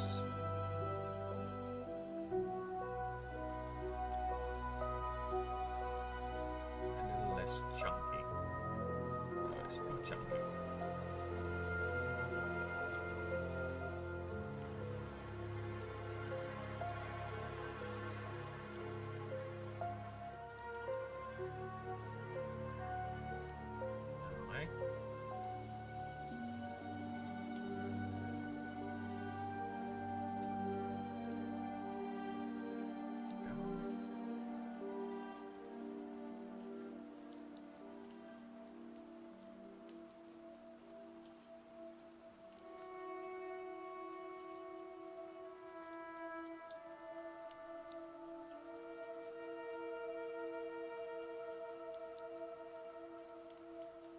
Who gave you permission to die? Not yet. We've barely begun.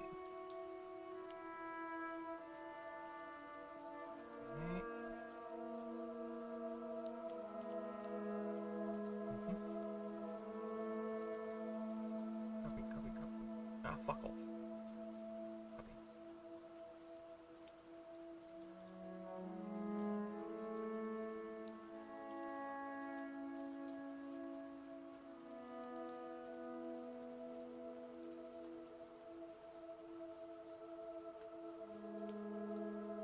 Riddle still looks odd to me. Is it too big?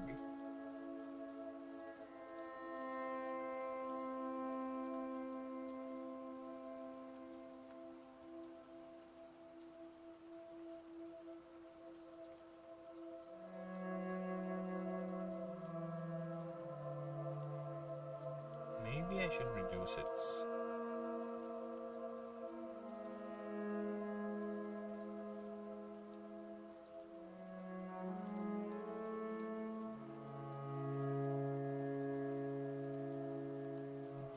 Something like a leg legs.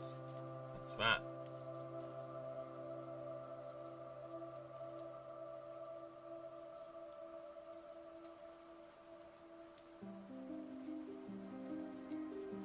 Okay, now fire from the wing.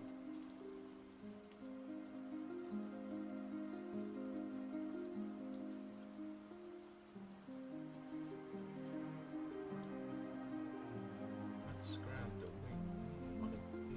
One of these bad boys.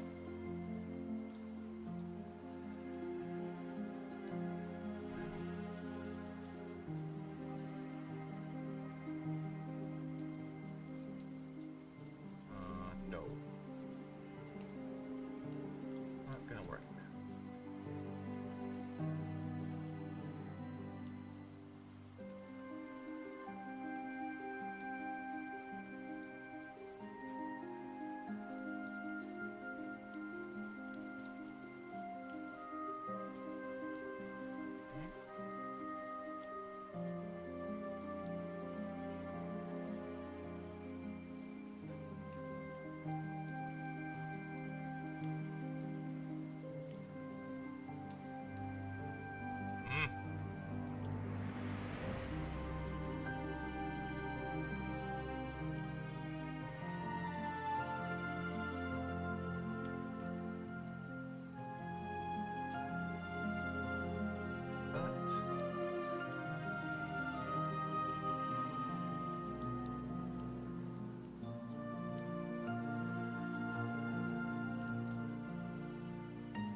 Go. And let's grab the red.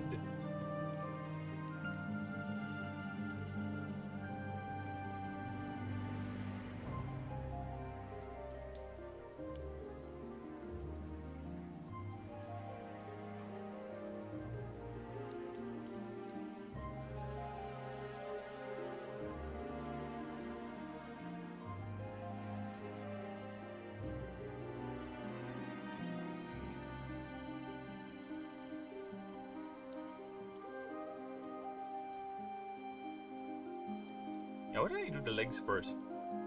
I should have not done the legs first, to be honest. That was a mistake. Oh, fuck off.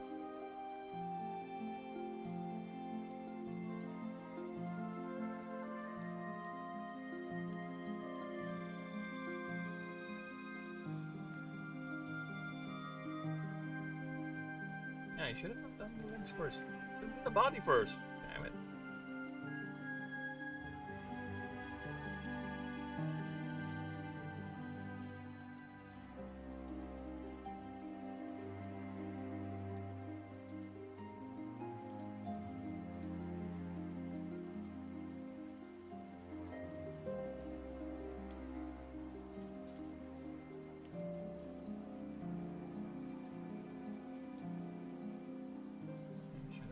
The body indeed first. Oh well.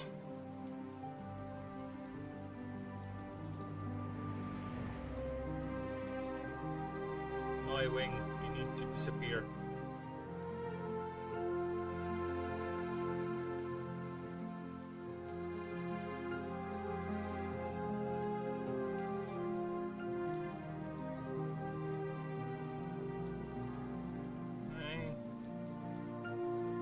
Jungoiding.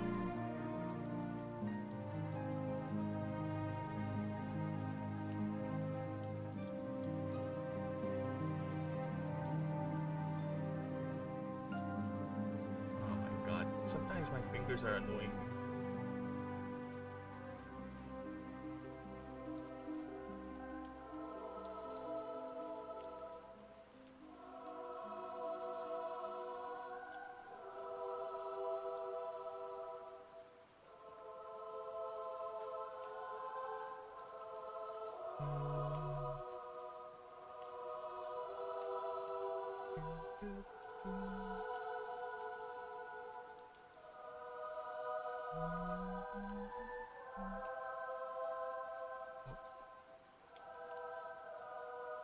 Alright, let's try that. Nice. Grab that. Put it where? And put it way back. Alright, so let's see what it looks like with these. Yep. Yeah, of course we still need to put in the arms, but the rest of the body needs to be done first. Armor plate, armor plate, armor plate. Alright.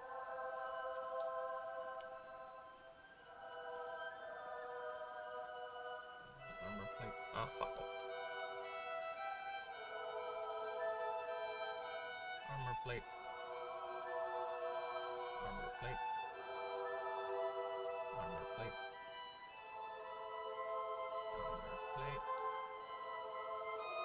Armor plate. And big armor plate.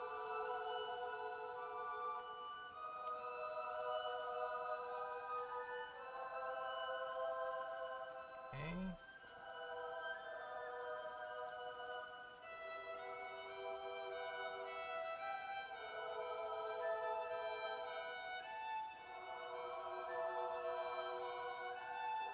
There you go.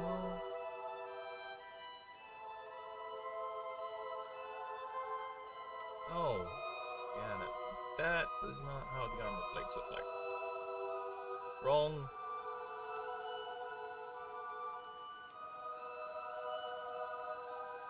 They're very much in line like that.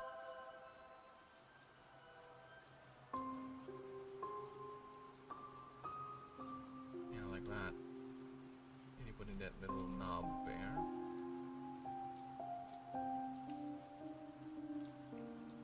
Anyway. Right then. That. Like that. There you go. Not yet, apparently. A couple more things to do. There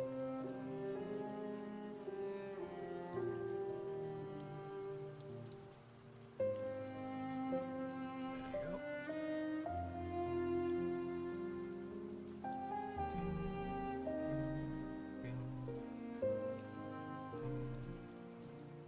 Oh, fuck off. That. Oh, I hate that when you. Oh my. Stop it!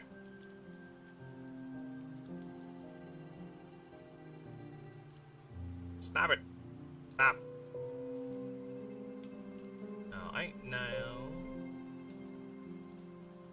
for the next pieces.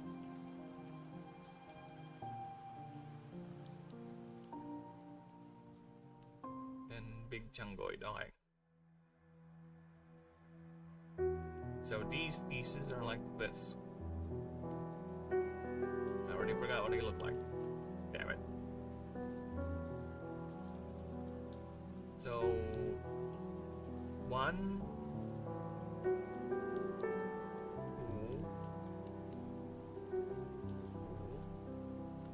3.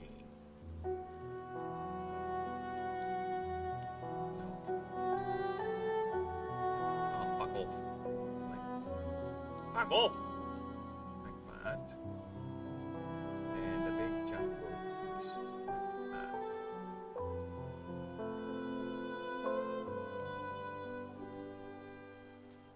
Yep, alright. We got that. Next is the rivets. Tango. Change that. There you go. Each.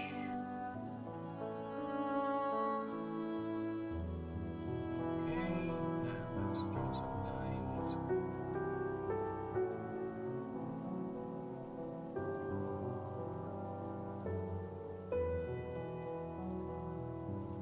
Alright, so next up is this.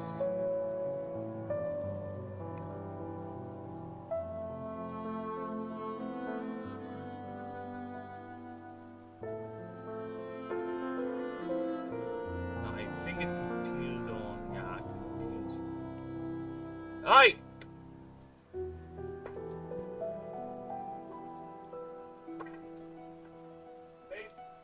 Right the bed. Okay, now. Hey. Open that. How about that?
Nakamute na. Hindi ba? Pinindot ko yun. Okay. So yes, I have things to do, apparently. So we're gonna call it. Again, thank you for the lurkers out there. Snakes, Denisium, Ninja, and also for the 20, everyone. Also for the new subs, thank you. I'm gonna call it. And you all have a lovely one, okay? And again, don't forget to like and sub. So you'll never miss a beat. And of course, you'll we'll see what will happen later. I'll show you guys next time. Bye bye, bye bye, bye bye, bye bye, bye bye, bye bye.